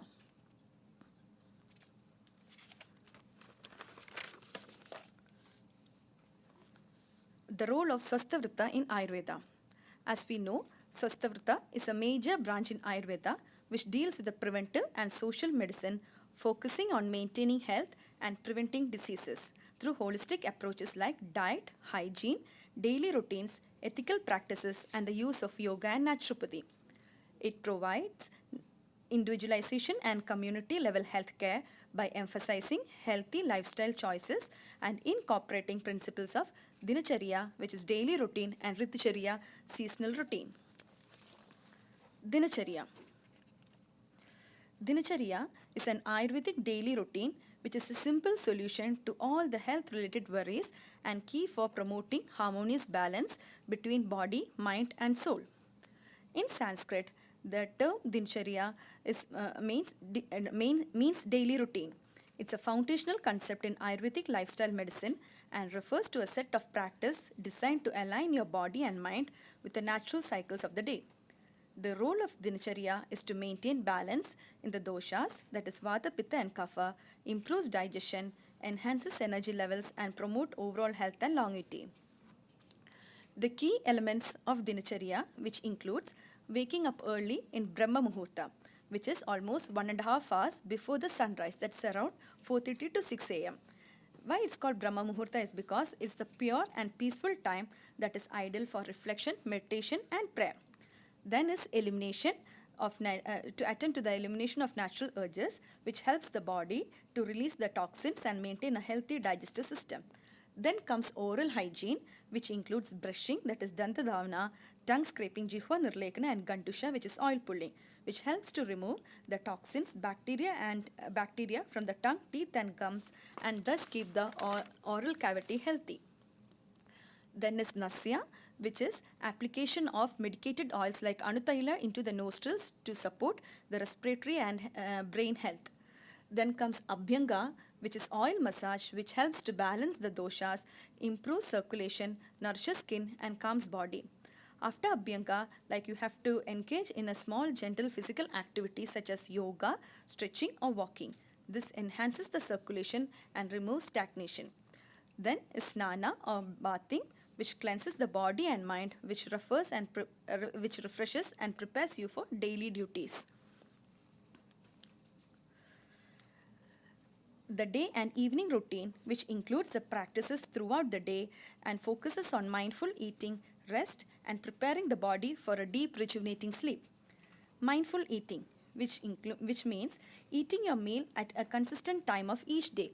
The lunch, it should be the largest meal as your digestive fire Agni is strongest during the midday, that is the Pitta period. Dinner, it should be lighter and eaten earlier in the evening to allow proper digestion before bed. The sleep, which is the most important thing.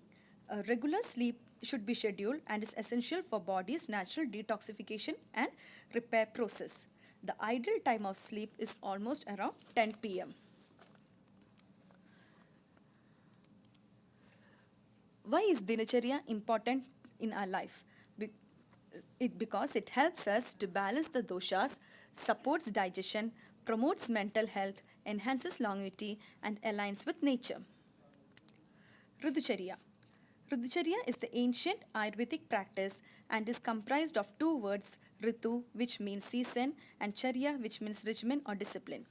Ritucharya consists of lifestyle and Ayurvedic diet routine to cope with the bodily and mental impacts caused by the seasonal changes as recommended by Ayurveda.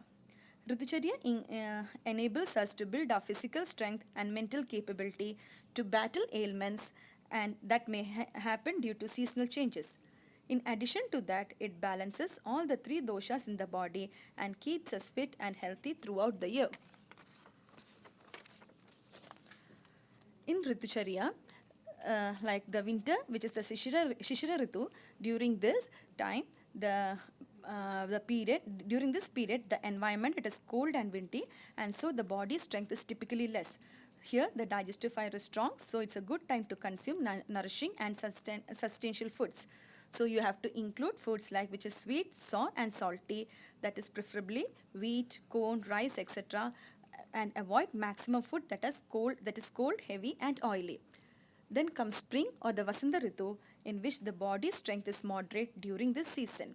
So you have to focus on food which is easily digestible, which is bitter, pungent and astringent in taste, such as barley, honey and roasted meals. Avoid maximum food which is cold, heavy and sweet.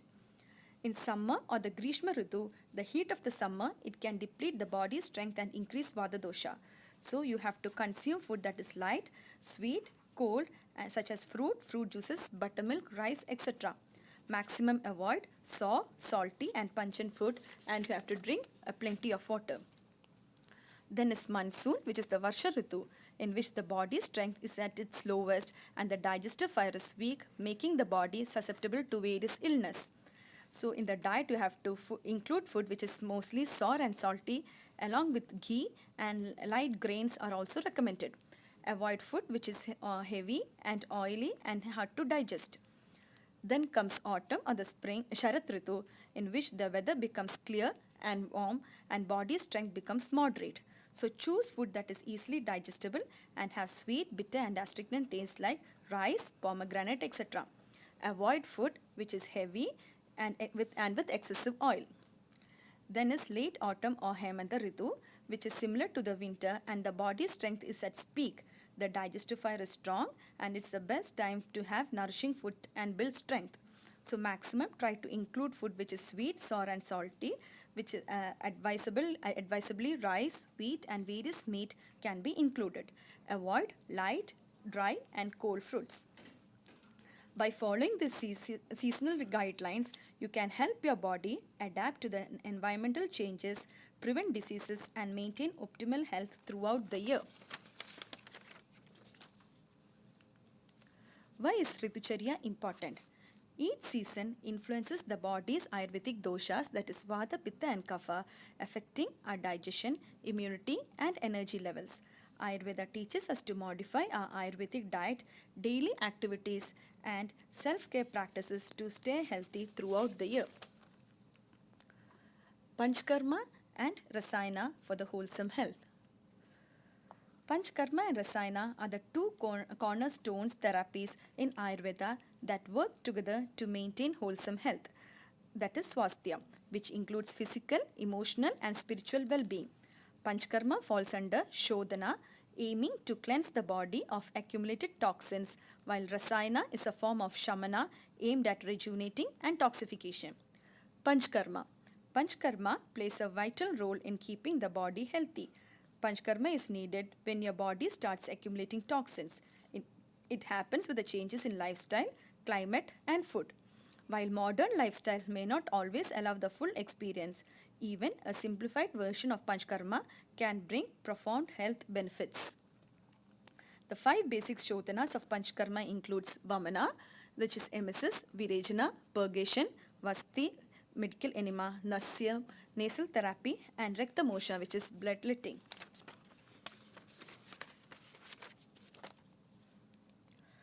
In present era, the diseases are mainly due to indigestion, which leads to ama formation, that is disturbed homeostasis, resulting in the decreased nutrition and immunity and impaired excretion of waste.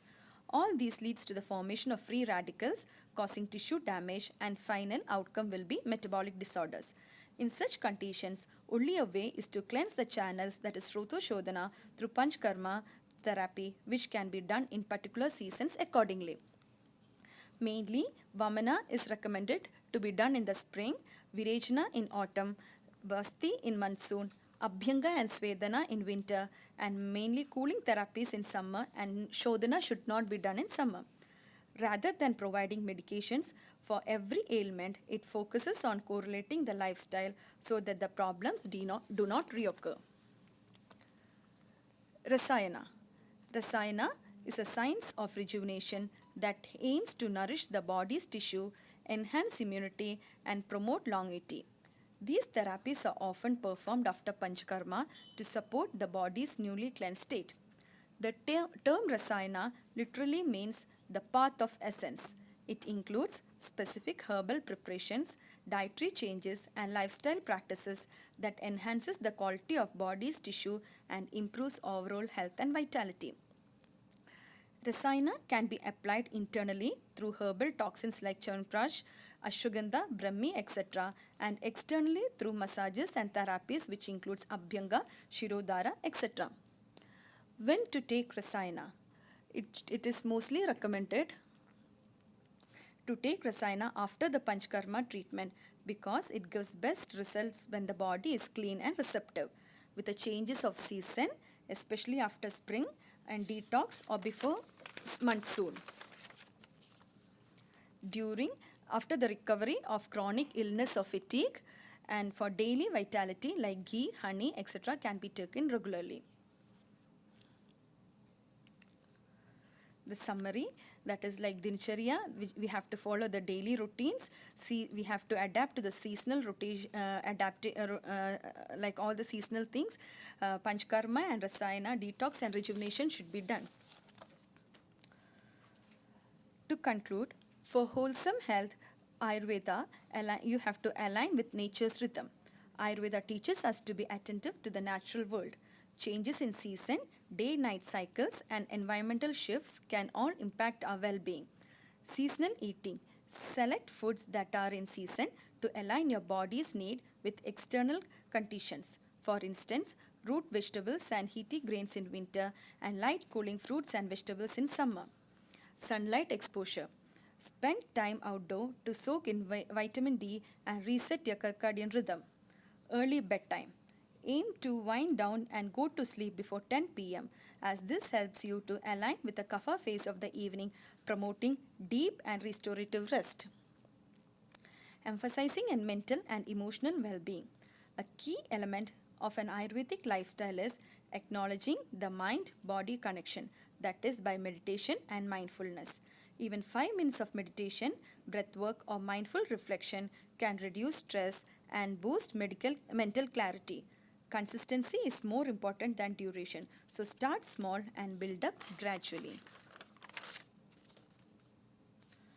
A sincere thanks to the Indian Embassy for gracefully hosting this event for our continuous for your continuous support in promoting Indian cultural and traditional knowledge system on a global platform.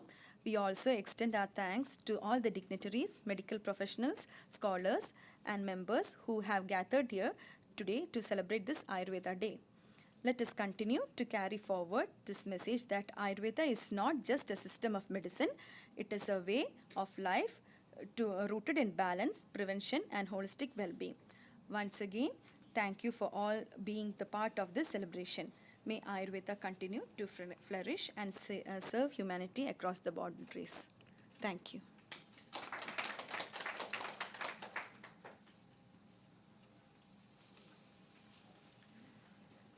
That was Dr. Shruti Raj from Kottakkal Ayurvedic Center. Thank you, ma'am, for that presentation. Before we proceed with the rest of this session, I would like to call Mr. Karanbir Singh Chauhan, Second Secretary, Commerce, Press and Information Department from Embassy of India, Muscat, to present a small token of our gratitude to Dr. Badriya Alaremi, founder and chairperson, Future Health, and spouse of Omani ambassador to India.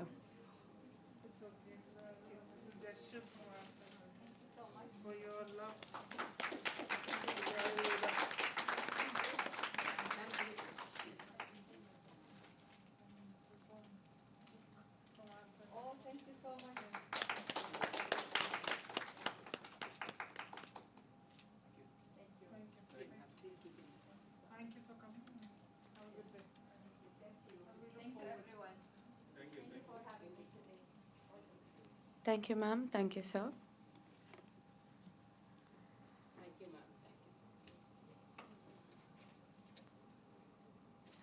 I would now like to invite our next speaker, Dr. Pavan Godatwar, to proceed with his presentation and share his insights with us.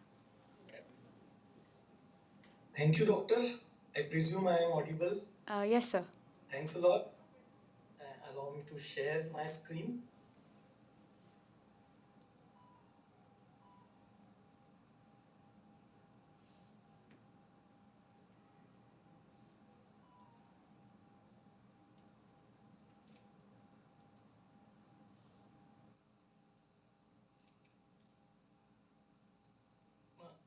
Are the slides visible? Yes, sir. So, thanks a lot for inviting me, His Excellency Ambassador and Embassy of India, Muscat. I offer my greetings and for the celebrations of the 10th Ayurveda Day, which is a landmark event which is happening today. We all know that regarding this, I thank my previous speakers who have spoken of so many different aspects of Ayurveda. I would like to draw your attention to this quick Vedic story.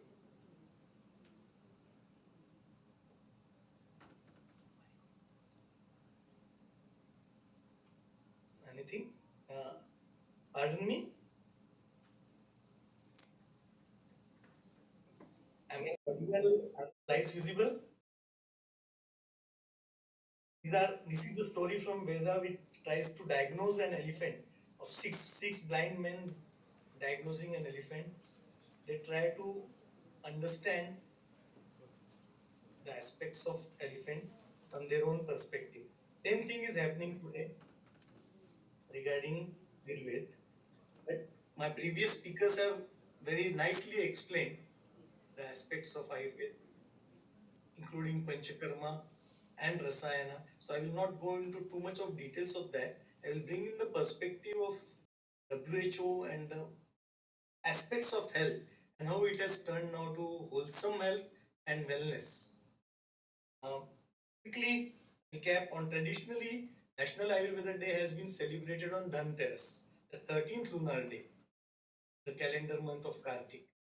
This date was chosen because it is believed to be the birth anniversary of Lord Dhanvat.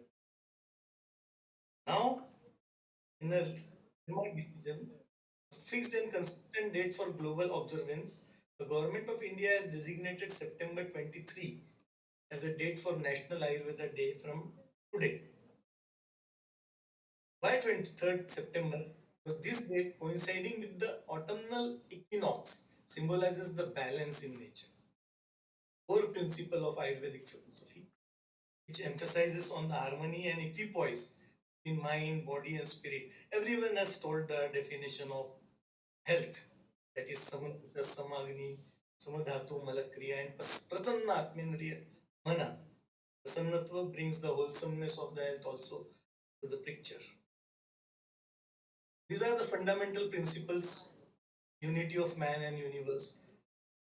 We all know the Panchamahabhuta theory as well as the biological applications of the Panchamahabhuta theory, Vata, Pitta and Kapha.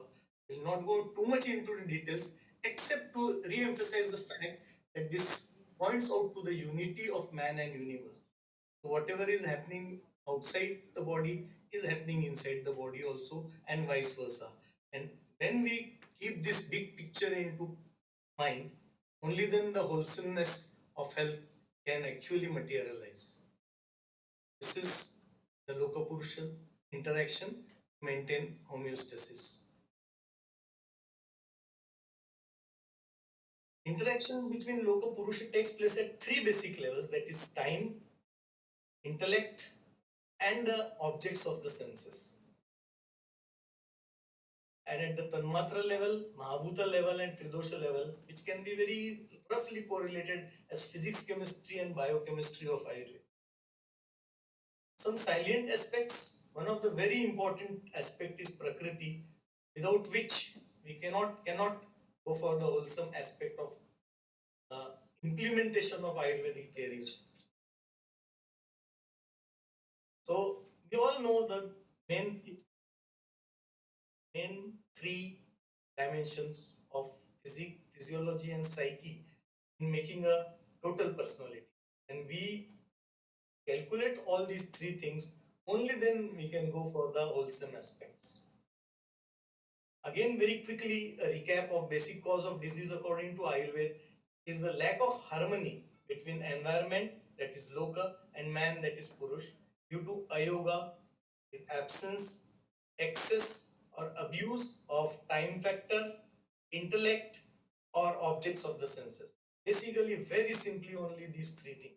Either it is the absence or excess or mithya yoga, abuse. So if we keep these things in mind, then mindfulness, as my previous speaker has very nicely brought into picture, can deal with the aspects of health and the wholesome aspect of it. At more practical levels, Vikriti is defined as morbid taste of doshas. Avikriti and Vikriti are the two states of doshas in the body, and Ayurveda impacts at all these levels. State of health is just seen as the tip of the iceberg. Actually, there are lifestyle level, behavioral levels, psychological and motivational level, and then there is the spiritual being and the major aspects which are within ourselves. So just looking at the state of health is not being very wholesome. Look at the health. We have to look at the lifestyle also, the behavioral level, and everything is impacted and can be corrected by Ayurveda. As very ably told by my previous speaker, Dinacharya, Rutucharya, Rasayan, when we bring into Vajikaran also, everything impacts these so many different levels. When we go through the details of these, balance is states of being which includes calmness and relaxation, and imbalance are the states of being which include stress, fight, flight, or freeze syndrome. There are in this, when we see this physical comfort, at calmness, balance level, it is comfort, and at imbalance level, it is discomfort. Mind state, anxious is discomfort, and ease is the balance. This is the samatva and asamatva. And at all these levels, when we come to think of it, and many of you are experts in Ayurveda, it seems, so very nicely, Ayurveda can deal with all these levels. Interpersonal communication, openness to new ideas, breathing rate, just by mindful breathing, Sudarshan Kriya sort of things, or meditation, calculated breathing, Namari, pranayam, everything can very easily control the imbalance or state of stress, bring back to calmness and relaxation. Again, re-emphasizing the three pillars, Ahara, Nidra and Brahmacharya, that is regulated sexual activity. Very, very easy, and most of the problems of the modern life are taken care of. Very quickly taking you back to some of the models of health from the point of view of WHO. Biomedical model of health says a state characterized by anatomic, physiologic, and psychological integrity, ability to perform personally valued family, work, and community roles, ability to deal with physical, biological, psychological, and social stress. So many different aspects are there, which are very ably dealt by Ayurvedic therapy. It is, but one major flaw here also is a word called state. What WHO says, health is a state of complete physical, mental, and social well-being, and not merely the absence of disease or infirmity. We all know these definitions, but there are certain three more paragraphs to it. The enjoyment of highest attainable standard of health, health of all people, and the achievement of any state in the promotion and protection of health is of value to all. What I want to emphasize again is that highest attainable standard of health is one of the important factor, and the first clause, whether it had been so intended or not, was quickly picked up as a definition of health. We all know that this is the definition of health, while it is actually not. Few notice that it conflicted with the next principle in as much as the highest attainable standard of health suggests a flexible threshold of health. But the definition itself sets that threshold complete. Implicit in the preamble as a whole was a view attributed to H.E. Sigrist that health must be more than the absence of a problem, it must also be something positive. From these thoughts come the concepts like wholesome or wellness. Concepts of health and disease states that it is state, it is not a state, but actually it is a process. Therefore, there are so many different aspects have a control to reach the wholesomeness of it. The extent to which an individual or group is able to realize aspirations and satisfy needs and to change or cope with the environment, health is a resource for everyday life, not the objective of living. As said by Ayurveda also, that it is a sadhana. It is a positive concept emphasizing social and personal resources as well as physical capacities. So there are again very interesting social determinants of health. Healthy People 2020 gives more prominence to social determinants of health. So determinants of health can be personal, socio-economic, and environmental. Then there are different models, biopsychosocial model of health, which has mental health its center, and social and economic determinants of health, environment in which people are born, live, learn, play, work, and age, very different aspect. I hope you know these kind of terms and these references of Indian culture. Same person when born in a different circumstances, an orphan, a coolie, or a don, or somebody very powerful, can be lead very different social and economic determinants of health. There is another social model of health. I will not go too much into detail of this, but age, sex, individual lifestyle factors, social and community networks all impact. And at this center is these are the concepts of Dinacharya, Rutucharya, Rasayan, Vajikaran of Ayurveda. Environment, lifestyle, human biology, health organizations all impact the person. But just one take home message, please look at this Mikrich model of health. Health is a dynamic state of well-being, characterized, first time this well-being word is coming, characterized by physical, mental and social potential, very interesting dimension, which satisfies the demands of a life commensurate with age, culture and personal responsibility.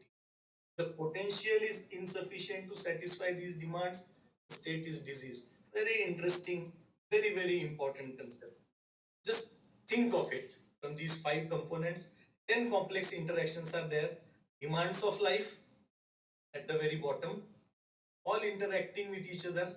Biologically given potential. I hope you are understanding this. Personally acquired potential, social determinants of health, environmental determinants of health. All impacted by each other, different levels.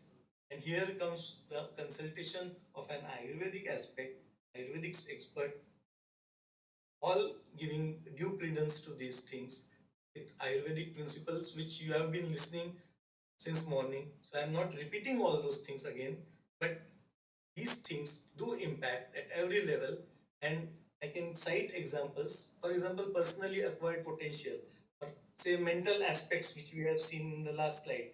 Just think of it as an Ayurvedic toolkit. Be calm, just Shirodhara and so many different things can bring a person from a terrible state, almost trivialized state of Plutchik's dimensions, psychosocial dimensions. There is lack of time, so I cannot go too much into the details of that. I will be happy to take some questions on these aspects. Health and disease concepts, empirical judgments about human physiology, and normative judgments about human behavior or well-being. When we think of it from an Ayurvedic expert's point of view, both these aspects have enough things from Ayurvedic paraphernalia. For Ayurvedic point of view, Ahar, Nidra, Brahmacharya, very easily deal with human physiology, and then normative judgments about human behavior or well-being, we can go for the Ayurvedic consultations on mind-body dynamism. The general theory of ill-being would be as desirable as the theory of well-being. Very quickly, I would like to bring to this illness-wellness continuum. Premature death to high-level wellness. There is disability, symptoms and signs, and awareness, education and growth. At every level, disability or symptoms and signs, we all know Ayurvedic therapy can do wonders, but then there is this wellness paradigm also, where awareness, education and growth about the lifestyle, dinacharya, rutucharya, mindfulness, meditation, yoga, all can lead to higher level wellness. And this is nothing but the disease management, to risk factors management, to healthy population prevention, and this is the whole health, this is wellness, taken together is the wholesome health. Global Conference on Health Promotion had brought in so many different things. I will not go into too much of details, but previously it was called Millennium Development Goals. Each one was very important. Then came the Global Sustainable Development Goals, which were supposed to be from 2015 to 2030. They are universal, socio-economic and environmental, domestic investment, private flows and aid, and official statistics and administrative data was the focus of earlier goals. But now it is big data. We all know AI and machine learning and everything have come into play. Citizen-generated data, geospatial and earth data, open data and more. Sustainable Development Goals, 17 SDGs, 169 associated targets, and 230 indicators. Beautiful. Nothing can be more wholesome health than these 230 indicators. So, universality is one of the most important principles. It is recognized that the goals are interconnected in a system. We cannot aim to achieve just one goal. We must achieve them all. This is integration. And then there is the transformation. Finally, it is widely recognized that achieving these goals involves making very big fundamental changes in how we live on earth. That is the One Health concept also. Very, very important. Already very detailed in Ayurveda that everyone impacts everyone. Purushoyam Loka Samhita. Each goal is important in itself. Very importantly, they are all interconnected. Sustainable, that is the wholesome health. For the goals to be reached, everyone needs to do their part. Governments, private sector, civil society, people like you and me. I thank Meera Bhojani ji also. And here I end with a very beautiful share by Mirza Ghalib. If you understand this, उनके देखे से जो आ जाती है मुंह पर रौनक, वो समझते हैं कि बीमार हाल अच्छा है. Thank you very much. I would like to end with this microbiome aspect also, as other ecosystems, they make us healthy or not. So wholesome health should have this concept of ecosystem, like microbiomes, also into consideration. I hope I was able to give some of the concepts of WHO and wholesome health from WHO point of view. Thank you very much. I welcome any questions. I hope I was within the time.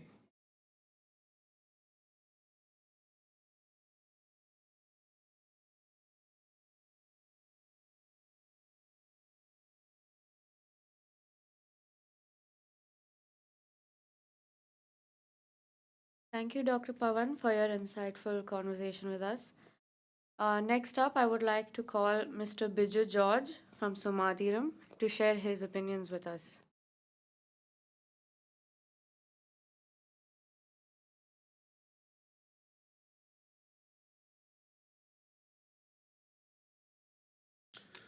Good evening, everyone. And first of all, I would like to thank Indian Embassy for organizing such an event, appreciating Ayurveda and taking Ayurveda across the globe. So today I'm going to talk about wholesome health through Ayurveda from a layman's point of view, not from a doctor's point of view or from an academic point of view. So I hope it will be pretty simple, and so everyone, the public, can understand what is Ayurveda. So what is Ayurveda? It's very simple. There are two words, as all the doctors mentioned earlier, Ayur and Veda. Ayur means life, Veda means knowledge or science.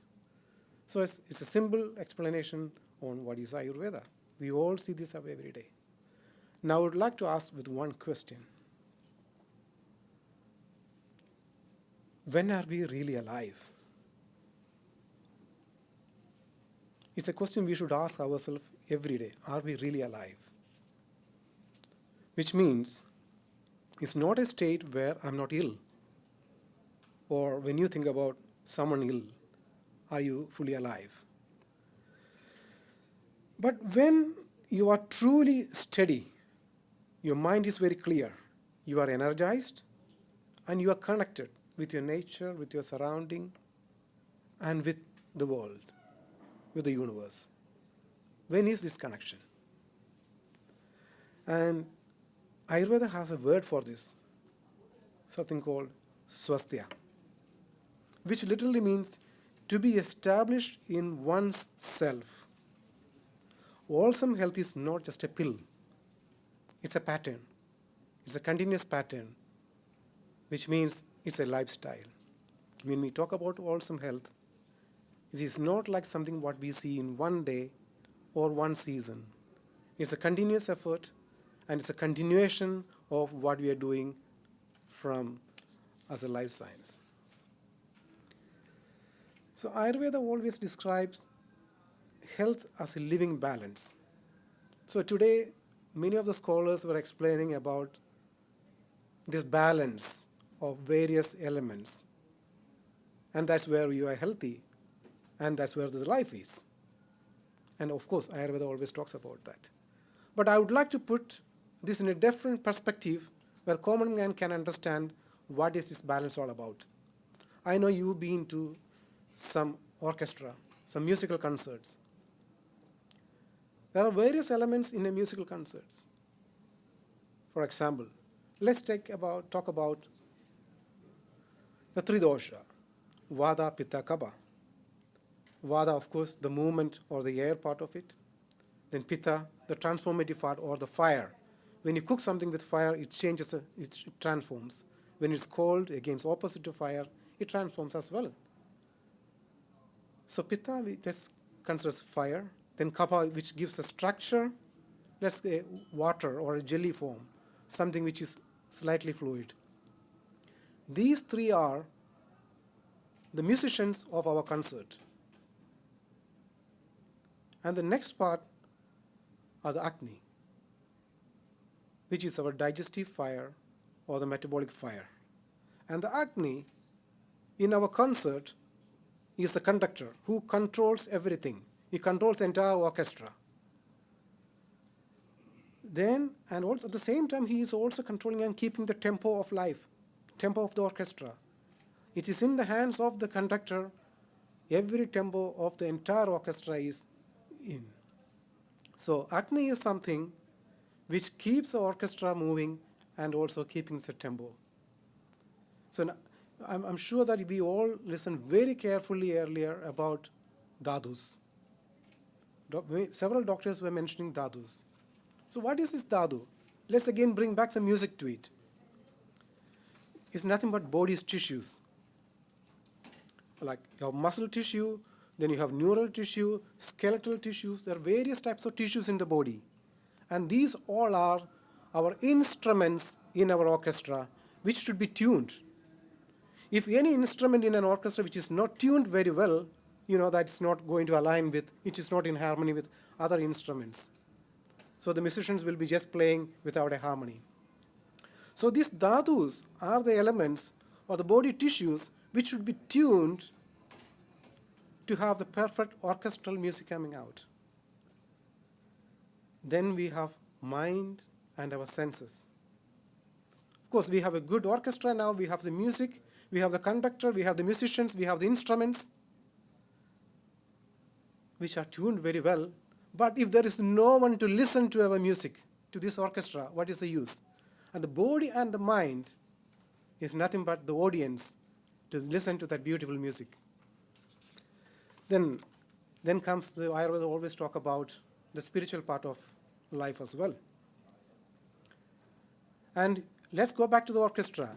Usually the orchestra is, or the music is conducted in a nice auditorium, or a music hall, or an opera house. If the acoustics, the sound control, the sound echo, everything is not controlled very well in the auditorium, then the music will not be highly appreciated. So the spirit part, or the spiritual part of Ayurveda is actually nothing but the acoustics of the auditorium or the music hall, which means it gives some meaning to life, meaning to the orchestra. And there is a purpose for the orchestra, purpose for life, and also as a peace. At the end of the day, whatever we do, what we do in life, our life, the ultimate aim is to have peace. If we don't have that peace, then what is the purpose of life? So, coming back to this orchestra once again, doshas are nothing but three musicians playing, Vada, Pitta, Kapha. Three musicians playing together, and Agni is the conductor of the orchestra, which keeps the tempo, and the dhadus, which are the body tissues, are the instruments to be tuned very well, to perform very well, to harmonize with the entire orchestra. And the mind and our sense, nothing but the audience who are attentive and calm. If a nice music is playing and the audience are not listening or are not calm, then there is no music coming out. No one there to listen. So our mind and sense takes that part. Then the spiritual part is the auditorium or the hall, which has the perfect acoustics without any echo. Whatever the musicians are playing, it will come to your ears. So these are the different parts of Ayurveda, different elements in Ayurveda. In a layman's language, I try to put from a musical point of view. But when there is imbalances, today several doctors are talking about imbalances in various aspects. Any imbalance happens in any of these elements, there will be noise, no music. So Ayurveda consider this is a state when you are not healthy. It's not only about illness. It's about when you are not healthy, when you are not here, when you are not steady, when you are not clear, when there is no mental clarity. That's a state which is against swasthya. So if the orchestra is playing very well and harmonized, there is no noise, we are at peace, and that state is a swasthya or the healthy state. So, then another important part in this entire orchestra, we need some energy for the orchestra, for the musicians, which comes from food. And food is the most important part in Ayurveda. Medicine or treatment is the last resource. Ayurveda always talk about the food as the first healer or the main healer. It all starts from the food. Several lifestyle diseases, the imbalances, starts from food. I'm not talking about the accidental issues, not talking about a chronic disease. It all starts from the food. So Ayurveda have a very good system with a branch to treat most of the diseases, most of the issues with food. And there are three golden rules when we talk about food. First one is hidam, second one is mitham, third one is rhythm. It's not the rhythm of the music, it's the ritu, which was mentioned by my previous speaker. So hidam means when you consume something It's not only mindful, it should be something you like, something your heart like. If you don't like the food what you eat, if your heart don't like what you eat, if your mind don't like what you eat, then it's not food. So it's not only about mindful eating, you are also feeding your mind with a happy meal. The happy meal is something which you feel happy, you're content with your food. So Ayurveda always talk about this hidam part of food. Second part, one is mitham, nothing but in moderation. The previous speaker was mentioning about the exploitation part of it. Are we really exploiting food? In a way, yes, we are. In the modern days, we are exploiting food because we are eating too much. And our body also don't need that much food. So Ayurveda clearly mentioned to keep all the balances of all the elements or entire orchestra, you are not supposed to eat too much.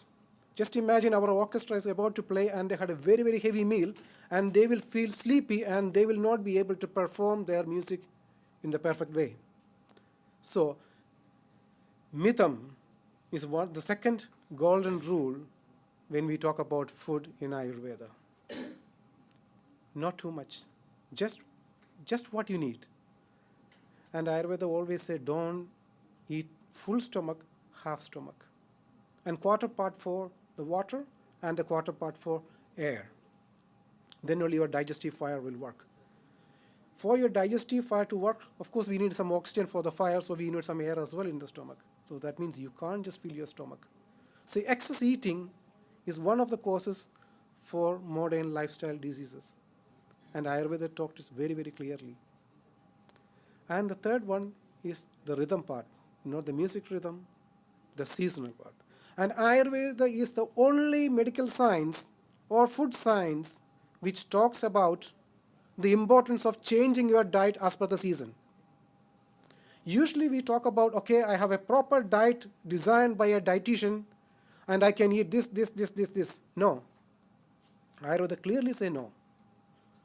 Because your body's metabolism changes very, very well as per the season. So the seasonal changes of diet is very well prescribed in Ayurveda. Only thing we have to just look back. Because now we are saying we are modern and we are always ready to look forward. Let's look back. What our grandparents were eating, that is actually meant for us, for our metabolism, for our genes.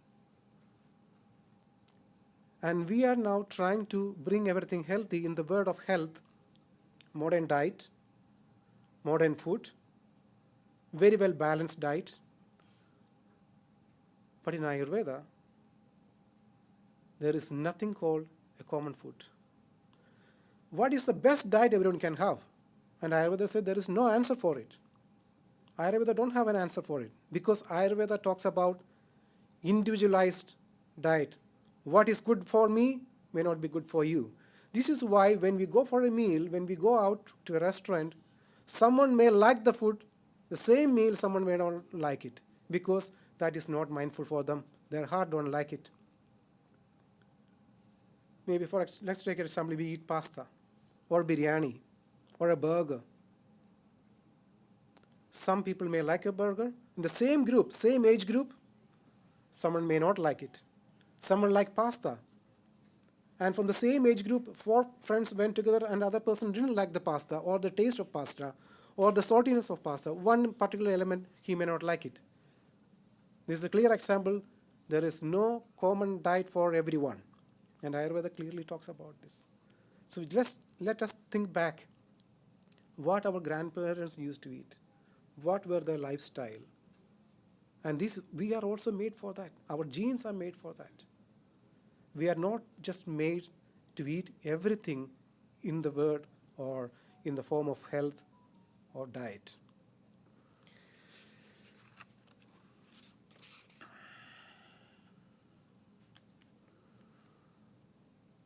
And my previous speakers were mentioning about Ritucharya and Dinacharya. Of course, for an orchestra also we need this. Our daily routine, what we do, are we aligned with the sunrise or the sunset. Now the modern medicine also very clearly talks about the importance of aligning your body with the circadian rhythm. And this is exactly what Ayurveda says. Wake very well before the Brahma Muhurta, during the time, so before sunrise you are there. You are there to receive the first rays of the sun. And the first few hours of the sunrise is the most important rays you are getting in your body, which to align your circadian rhythm, which will help your mitochondria to increase energy or to improve energy, which is proven by modern science. But Ayurveda doesn't talk about it in such a way because Ayurveda had a different parameter to check all those things. If we can have a similar dialogue on the same topic, thinking back how Ayurveda prescribed all those things or explained all those things, we can clearly understand there was a different mechanism or different parameter which Ayurveda took to explain all these small things. Similarly to the daily routine, the dinacharya, next one is the ritucharya. As we talk about the food in different season, this is a time where we keep our instruments either to rest or to repair. So the seasonal body care is very, very important, and Ayurveda very clearly says this. So to become healthy, it's not just we taking a pill or a medicine. And Ayurveda have different aspects of health. Of course, first one is the preventive aspect. That's where the food comes first. Then from the preventive aspect, it goes to the curative aspect of it. Then there we have the well-being aspect of Ayurveda. When we talk about wholesome health, these three parts are very, very important. But Ayurveda goes one step further, the sustainable part of it. The sustainable part of your health is also very, very important. So the curative, the preventive, the well-being, and the sustainable part of Ayurveda. When this comes, this all comes to the wholesome health. You've been such a great audience. Thank you so much, and thank you for the opportunity. And I hope I explained this in the layman's language rather than more an academic way. Thank you very much. Thank you.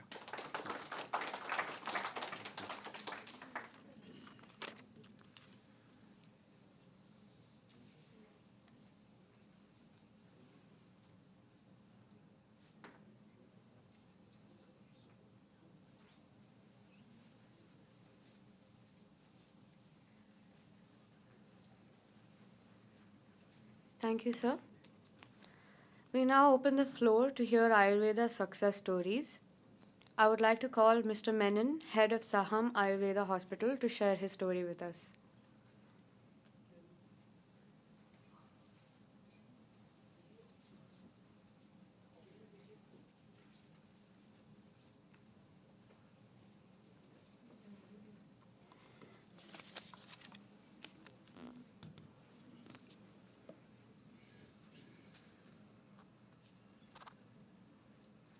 Good evening, everyone.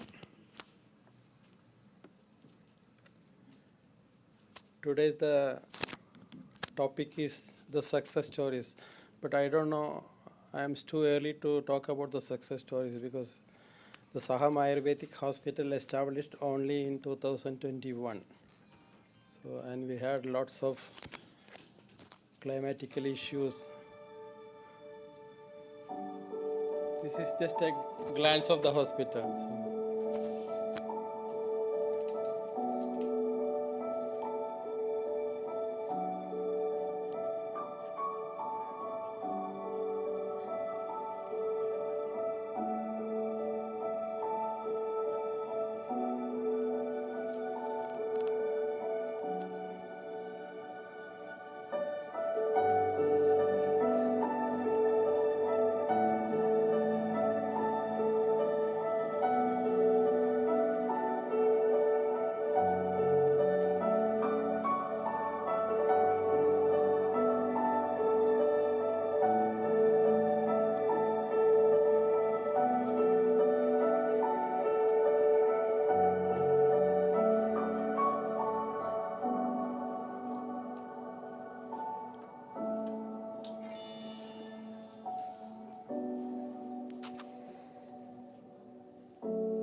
don't know, the video is not very clear, I believe.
So that's a property. So it's a long video, so I don't want to waste your time. So actually, when we bought this property in 2018, there was no idea what to do with this property. Of course, I am not a doctor, but of course, my grandfather was an Ayurvedic physician, so that's the smell I had all the time. So then I tried to convert into, of course, the COVID had a big issue.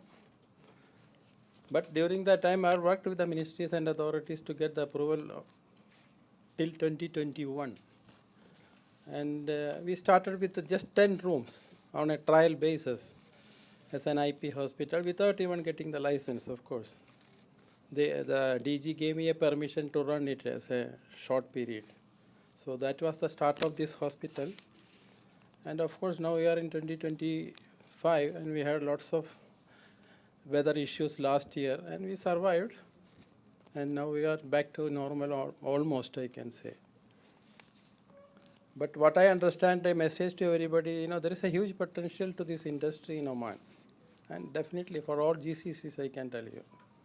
Because the next age is the rehabilitation. So everybody is focusing on that core area now. So there are more hospitals to come. It's not only Saham to grow. Then only the healthy competition will come. And then definitely Oman is the best place for that. I don't want to take the whole merit of this hospital because it's a teamwork of everybody.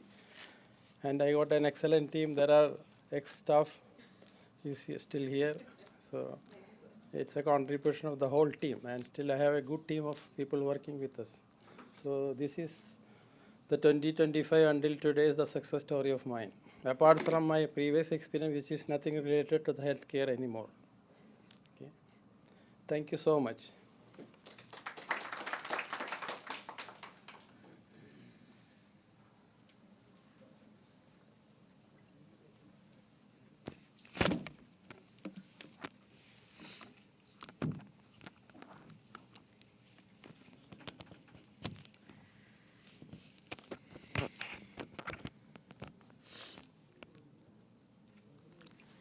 Thank you, sir. I would now like to call Dr. Bindu from Omani Rehabilitation Care Center to share her success story.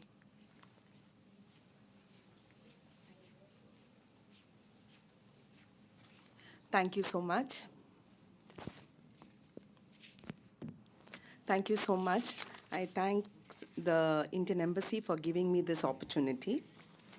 Now, good evening to all the dignitaries present here. First and foremost, I would like to introduce myself. I am Dr. Bindu Rajesh, and it is truly a proud moment for me to stand before you today. Being a part of the journey that promotes Ayurveda here in Oman is something I hold very dear to my heart. It all began in 2002 when I first joined Lama Polyclinic as an Ayurvedic doctor. Since then, I have been fortunate to work closely with Ayurvedic practice and contribute to their integration into modern health care. Today, I serve as the medical director at the Omani Rehabilitation Center. Now, about our hospital. Omani Rehabilitation Care. We deal with more of neurological rehabilitation, and Ayurveda plays a major role along with other integrated treatment like physio, or occupational therapy, speech, hydrotherapy, and many other this we are planning for the coming days. We currently operate 4 branches across Muscat, and I'm thrilled to share that we are expanding our reach with a new hospital in Salalah. What makes this journey even more special is witnessing the growing acceptance of Ayurvedic treatment across the world. It is heartening to see more people understanding and embracing the holistic benefits of the ancient healing system. Though we have come a long way, there is still much to achieve. And I truly believe that with continued dedication, we all will benefit from the powerful synergy between traditional wisdom and modern medicine. Thank you all for your support, and I look forward to the continued growth and success of Ayurveda in our region. Now, I would like to introduce Doctor of Visionary, Dr. Mohammad Al-Hinai, founder and chairman of Oman Rehabilitation Center. Sir, it is my small request, at least 2 words, please.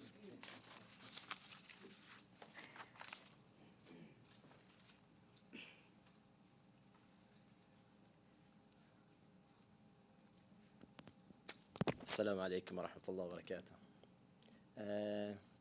We cannot say more than 2 words. I would like to thank everyone who support us, and mainly we are apart from your success where you reach, and mainly we are take the experience from India itself to start on rehabilitation. So we would like to thanks a lot the people who support us from India and Oman and different countries. This is the first. Second point, to develop rehabilitation sectors in Oman, as the Mr. Minna told the investor, and he know how to develop it. It is not easy to reach to the level where we are. It is a much challenges to reach the level and to support, the surface what we have it. There is a lot of chances, and still we are on the route of rehabilitation. There is a lot of chances, there is a lot of things, still we are not implemented in rehabilitation sectors. We are together here, and we are trying to make our best to reach a very good level on rehabilitations. As I put it in my part, it's India. India is the second part for developing our rehabilitation sectors, and we are put it in our plan for next development, inshallah. Since we have a lot of patients, and as everyone they know, a lot of our patients, they are traveling still, as we are, the surface is still in Oman, but still there is a big numbers there. Still they are traveling to take the treatment in India,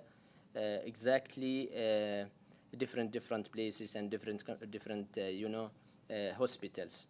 And this more than me, I think, in this way where the people that get their surface. Last words we would like to say it here. We need to work as a one team and one group. The success, it is not easy, but with the team it will be very easy, and everyone they will get their right, because Oman it is in law, and Oman it is supportive, but it need everything to be in the proper channel. Thank you very much for everyone, and I hope for everyone to success more and more. Thank you.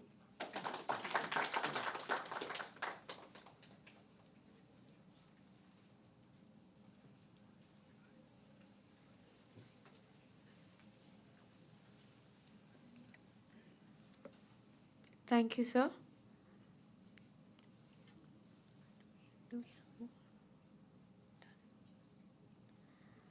I would now like to call Dr. Binsi Philip from Kottakkal Ayurveda Hospital to share her success story with us.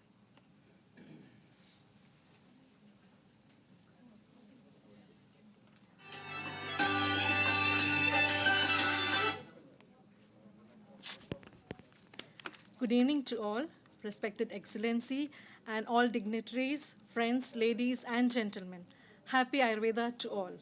I am Dr. Binsi Philip, representing Kottakkal Ayurvedic Center, Hamria. In 2004, we started our first clinic in Hamria, which was inaugurated by the Director General of Private Health, Dr. Salim Al-Zanzi, and the Managing Trustee of the Ayurveda Shala, late Padma Shri P.K. Warrior sir. Subsequently, in 2008, we started our another clinic in Sohar. It was inaugurated by the Managing Trustee of Ayurveda Shala, Kottakkal, Dr. P. Madhavan Kutty Warrior sir, and our then Ambassador of India, Mr. Anil Wadhwa sir. It's my pleasure to announce that the Kottakkal Ayurvedic Center will successfully completing the 21 years of service in Oman this December 2025. With the support and hard work of the well-trained and experienced panel of doctors and supporting staff, Kottakkal Ayurvedic Center has established itself as one of the leading Ayurvedic treatment centers in Oman over the last 2 decades. We have treated at most 200,000 OP patients with a successful result in hypertension, diabetes, spondylitis, hemiplegia, paraplegia, etc. We have well-trained and experienced doctors and paramedical staff. Well-equipped treatment rooms and well-trained therapists for classic Ayurvedic treatments are available. We are also associated with most of the insurance providers in Oman. We do all major treatments in our clinic, basically Pirchil, Shirodhara, Ambhyangam, Kativasti, Nyavara, Nasyamvasti, and all kinds of treatments are done in our clinic.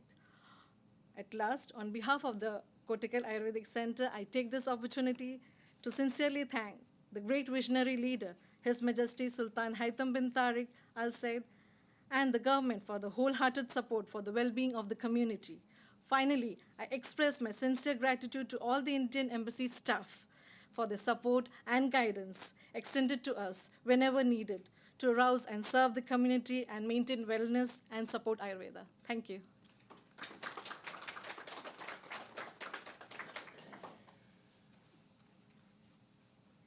Thank you, ma'am.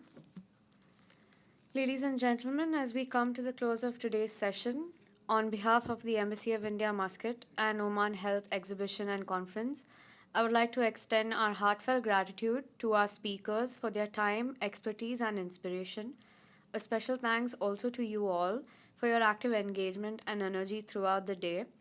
As we wrap up, let us carry forward the ideas and conversations we've had today and translate them into action in our own spheres. Thank you once again, and we look forward to seeing you at our future sessions. Wishing you all a wonderful evening.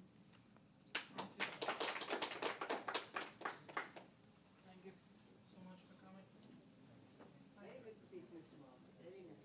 Thank you so much. Thank you. Yeah, sure.